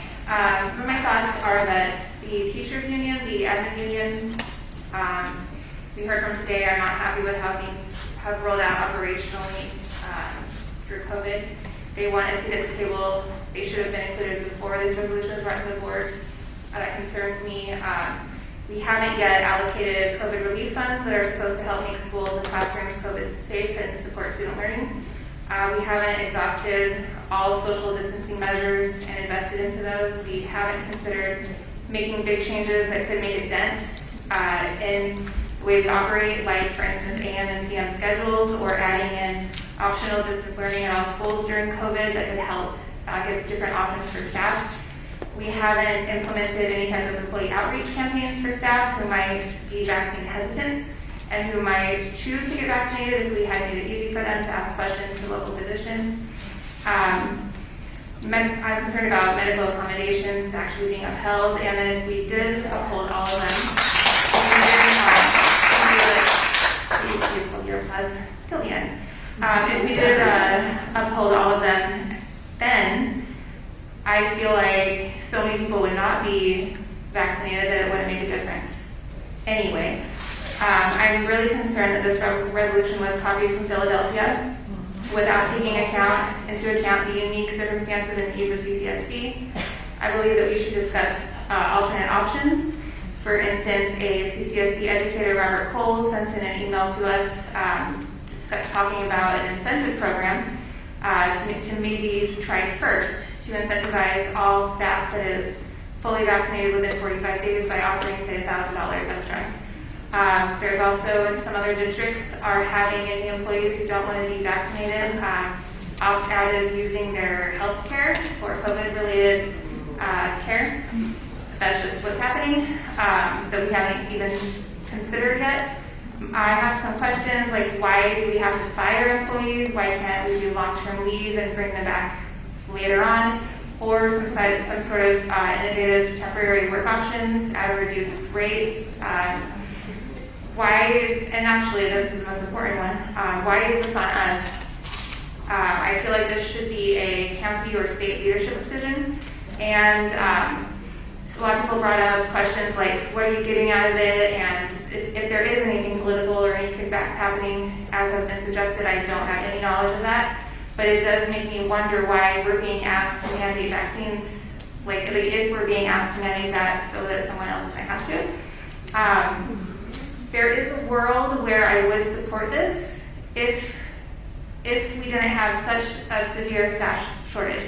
If we hadn't recently paid the most experienced principals and department leaders to leave, if we had a way to rehire staff later, if we had incentivized, if we had communicated better, if we knew that a mandate would make all the difference, if there was a clear plan and a contingency plan in case that plan failed, if previous COVID-related operations hadn't been implemented or hadn't been badly implemented.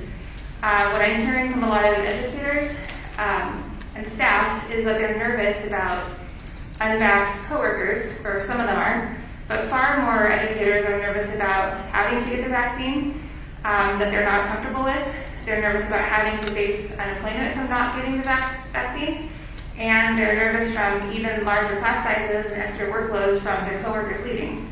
So everybody is concerned about unintended consequences, and I don't feel like those have been addressed.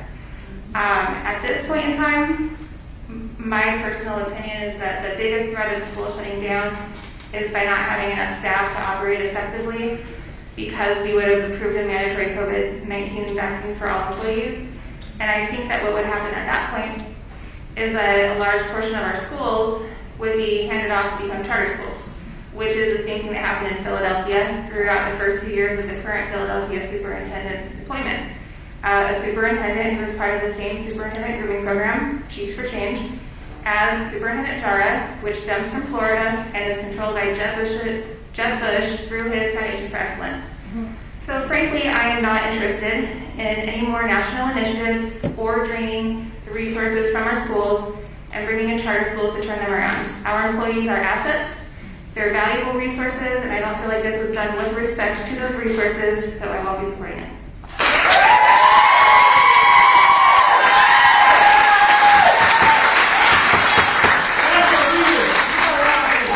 Thank you, Trustee Floyd. I had some comments. Mine are going to be much briefer now because I believe you covered just about everything. I had a legal question for Ms. Miller, just real quickly, and then we need to get to the vote. And I don't know if the public knows this. I think it's usually the opposite, where they think if we vote no, then we are one of the people that can bring it back. And actually, it's the opposite. If we vote yes on something, would something like this be on regular? Because this is a special meeting, and it is just one resolution that we are voting on. Is this something that if you vote yes on, and you are in the majority, that you can bring back? Under your rules for reconsideration, yes. Okay. So I'm going to state right now that I have, but I'm not going to go into all of them because you've already listened.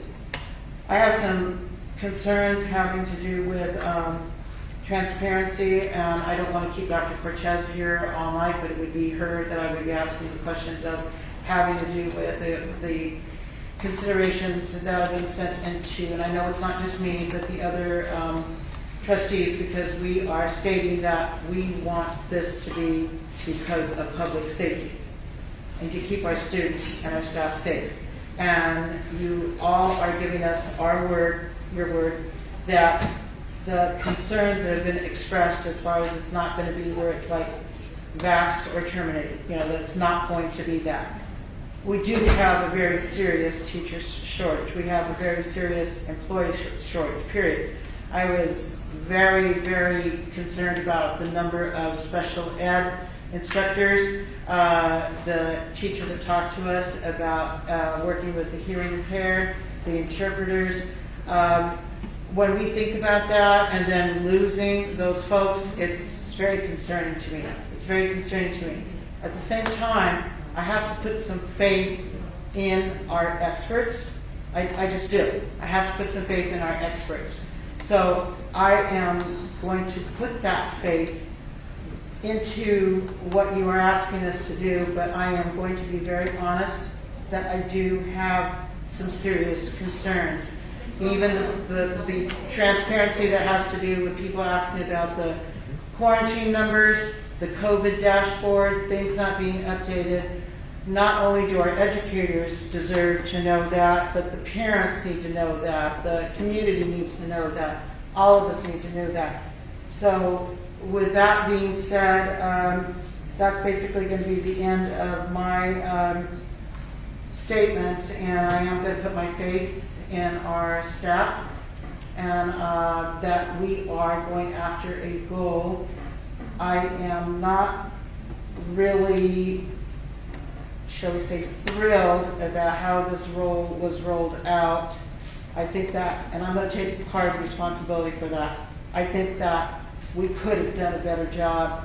And in speaking with Dr. Jara, I'm sorry, I'm very hoarse, speaking with Dr. Jara informally during the meeting, I just think it would have been so helpful for everybody here tonight that's been here for so many hours and hung in, that if we could have had some of these questions answered beforehand, because we had a lot of public comment. We want to make sure that all of you could talk, but now we have other information here. So he and I agreed we could have done, we could have done a lot better job of that. And that's basically all I have to say. Did you? Okay, I'm sorry. Trustee Guzman. I just want to say one thing, and I'll be very, very quick. I am really concerned that the plan does not come back to us, and I'm just putting that out there. That being said, I also just attended a very close personal friend's funeral, and it was COVID related. So I am going to ask that that President Cavazos, you do bring it back. I mean, obviously, everything that Trustee Ford mentioned is negotiated. And so therefore, understanding that, I hope that those things are obviously negotiated. Yep. And so I just want folks to know that I am putting my trust, but I would like some oversight. Thank you. All right, thank you, Trustee Guzman. And obviously, I agree with you on that, and I believe that first of all, were there any other trustees? Trustee Cepeda, and I believe that Dr. Jarrett wanted to say that. Yeah, I definitely want to co-sign on what Trustee Guzman just mentioned, specific to the negotiating pieces.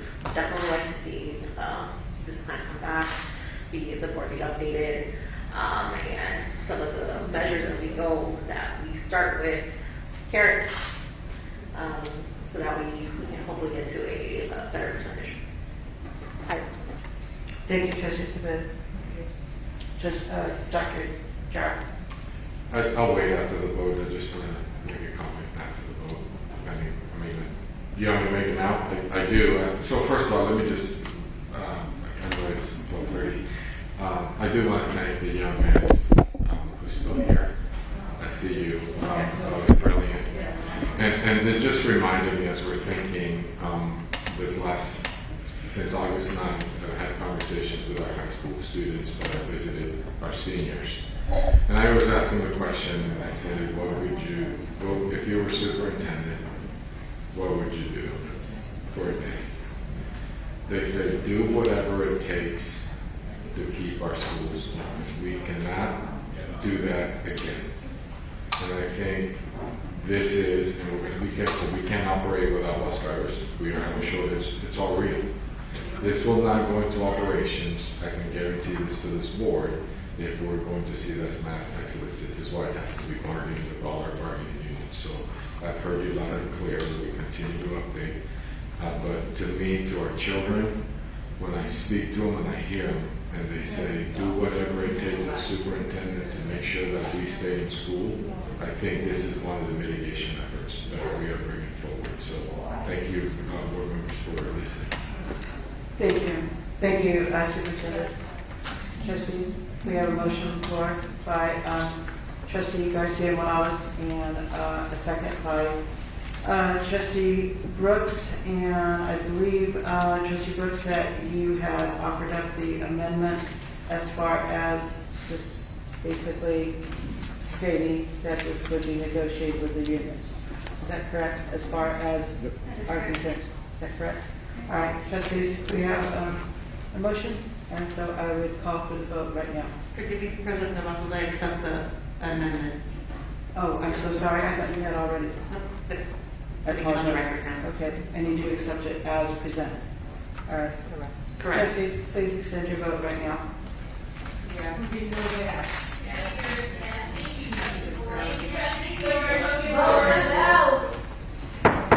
Thank you. Dr. Jarrett, did you have an additional statement? I just thank you. We don't care. We don't care. Let ex teachers, let's let our teachers. Now we're going to all be gone. We got no September 7th walk out. How about on Tuesday? You got your job, don't you? And you had your choice to get your job. But we don't. Go. Yeah, I'm going. Shut up. I'd like to mention that that motion passed 5-1, and that Trustee Williams was not able to stay on the phone, so she was not with us at the time of vote. We are going to move on to the upcoming meeting announcement. Upcoming meeting of the Board of Trustees is next Thursday, September 9th, 2021 at 5 o'clock. I believe that we're going to be posting that soon. You've been watching breaking news from the Las Vegas Review-Journal, sponsored by Michael Gaughan's South Point Hotel, Casino, and